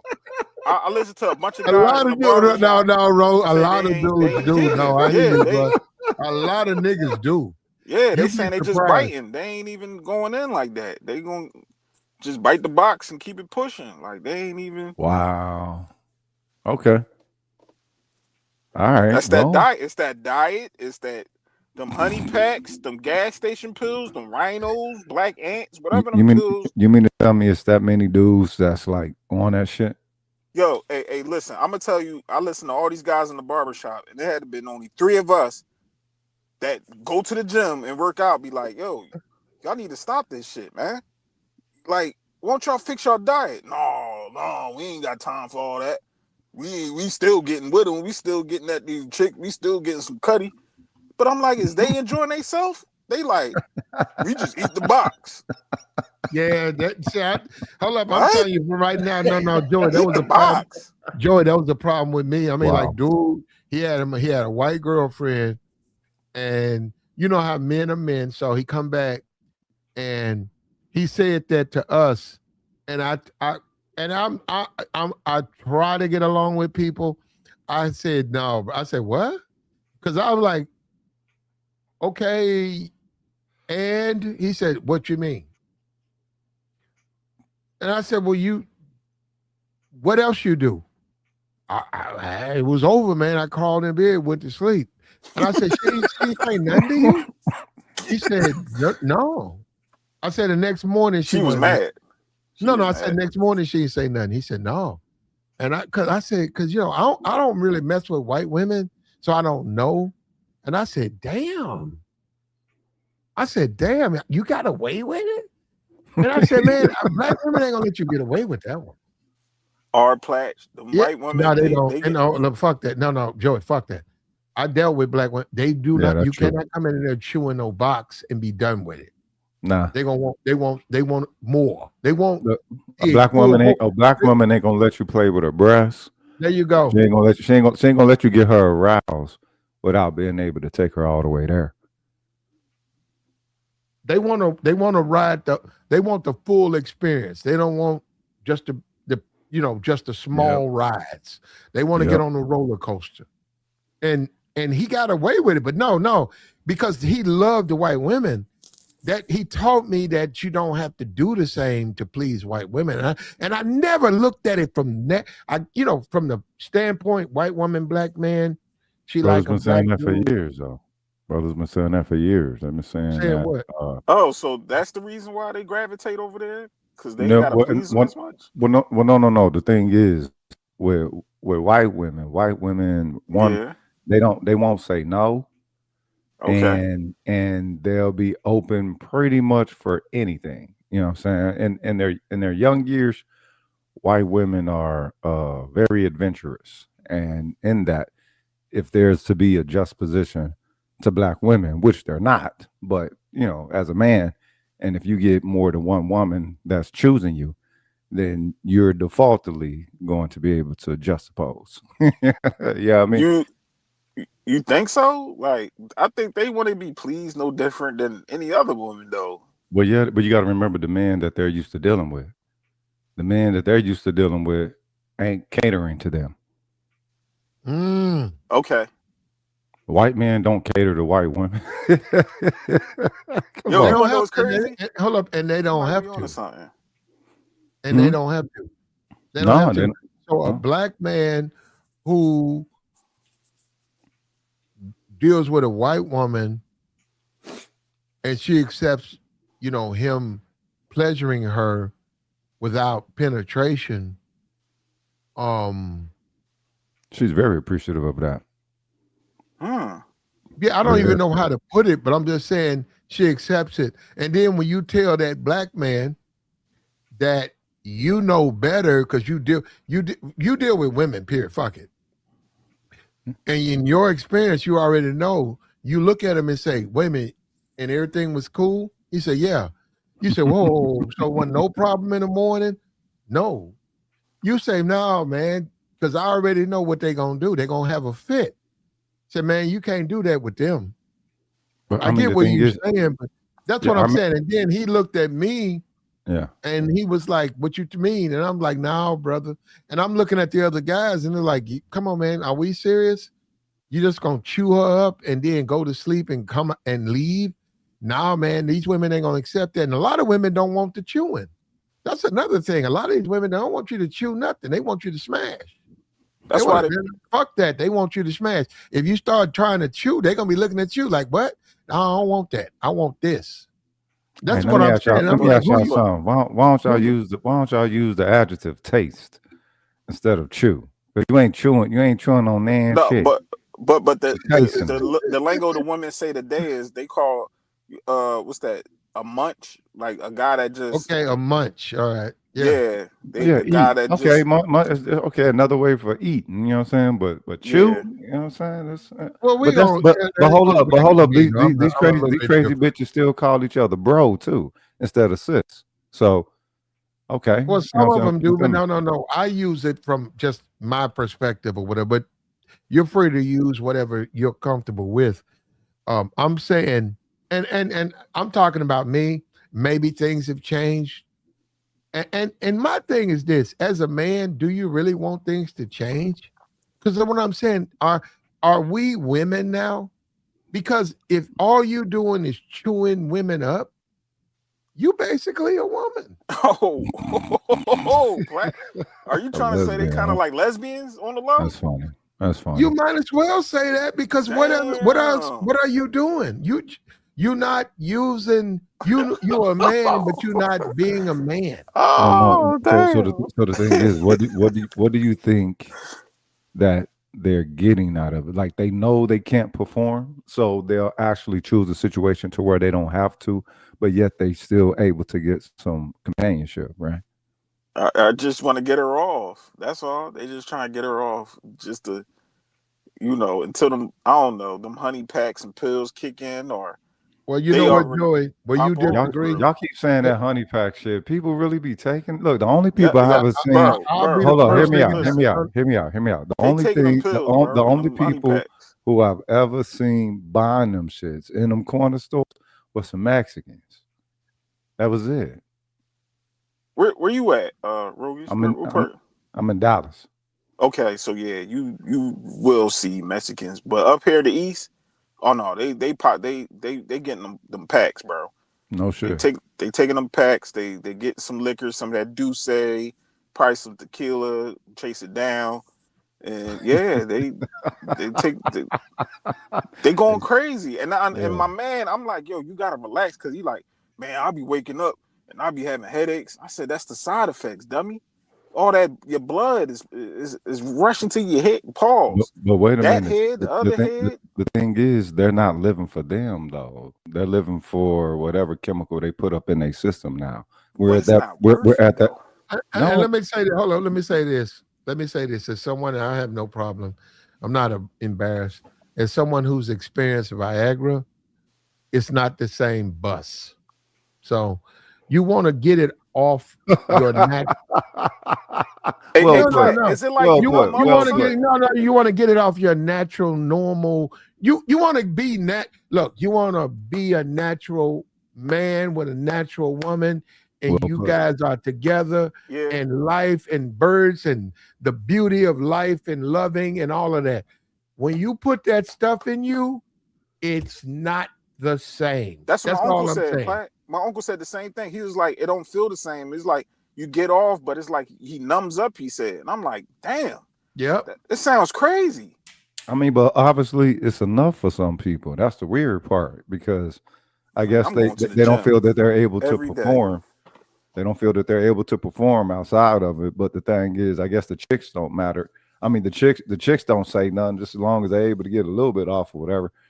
You know what I'm saying? But they don't rock their woman world though, and then they woman still dip off. You know what I'm saying? With a Yeah. Not black motherfucker. women though. In my experience, Get not the black. fuck out of here, not black women. I ain't never met a black. I ain't never met a black woman. Me, I'm talking about platinum. That wanted me to chew her up over the smash. Ever. Oh no! Well, no, not that. No. That's to even say that right now. Even it's ridiculous I because ain't never heard a chick they say really that. don't even want to chew. They don't even want to chew. They want some wood. Yeah. There you go. There you go. They want you to take them down right now. Fuck all 12B. that. Let's do this. Yeah. Hey, Okay, shout out to somebody okay. in the chat. They said take the pre. See, but the thing is, you can't take pre-workout is for when you're working out. It's Same not really thing. for. Shit, look, it's fucking with your heart. It's fucking with your blood. The whole Yeah, pre-workout thing. It's for the same thing. You get a hyper circulation engagement with that. So why not just make it something natural to where it becomes your lifestyle? You don't need no motherfucking Smurfberry juice, nigga. Live it. Mm-hmm. some of these dudes gotta take it, man. I feel bad for them, man. They ain't got to take it. All they got to do is like, be on the regimen, 3 days a week, I don't know, at man. least 30, 45 minutes of rigorous muscle engagement, at least 3 Yup. muscle groups Yup. per Mhm. motion. Yup. You have to lift enough to Cardio. feel the pump. Okay? That's what you do. And when you get older, you got to go harder. Yup. You gotta Please do believe. that cardio. You gotta take the multi. I get the well, GNC got the Mega Mans, but it's different varies of it. You know, because your muscles gotta grow. But you don't even need that, Joy. No, If get most of it in your diet, homie. I don't do none of the no, carotene and all that Joy. myself. No, Joy. If you, because you're a boxer, if you out here running, you ain't got to run a 5K. If you out here running a mile, no, fuck that. I ran If 4 you run, yesterday. if you run half a mile, walk the other half, Mm-hmm. run There you go, half Pat. a mile, walk the other half. That's 2 miles. Yup. I swear your body will take care of everything else. Yep. All you got to do is stop eating all the bullshit. Yep. Stop eating the bullshit. Stop eating the bacon. Stop eating the pork. Stop. Go to a fruit. Hold up. You can't just tell people to stop, because when it comes to their food, it's just like religion. You know what I'm saying? It's tied into tradition. It's tied into culture. It's tied into routine. So a lot of people, it's tied into trauma. So, you know, they might know what ain't good for them, but if they already on it and it's been a part of their lifestyle, it's going to be different than other just making a decision.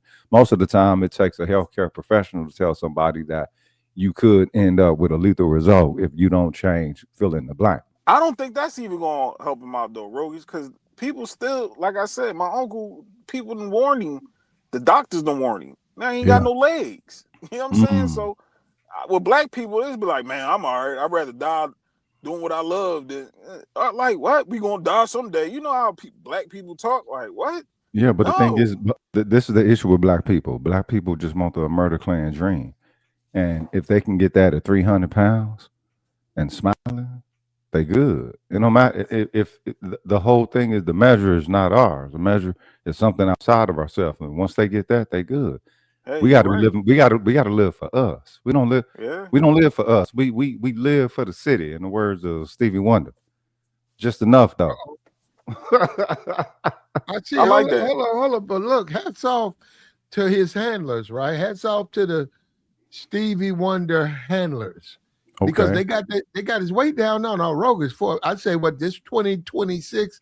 I'd say 2010. He was fat. Okay. He was fat. When you would see him, he was fat. But no, I've seen him lately. He's skinny. Bobby too, Platt. You seen Bobby? Yeah. Bobby lost some weight. I'm like, get the fuck out of here. Bobby Brown lost a lot of weight. He lost that's a lot all of right. weight. Go ahead, Bobby. Shit, that sounds good right there. Hey, you know what? Hold up. 8 Ball lost his fucking weight too, cuz. Yeah. Well, he's lost some weight. That's fucked up. That's fucked up. No. Well, I like MJG. So Ball is a little bit different. What you talking? That's a whole different company. We ain't talking about that. But anyhow, Bobby, you say, I am 2016. Bobby came to my city, and he didn't sell it out, but I got a chance to meet him. He's a cool dude, but I'm a Johnny Gill. I like Johnny Gill. So yeah, Johnny Gill, that boy. Yeah. Yeah. You know what I'm gonna say to him? Yeah, Johnny Gill better than you. I just say, hey, what's up, Bobby? Hey, no, it was New Edition. All of them was there, Platt? No, just Bobby. That's how I was able to meet him. It was just Bobby. It was just Bobby. It was cool though. Bobby cool. Bobby sat down. Hold up. Bobby been through a lot. Brown sat in a stool and did his session. That's how they all doing now. You see Ronald Isley? That's a fat fuck, Joey. Get your fat ass up, or go to the gym. Don't be talking about you're gonna do a concert and sit your fat ass down for the concert. He sat in a stool the whole show. He probably said, my prerogative. He was sitting down. Yeah, everybody else was dancing around. To do. Look, everybody. That's inevitably what everybody tends to do. Remember, they said Elvis died on the stool. Yep. So, and he got that big, and that's what happened when you get older, and you eat that richly, because you earn more money Mm-hmm. The more older you get, the more mature you get in age, your earnings increase. Eating more Well, and chilling more. you know what I mean? And there's no thing. That's why 40 call him a baller belly. You feel me? That's why you see the preacher get fat in the motherfucker and shit, because it's not that they eat more, it's that they eat more and they're eating more enrichedly. But if your lifestyle, the activity of your lifestyle no longer includes, you know what I'm saying, anything that's, dare I say, athletic, it shouldn't have to be athletic, but it helps. People only did that shit in high school or maybe college, and then, you know what I'm saying, they done. That's it. And it's like, all right, well, wait a minute. Are you living for you, or would you doing that for the school? Would you doing that for the, you know what I'm saying, for the gig? Are you, you know, do you eat to eat, or do you eat to live? Shit. Charles Barkley lost weight too. I'm proud of Charles, man. I don't know. I think he's taking something, but a lot of these older people is starting to lose weight, he on, and I like it. Ozempic, whatever that shit. He on that shit. I seen him on a commercial. I seen him on some commercial. I'm like, dang, whatever that's taking what he is helping. Well, you got to keep it off. That's the thing. You got to keep that off. That's good. They can get it off you, but you got to keep it off. Okay, yeah. but if it take a chemical compound to initiate it, how is it they don't have to keep taking the chemical compound? I heard it got some type of venom, like in snake inside the stuff. I'm like, what? That's what stops them from eating. And I'm like, huh? That's how smart the motherfuckers get.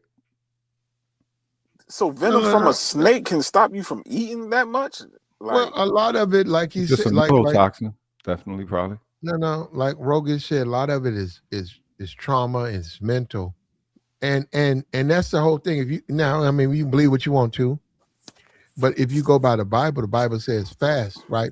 Parts of fasting, right, is to detach you from, like there should be nothing. The only thing that you need is the word of God. You got to stop letting food. If you're a Christian, everybody ain't a Christian. Well, no. Well, you could, but you. I don't know. Fast. Hold on. Joy's Muslim. Oh, Ramadan, is that fasting? Yeah. Okay. So what I'm saying is, what they're saying is this: as a human being, you got to detach from society. So fasting is, you're not drinking, you're not using nothing, you're not eating, and you just, the only thing you consume is the word, whatever faith you believe in. And that's the thing. They saying all you need is the word. Right. And then you jump back, and then you jump back into a fucked ass society that wants to. Well, now that's an individual thing. No, Jodish. I mean, Rogish.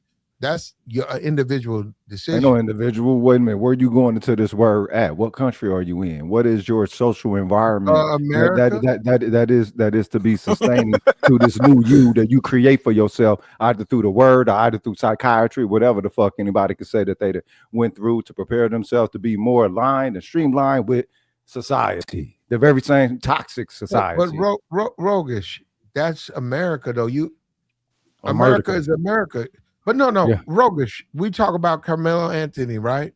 Yeah. He's in jail now, right? He's got to deal with the people in jail. We can talk all we want to about what we got to go through. He's in jail. Yeah. So it's up to him to make decisions. How you going to make them? You got to deal with, he can't make them no more. Well, he can make it. Yes, he can. Within the jail. No. The once you're at the level that he's at, the decisions are made for you. Now, if he's in protective custody, yes, some of them. But what you mean, even some of them, he has to answer to everybody else who these prison cats on YouTube be talking about. He got to answer to them same folks. So you know what I'm saying? What is his selection? They gave him almost 40. He's got to deal with, he's in jail for 35 years. So he's got to walk around the yard. He's got to be, somebody said white brotherhood. He got to let the white brotherhood whenever, because he's got to, no, Rogish. He's going to be protected of that. He already showed his tracks. On them. No, Rogish. That's on them. Exactly. And they're not going to let this cat set off a whole bunch of stuff in a whole prison simply because his special situation could I be got you, something that but he got to let upends. him. He's got to let them know you can touch me anytime you want to touch me. And hold up, the reason I'm saying that Why is that? Why is that? because Who was he Metcalf? can't hide. He ain't gonna have to hide. The black dudes in there gonna hold him up. He already look, he coming in there stamped with a body behind him. A white body behind him. Do you have any idea what that means? His skin, he ain't coming up in there having to kill the black person. Every black person that potentially almost damn near killed a nigga. Who he killed was a Pilgrim, Peckerwood, out of pocket. He got jumped by 7 people. Yeah, I agree. Who do you think them Peckerwoods up in there? They ain't gonna be able to touch. We don't. Hold up, Rogish. Let's not go that far, but we listening. Wait a minute, you the one who said he gonna have to let them touch. No, you're calling that ain't too far. Names though. I'm saying that part. We don't need to call nobody that. Wait a minute. Didn't you say nigga a couple of times? You just said nigga a couple of times. If they hear nigga, they get Peckerwood, right? Well, no, I'm black though, Rogish. Okay, you black, but you say nigga. That sound like to you, Dave Chappelle. That sound like the Dave Chappelle. I'm talking to you, Rogish. I know you talking to me, but if these Peckerwoods can hear nigga 24/7, here we go. Here we go, Rogish. Come on, man. Don't make comments that's offensive. Now you right. You go ahead and express yourself, and yeah, blame me. No, I'm not blaming you. I'm not blaming you. They hear this all on YouTube. Don't worry about it. Don't call any other racist name. I ain't calling nobody none. I'm from Oklahoma, cuz that's what we say. I ain't got nothing against these pilgrims. That's just how I talk, cuz. They definitely gonna take up for him in there. Now I'm thinking about it, they definitely. If anything happens to that boy, it's going. I disagree. It's going to turn some heads in there. No, I disagree. You think he gonna have to let himself get touched up by them pilgrims up in there then? Huh? I don't think he has to let himself. I think that he needs to know that if anytime they ready, they can get him. He can be touched. And no. And hold up, listen to what I'm saying. If he lets them know he could be touched, they really can't touch him. What are you talking about? Wait, yo, you wait a minute. What? Why did I say anything? Brother, okay. If you let the world know you can be touched in public, in front of cameras in the world, if they touch you in corners, in the library, if they touch you in places where you are totally at a disadvantage, they get no rank for that. If you're gonna touch them, you gotta touch. No. Talking about amongst his own? Wait a minute. If you're gonna touch me in the yard, in front of the cameras, in front of security, and do time for the touching. Then we know you're about that life because you're giving me a chance to defend myself. And now, if they want to come at him, they come at him. And I'm saying he needs to do that. Well, it seems that you're projecting how you suspect they're going to make an adversarial move against him. If they want to, yeah. But why? What would be the reason? They might not want to. No, I saw in the chat somebody said the Peckerwoods, or they said the white boys. My fault. They didn't say Peckerwood. They said the Brotherhood. The Brotherhood. My fault. That's roguish. Okay, the Brotherhood. They said the Brotherhood was going to fall down on Carmelo. And the Brotherhood consists of who? The Brotherhood consists of who? I said they might. It consists of who, though? Probably white guys, I would assume. Okay. That's what we're talking about. I gotta make sure we all on the same page. Okay, so they're going to get at Carmelo just because Metcalf was white. That's it. Well, that's what was said in the chat. I don't agree. Wait a minute. Yeah, I don't agree with that because I don't think they care, and I don't think they're looking for him. Okay. The chat box said that. I didn't say that. Try saying a whole bunch of stuff. Okay. Well, no, that's just hope. You know what I'm saying? They got a lot of hope. But that's not how that's gonna go down. Too high profile.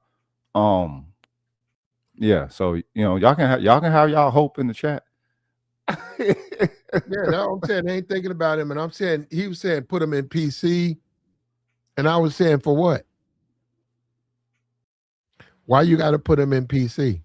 I don't know. I guess they think whiteness is that tight of a measure or something, you know, without affiliation. I think that he gonna be dealt with like any other prisoner. All of them get a little buzz. He's in now. He lost his appeal. He got to do 35. He gonna have to deal with that system. As far as somebody coming after him, he's better off in GP because of the amount of time. If you got to do a year or two, you go to PC, you can probably do that in PC, but you can't do no 35 years in PC. You can't. You just can't do it. You'll lose your mind. You got to go out there and be in the system. You got to get a job. You got to deal with the people. You got to have a bunk. You know what I'm saying? Your cellmate. And then you got to also learn how to survive. So people going to tell you, man, sometimes you got to stick a motherfucker. If you come in here talking about what you won't do, you're going to be dead.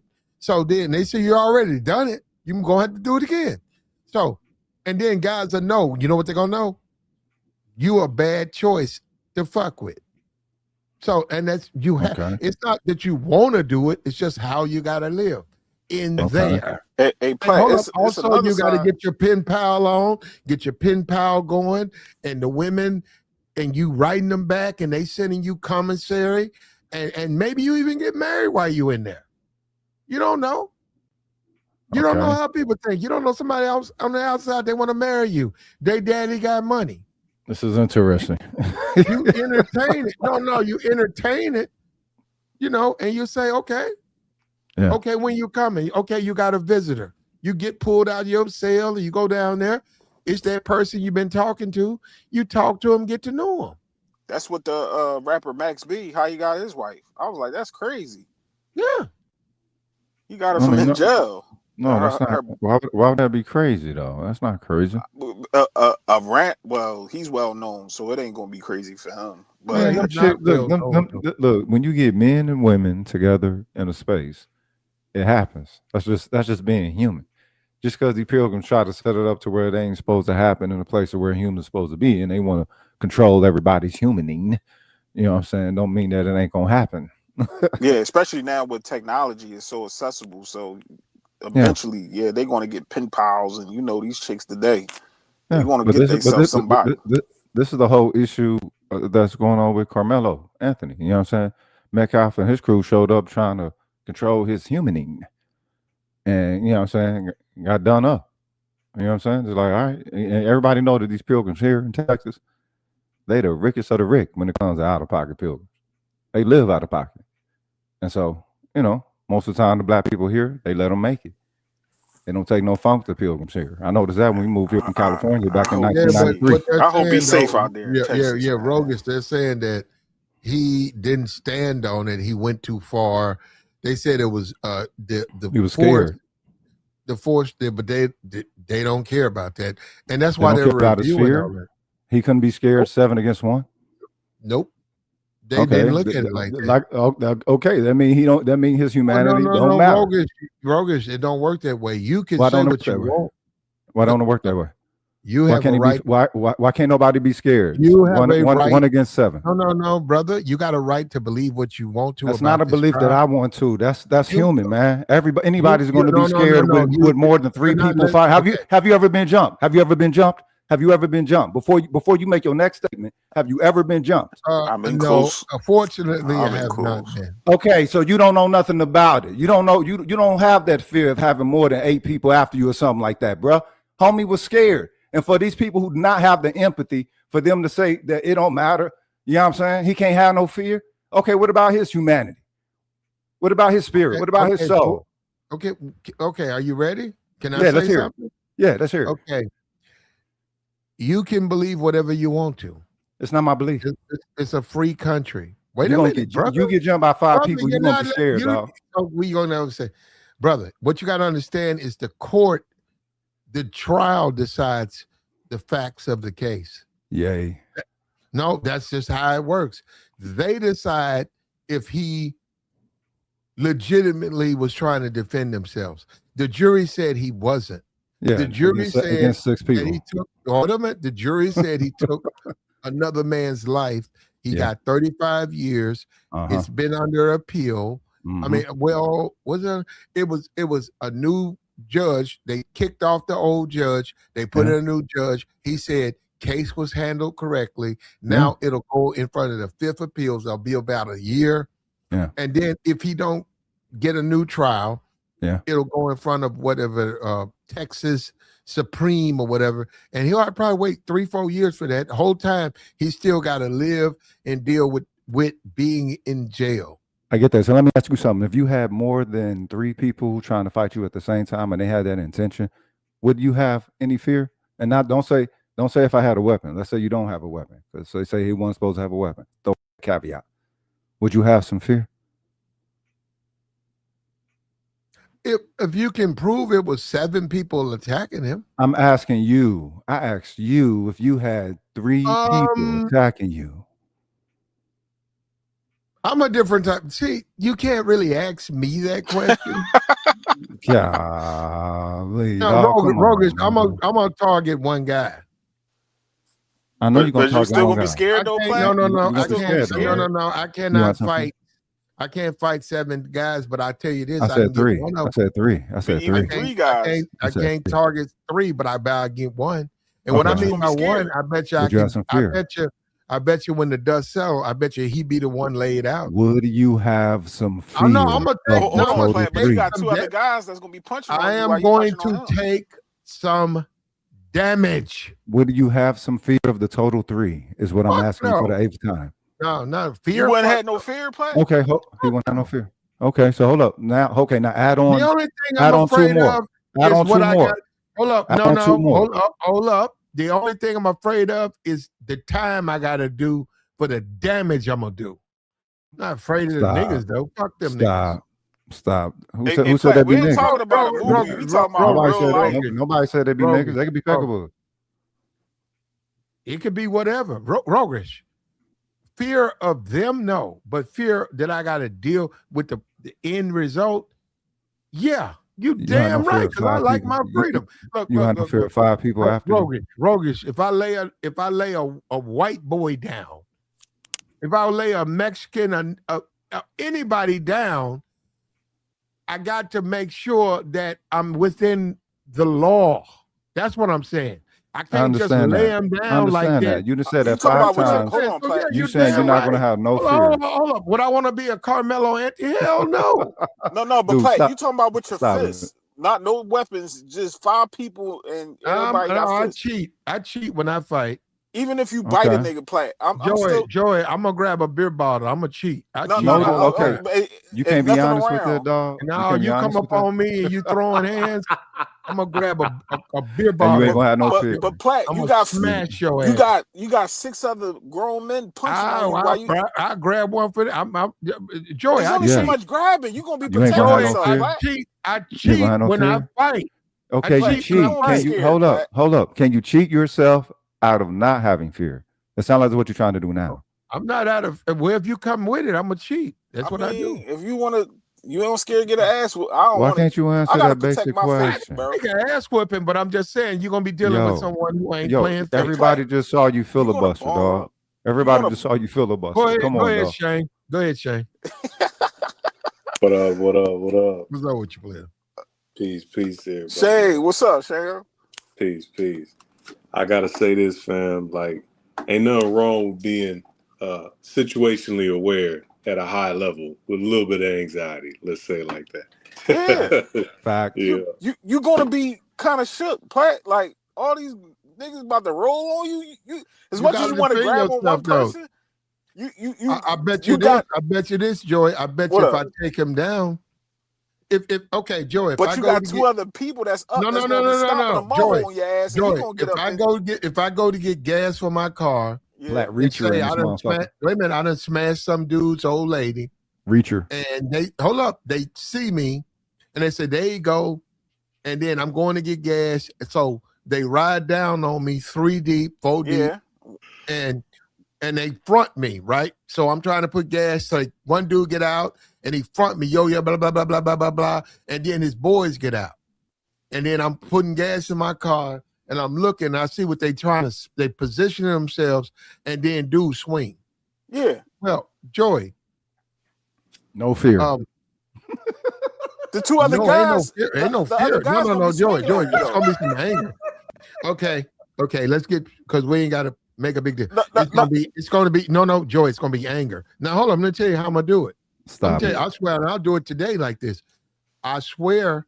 I swear, and I'll die on this. I bet you one of them. No, you're right. 3 of them, no. 3, they're gonna stomp me. They're gonna kick me. They're gonna try to break stuff. They're gonna hurt me. Probably so. But I bet you none of that. I bet I take one of them to meet his maker. I promise you that. I'm gonna put a death grip on him. He can get out of it. That's a prerequisite. I bet you when it was the dust settled and they got the cameras all over, I bet you when the dust settled, I bet you he be going to his funeral. Now I might be going to jail, like you said, Carmelo. I might be seeing some time, but I bet you his ass don't see no more. I bet you he. That's a good game plan. It's a good game plan. I hear you out, play. I hear you, but we talking about in the situation, all that shit gonna evaporate when you got another grown man punch you upside your head while you got this other man in the death grip. Like, as much as you want to play like you Steven Seagal, I seen guys try to act like they gonna take on 3 dudes. No, you better run or you better get up out of it. All right. Oh, okay, Platt. Listen, I seen it. That nigga said run. You better run. You want to run for 5 people. You want to run for 5 people. The best thing to do is to let you better get the blicky, or you better have a weapon. No. Well, you can't do that. No, you can't do. But no, your best thing to Carmelo do. Did. I'm from the hood. The best thing to do is get it over with right then. They want to get their. It can happen at the office. The best thing to do is to throw back. So and then you always got hold up as a man in the hood, the community. You always got they was 5 deep, or they was 6 deep, they was 4 deep. But you throw, they get you, they toss you up, and they stomp you out. And then whatever their problem was, you fucked their old lady. They done moved on. You moved on, they moved on. And then when you see them. They ain't gonna say nothing to you. You don't say nothing to them. No, you do all this to avoid acknowledging that you would get scared fighting more than 3 people. That's all Rogan's trying to say. I get that's what he's weird, cuz. That's He's fucking weird. Scared of what? Scared of what? What do you mean scared? Scared of getting killed, nigga. Scared of getting killed, you dumb motherfucker. It's 501. Nigga, you don't know what the fuck. Rogish, calm down, Rogish. How you talk to people, brother. Calm down, Rogish. Calm down. You need to. You don't get dropped. Yeah, this nigga up here just you disrespectful, bro. Nigga, you disrespectful. Calm down, Rogish. Hey, man, it's like you trying to play people's intelligence for a game. I know I'm not. Everybody gonna get scared. Man, it's either fight or flight, man. Hold up, Rogish, let's deal with that. You said scared of leaving this earth. Nope. Fight or flight. Rogish, that's gonna happen anyhow. Oh God. You're not thinking existentialism when you have 5 people fighting you, cuz. You're not. How you gonna stop them? You fight. What you mean? How you gonna stop them? It's life or death. That's what I would do. Fight or it's flight. life or death. You saying you wouldn't have no fear in it? No. That's the whole thing. No. You gonna be and you are suggesting that Carmelo shouldn't have had no fear. No, hold up. I didn't say hold up. Let me say this to you, brother, and you can take it any kind of way. That's the whole point of the discussion. People disagree. Okay, so we just disagree. No, I want some clarification. Fear. Let me say something to you. I have no fear of death. I know it's coming. So what is me fearing it? That's not going to stop it from coming. Oh, God. No, hold up. Now you saying being a fool. You're damn right. If I go to certain neighborhoods, get out my car and slap, one of the people on the block, then you're right. That's a fool. You don't even have the gall or the balls for that type of what if, dog. Come on, man. Just be 100. No, just I'm be trying 100. to make just a say point you'll be that scared. I could eat. Scared of what? Yeah, that's what I want to ask you. What ain't you scared? Why wouldn't you be scared of 5 people? Hey, Platt, I said this, Platt. You wouldn't be scared of like. It could be 10 like like the outcome. Like as much as I understand you fearless, Platt. But the outcome, like you might lose, you might fracture a rib. This dude might break your jaw. But ain't nothing you could do about that, though, Joey. That come with life. No, but you still gonna fear the Joey, outcome. let me tell you something. If you out here pounding these chicks out, A lot of them got dudes. They ain't telling you the truth. You out here blowing backs out. You're going to get some fallback from that. It's going to be some dudes show up. You don't know what they talking about. And before you can explain, hey, man, she ain't said nothing to me about you. Hey, man, I didn't know they going to attack. You got so do you think Carmelo should have had fear? Do you think Carmelo should have had fear or shouldn't have had fear? Oh, Carmelo. He had fear. No, I don't think you should take a weapon. Let him answer. I don't think you take a weapon to a track meet. I don't think you take a weapon. What about a tool? To a school. I don't think you have a pistol. I think you are right to have a weapon as you navigate life. Just within the track tool. Like if you going to fish, if you going to you going about your life, the mall. If you go to a nightclub, maybe you got something in your car. I didn't say you need to take it in the nightclub. Niggas buck at you. Y'all keep it fall out. Maybe a nigga smacked the stew out of you at the club, and you piss, and you go to your trunk. You pop the trunk, and you pop the nigga. That's what I'm saying. It might go that way, but no, you're talking about afraid. No, then you got to go talk to some people. If you in fear. You got to let people know why you're in fear. You got to. Oh, no. Not if they rolling up on you 7 deep and you got some peckerwoods rolling up looking for your demise or something like that. What's up? It's not at the club where you pop a trunk on the nigga. That ain't what happened. I know what the jury said won't happen, but we're also in Texas, too. In Texas, they like to be white tribal the way that they rock with law here. I hear what you're saying. The jury did not agree with what you're saying. I understand. I'm not surprised that the jury didn't agree because the jury operates from doing the white thing instead of the right thing. We're here in Texas. Once again, this is how they rock here. It's not. This is me being here in Texas. Where you at, homie? Where you at? Where you at, homie? I'm here in Texas. Being here since '93, bro. Go ahead. You can't call me on that. I know the Peckerwoods and I know how they rock with law. I know their culture. Go ahead, sir. Now I gotta say, man, look, I'm on Rogan's side flat. I gotta keep it a beam, bro. Like I feel what you're saying. That's not what the jury said, bro. But the jury's obviously racist. It is what it is. The judge is racist. It is what it is. I mean, the justice was not served that day. It is what it is. But that doesn't mean that we need to okay Carmelo walking around with a tool or a knife, plucking somebody up like a chicken or whatever, I think personally he should have went with his homies. Do you think that he had the intention? He said what, bro? Do you think that he would have had the intention of doing that to anyone if he wasn't jumped 6-1 or 7-1 or whatever? I think if he had at least 2 more people with him, they wouldn't have done that. Right. They wouldn't have done that. So I think why are kids not moving 3 deep, 4 deep? Because you seen that there's an uptick in lynchings going on too. Yeah. Oh yeah, definitely so. Definitely so. So we don't like to talk about that. They lynched. Hold up. Now they are. Who's saying they're not? People, there's a group of people lynching black people in Mississippi. They are. Okay. Not just they Mississippi. Also lynched a white special needs man. There was one child who was in his 30s. They lynched him too. Now, not changing, they lynched a bunch of black people. I didn't change that. What I'm saying is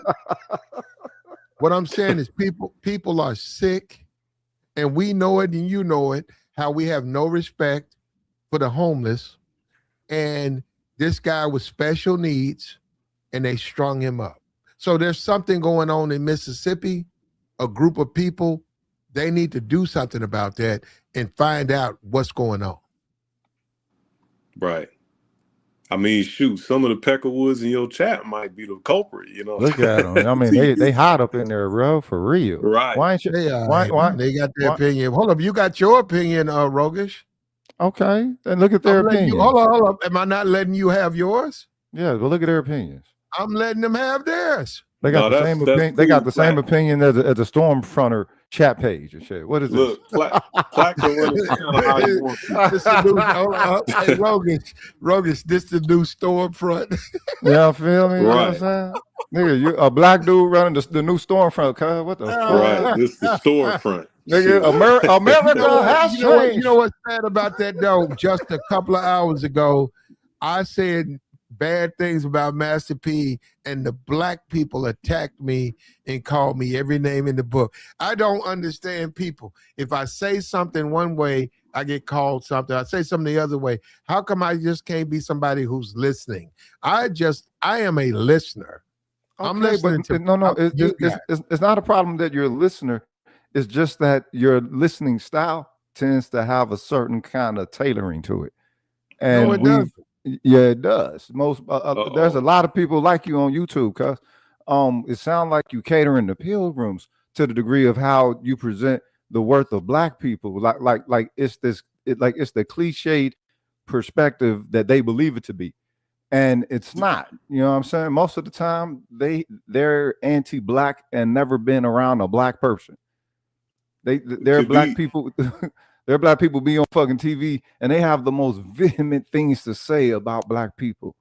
To be fair to Platt, I have heard him defend our people in spite of the people in the chat box. To be fair, in all transparency, but I understand that point, seeing the amount of racist white people that come through here. And I know it's not Platt doing it. But they don't think they are. No, Shane. They don't think they are. But they are. Shane. I'm trying to show them. No. They just ban themselves. Shane. Right. I let them say what they want for the most part. Because I'm trying to show them things are not the way they want to see. But you're right, Shane. I have had to get in there and have to deal with they're going too far.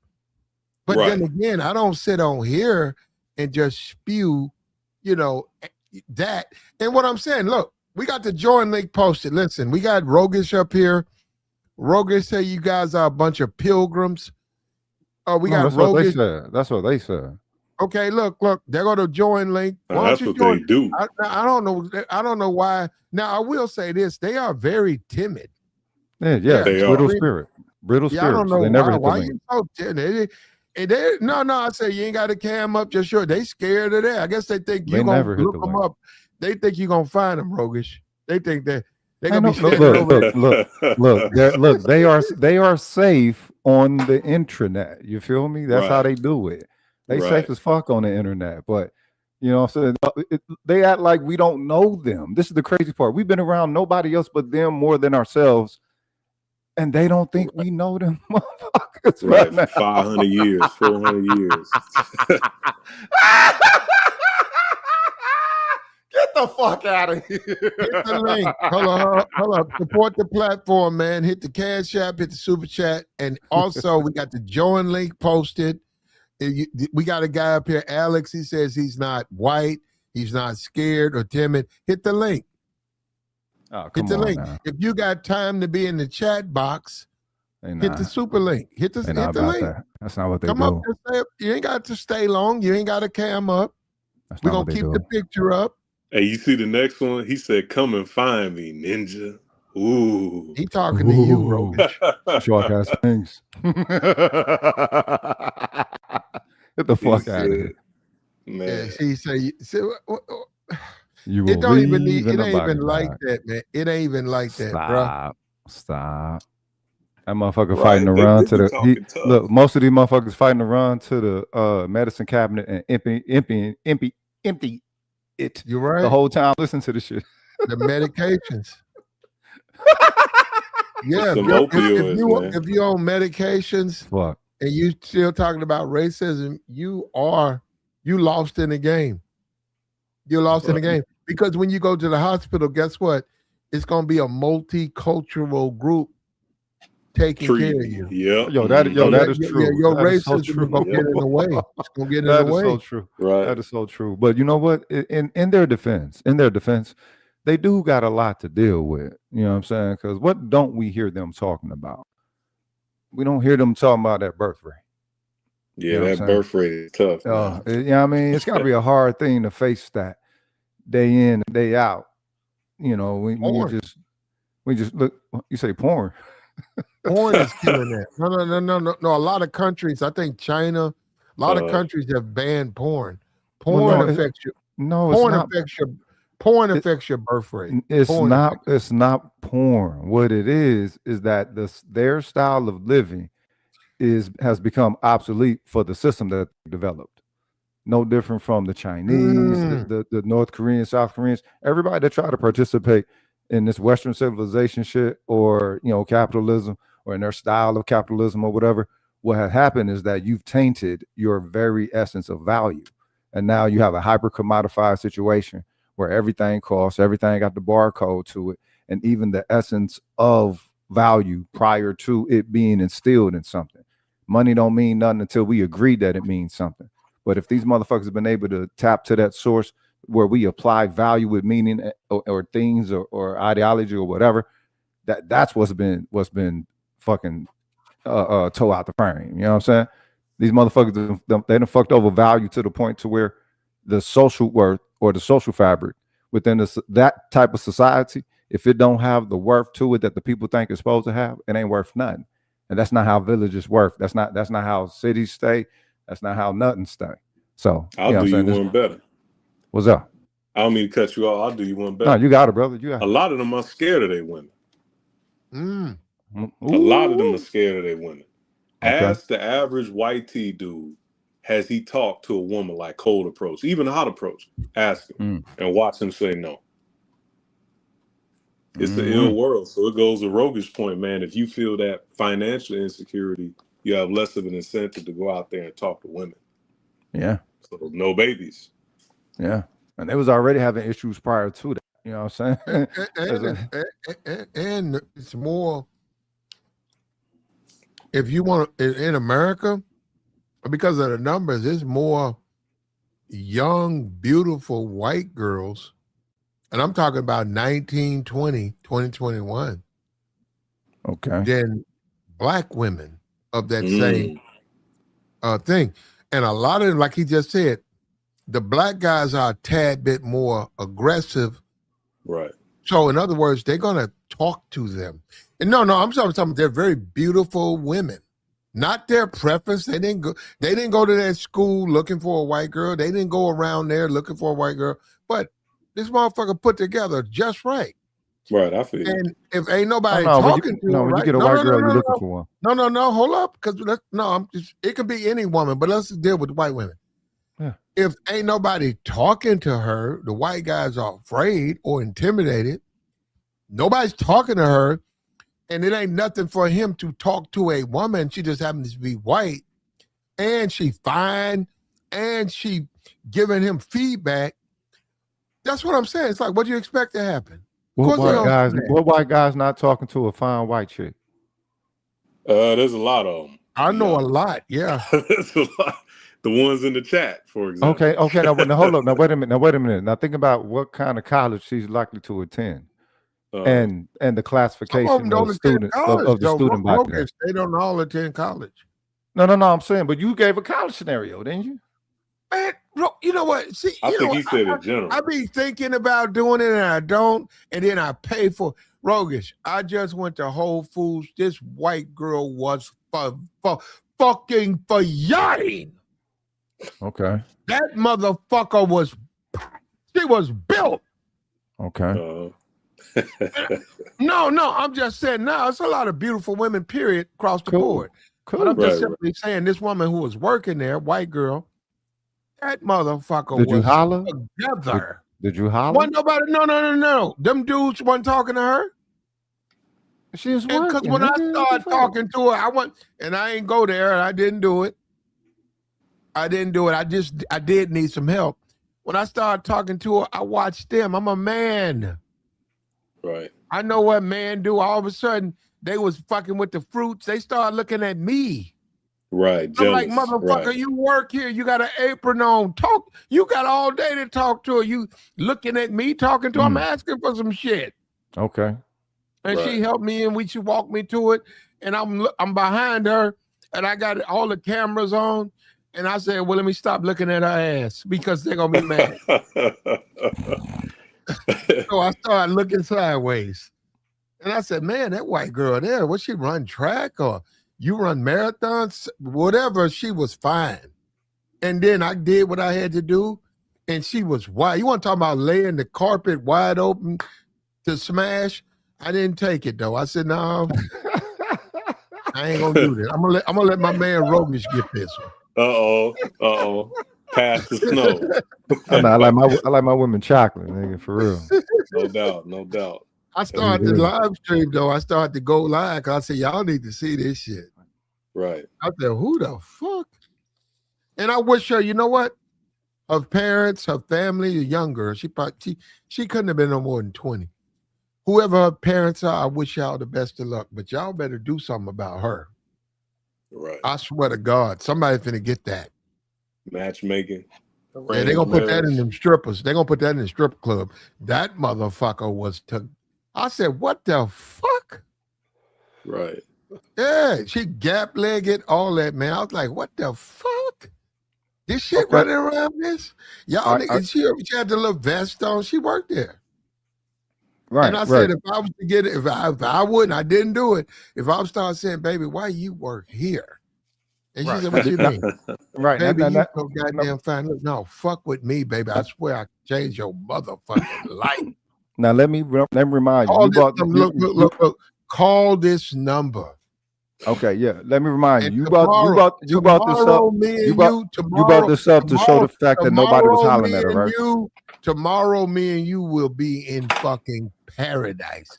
This nigga right here. Oh, so you gonna sell her the whole fucking dream? All right, then. So you sell white bitches. You sell white bitches. You sell white bitches. It ain't gonna be no dream with her, because I know Rogish. I know you niggas. Wait, how can you? Yeah, nigga, a nigga can't sell a white bitch a dream or nothing. Nigga, what you talking about? Y'all gonna pad her up. I know you niggas. Oh shit, here we go. No, you know what? Peckerwood gonna sell her the dream. That's what's gonna sell her a dream. A nigga can't sell a white bitch a dream. You crazy? A dream of what? What you gonna give her? Rice Krispie treats. You niggas gonna give everything. Right. Gonna simp out for the white people. It's gonna be like, I'm scared of these niggas. I'm gonna say, I don't blame you. Oh shit. But we finna go get our money. That's funny. Bro, you ain't see it. You ain't see it. Y'all play. You know, and I don't get no cloud or no respect. Bruh, I'm telling you, if the bitch wasn't fine, I wouldn't say it. I'm telling you, bro, that was $1 million right there. I understand. Now, do you remember why the first time that you brought her up, right? Because it was to talk about the cats who wasn't hollering at her, right? And the reason why the reason why you brought that up is because we were talking about either way it goes. We were talking about them having issues other than racism or us or whatever, right? That's what we're talking about. Wait a minute, hold up. I'm about to catch you up, because I know you done forgot exactly where we was in the story, man. I'm trying to catch you up. Cool. Okay, you like white bitches? I'm gonna take a bag of flour wherever she go. Okay, cool. What you think? A motherfucker Black Panther? Ain't no white bitches allowed. That's why I said. What you think a motherfucker against white bitches or something? That's why your ass is on that shit. Nigga, fuck out of here. You take your white bitch, nigga, you all good, shit, whatever. Most sisters for me. Either way it goes, then I don't think these motherfuckers in the chat like hearing that though. You know what I'm saying? If they as cliche as they come off in their text, you know what I'm saying? They don't like hearing that, you know.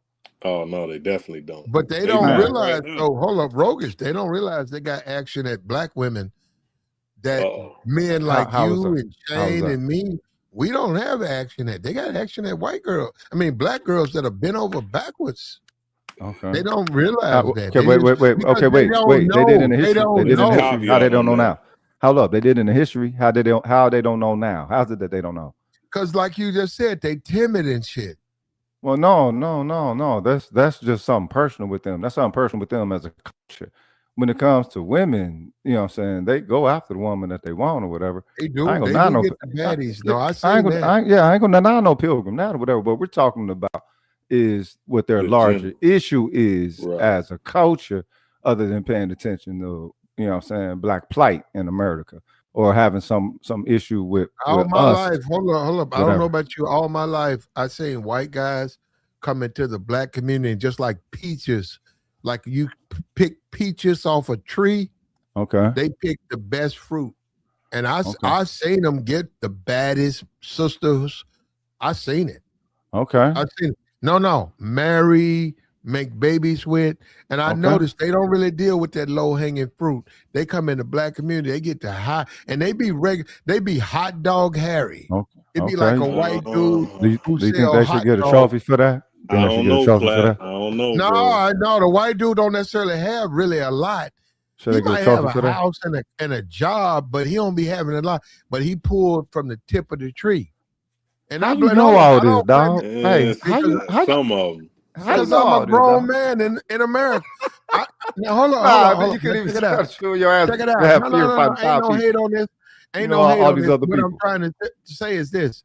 Ain't no hate, but I know, and I blame the black women way more than the white men. I just say, I think a lot of times as black men, we lose focus on our goals.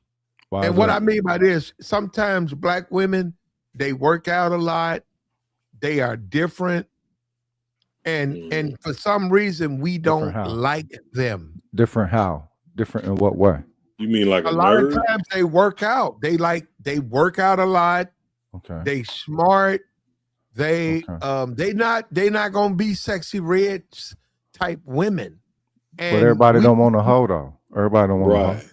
I'm glad you saying that. That's what I'm saying. A lot of times we do though. No, we. You saying we? You, nigga. We. You, nigga. Roguish. This motherfucker. This Come on. motherfucker. That's what we doing, roguish. Roguish. That's what we doing. That's what we doing, nigga. You ain't finna put me in no goddamn accompaniment. Anybody that flock with hoes like that. I like women, ladies, nice ladies. Fuck out of here. You can have you can't project hoes. Everybody ain't no fucking super trick in the future. That's the only thing that people is nowadays. You know what I'm saying? You either married or you a super trick. What the fuck? Nah. Yeah, I don't know what's going on with this thing.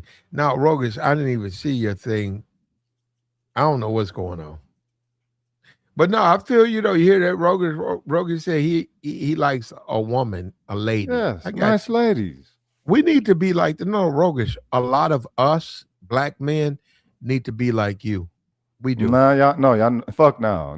You be your goddamn self. No, we need to be like you, brother, because we've lowered our standards. Our standards are way too low. Be yourself. Shit. What the fuck? That's all you can do is just be yourself. Our standards are too low. Well, then you got to ask yourself how you seeing yourself. Then your woman's supposed to be your reflection.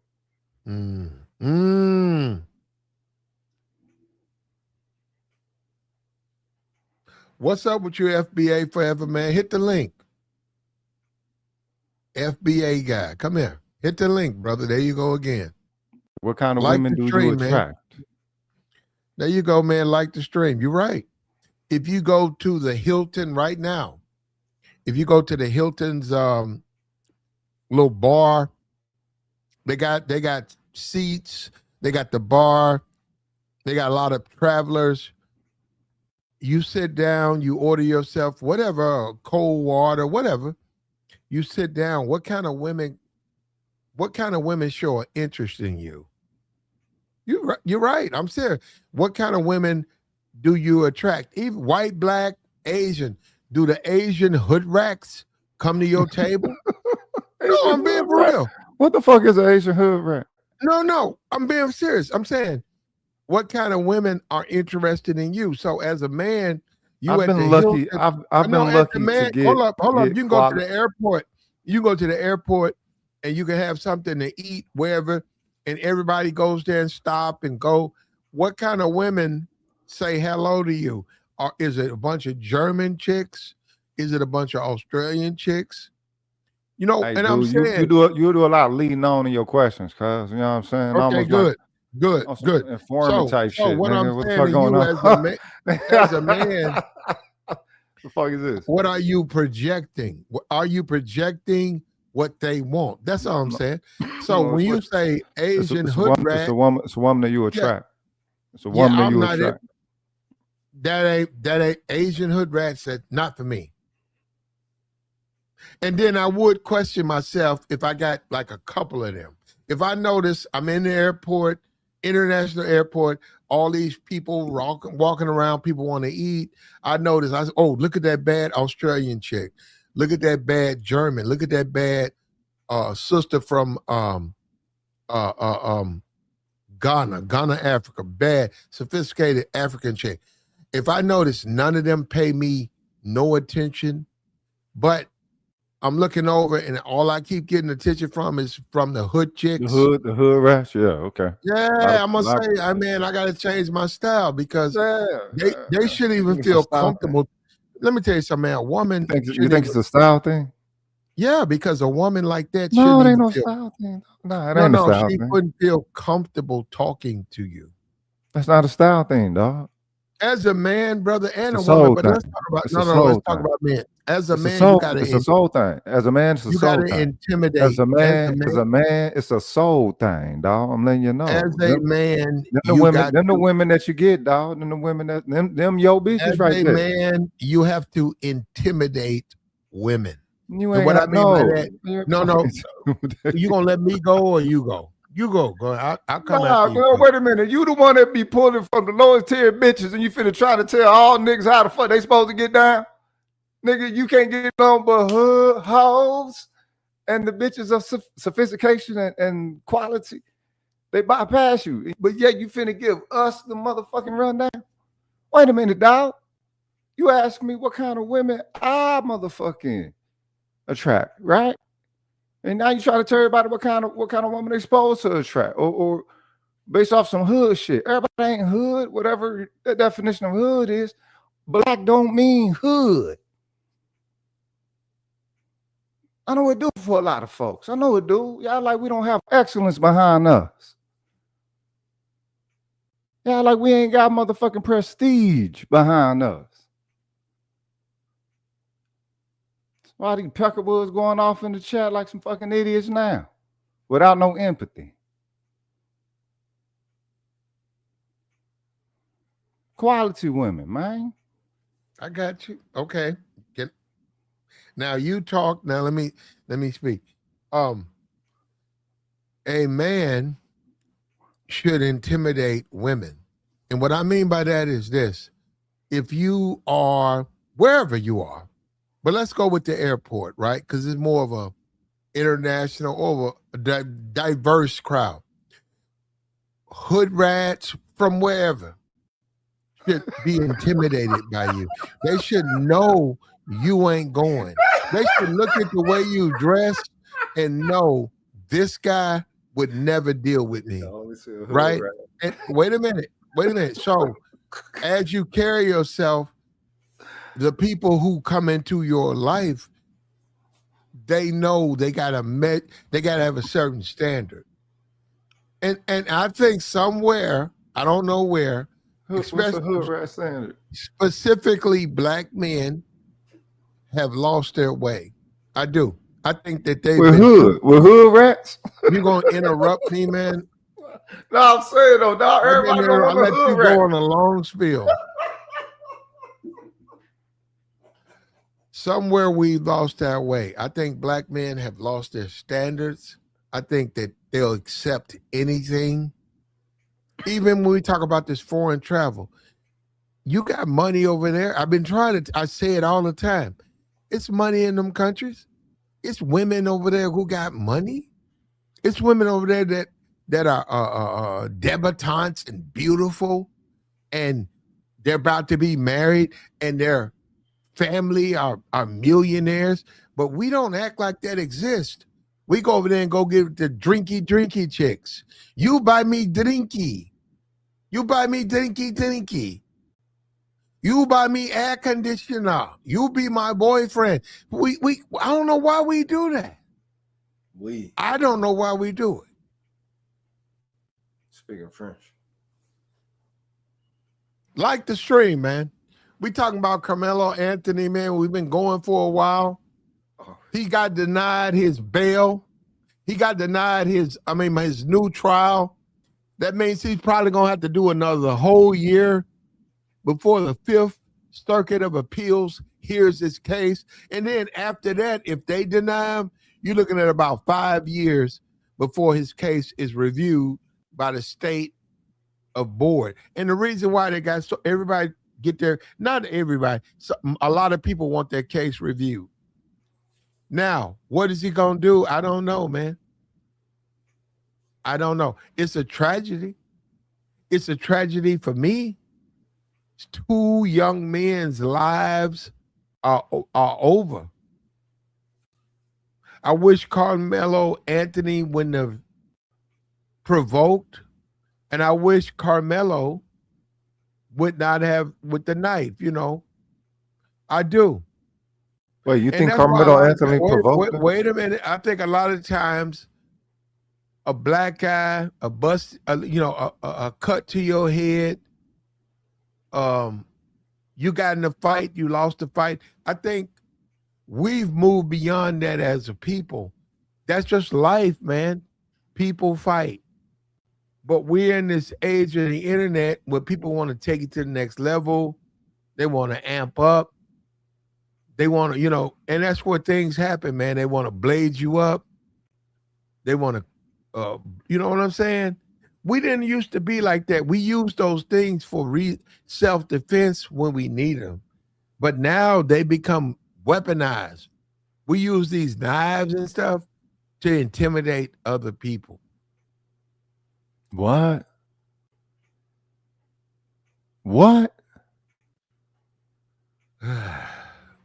You got to do the replay, man. Everybody in Texas got a knife, dog. Everybody in Texas got a knife. It's culture to have a knife on you out here.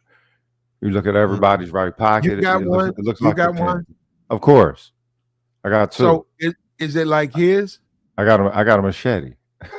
Shit, what the fuck? Okay, so that's for cleaning fish? Nah, I ain't for cleaning no motherfucking fish. What you got it for? For defense. So where you walk around with it? Yeah.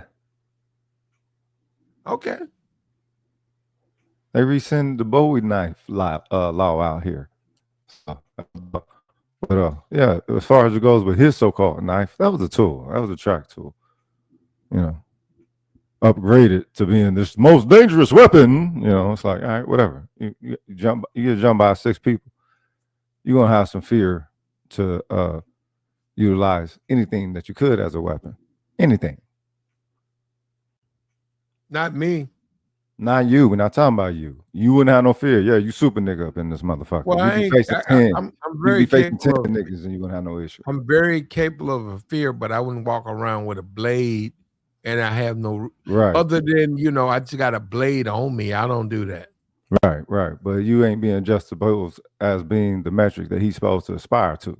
So we're talking about him out here in Texas dealing with these pilgrims. You wouldn't even step to no pilgrim like that. Well, I haven't had the reason to. Exactly. First of all, bro, I'm a different type of dude. I don't want to take nobody's life. Of course you know. Hold up. No problem with that. Even if they in the wrong. Okay, cool. Yay for you. You think it's okay to take lives? You goddamn Skippy. Oh yeah, please believe. All day, every day, if you need be. Yep. If that's the solution, that's the solution. Damn Skippy. Every time. Every time. There you That's go. the type of world that we in. I'm not looking to take anybody's life. Who said you're looking? Who said you're looking? Minute. Even if that person is in the wrong. Now, you gotta look for it. Rogan said he'll stamp your ass if you out of pocket. Fuck plant, animal, mineral, dinosaur, or deity. I don't give a fuck what you is. He'll deal with the back. He'll deal with the back end, but it's all about being. It's all about being on Earth. These motherfuckers think they own how people's supposed to be on Earth. That's the issue. They think they own how you're supposed to perceive reality. That's the issue. They think they own how you're supposed to perceive justice and law and balance and all that shit. When the very first thing they do is put a white thumbprint on it and say, only this can be done. I mean, they trying to play God up in this piece. I got you, man. I got you, man. That's roguish. Roguish, You got a channel? Oh yeah. Post Roguish, it in the chat. Post it in Roguish the Black chat. Therapy. What it do? Come get your dose. Roguish Black Therapy. Exactly. He said, come get a double dose. He got you. But we out of here, man. We wanted to come back with this because we had a storm and a branch put a hole in my car, and I got to deal with that tomorrow, which I don't want to do. But the term "save it for a rainy day," brother, they're exactly right, because I'm gonna be out some money. I am gonna be out some money because that tree branch, the tree branch hit the car, and the trunk won't let up. Oh no! All right, damn. Yeah, the That's tree way branch too was deep. probably about 1,000 pounds, bro. Yeah. Where the tree? How'd your windshield fare? No. It fell on the car, but it didn't break away where the whole weight. You're right. It would have cracked that window, but it fell on the back, and then it fell between some limbs, and the limbs held it. But we got it. We had to get a chainsaw. My neighbor had a chainsaw. We had to chainsaw it out. Yeah, no. You can't. Them branch too heavy. No. I went out there and I tried to pick them up myself. Them branches about 300, 400 pounds, bro. And if you understand trees, you have to know where the weight is. And what I'm saying, the big tree or the big limb, it's gonna fall. But you got to be careful, because if you ain't careful, you just out there cutting, that thing will fall on you. Yeah, It's gonna break bones. It's gonna break a bunch of bones. Man, that thing about 1,500 pounds. And it's 50, it's an elevated, a tree branch is an elevated 1,500 pounds. So you catching a football, you letting a 1,500 pound limb pop you upside the head. Right, you'll lose your life. Yeah, true that. Yeah, and we'll deal with that accordingly, man. You know, it happened on the weekend, but right now, we'll deal with that. Like the stream, man. Support the platform. We got Roguish. He's always welcome. He disagrees with me, which is fine. Not to disagree with you. I think that your perspective toward things requires some clarity, because they seem like they're largely anecdotal. And there are some things, especially pertaining to this case, that are so environmental, you know what I'm saying, here in Texas, and cultural. Especially, I mean, you know, when look, they didn't, you know what I'm saying, put a black person on the jury, and it's like, all right, come on, why wouldn't you do that? But they say, oh yeah, it's what was it, Clinton, or do you think it's hypocritical? Collin County? No. From you live in Texas, right? Yeah. Do you think it's hypocritical what's happening to Carmelo based on the way Texas presents itself and stand your ground and we don't take no shit? Do you think it's hypocritical what they're doing to him? Of course it's hypocritical, but white here means more than anything. Even what the United States say that it's supposed to mean. That's how they rock it here. So they make it personal. How come the white people think that he needs to be punished, but if there was a white person who was defending itself from a black person, they would not be saying the same thing? Because they're not tribed up like that. In this dynamic, in that reverse dynamic, they're tribed up like that. That's all it is. Let me do this right here. Look, we got Roguish up here. He's from Texas. He say you guys are from Oklahoma. Well, he's in Texas. He say you guys are a bunch of hypocrites. If you disagree, you think Carmelo Anthony got exactly what he deserved, hit the link, man. Hit the link. It's late night. Oh, please. Give your thoughts. We want to hear what you got to say. If you have something to add, go right ahead. Oh, please. We got a guy up here who called. Hold up, he refers to you as pilgrims. You're welcome to disagree if you want to. If you don't, I mean, that's on you too. Well, of course they disagree. They've been disagreeing in the chat the entirety of the time. They're afraid. They're afraid of you. They're not afraid. The Why thing are they afraid? is, Why are white people so afraid of black people? I don't get it. We can't even talk. They're not afraid of black people. The thing is, they're enraptured by us. That's the only reason that they're here. They're not afraid of us. They're like jealous. It's weird. It's weird. You know what I'm saying? It's like, you know, like what was that movie Get Out and everything? It's like, all right, you know, they can't help themselves. Yeah, this guy right here, he said, you don't go into a tent, not your tent, start shit. They say he started shit. Now hold up, let's go with that. Did you get anything that he started some shit? Nope. Yeah, William. Where you getting he started something? All the other accounts. That's what has to be projected. Everything got to be projected that Carmelo Anthony had the intention of going there to specifically do that to Metcalf. So he said you don't go into a tent that's not yours. Okay, we'll agree. It wasn't his tent. Start shit. Now that's where you, William, that's where you are dishonest. You're just lying. And then stand your ground. No. If you take the lie out of your comment, and what see, that's what I'm saying. What the man's in jail. He went through the process. He was denied his appeal. Why do people have to why do they have to lie on him? He said start shit. He went into a tent and he started shit. Where are you getting that at? Look, that's a narrative. It's got to. I don't know. Are you surprised by this narrative? Are you surprised by this pattern? I'm surprised. I've been watching this for 40 years, dog. 40 years straight. He said, "Where's the lie?" Yeah, of course. Yeah. Negro testimony cannot be trusted. Oh shit! Look, it's no different from some people talking about the 1950s. Fuck that, the 1850s.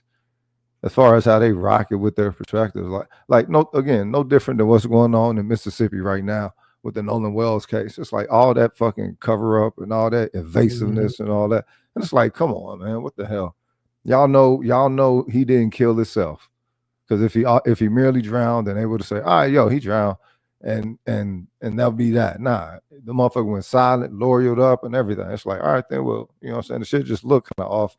Can you give us more information? Then you get more information. Should get more fish here, and look like the police involved. Look like, oh shit, now state involved, and they still ain't saying nothing. Again, no different than if it would have been the 1800s or whatever. If not 1850, 1872.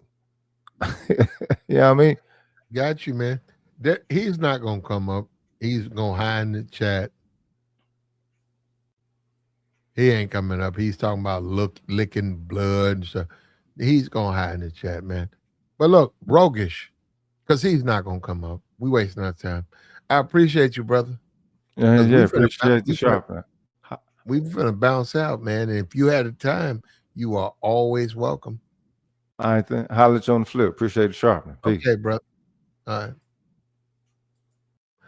Yeah, we're finna go ahead and shut this down, man. We dropped the join link. If you want to participate, you would have done it. You didn't do it, so we out of here, man. Hit the Cash App. Hold up. Let me go get this thing. Hold up. Hit the Cash App. Hit the Super Chat. I can't believe this thing, bro. We got it, though. There we go.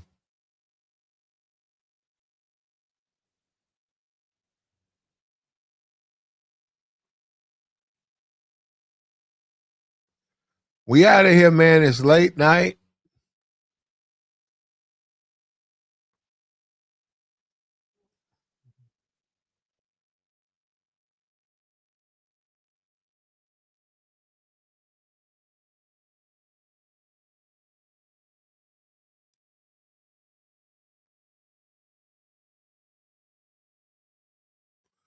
Like the stream, man. Support the platform.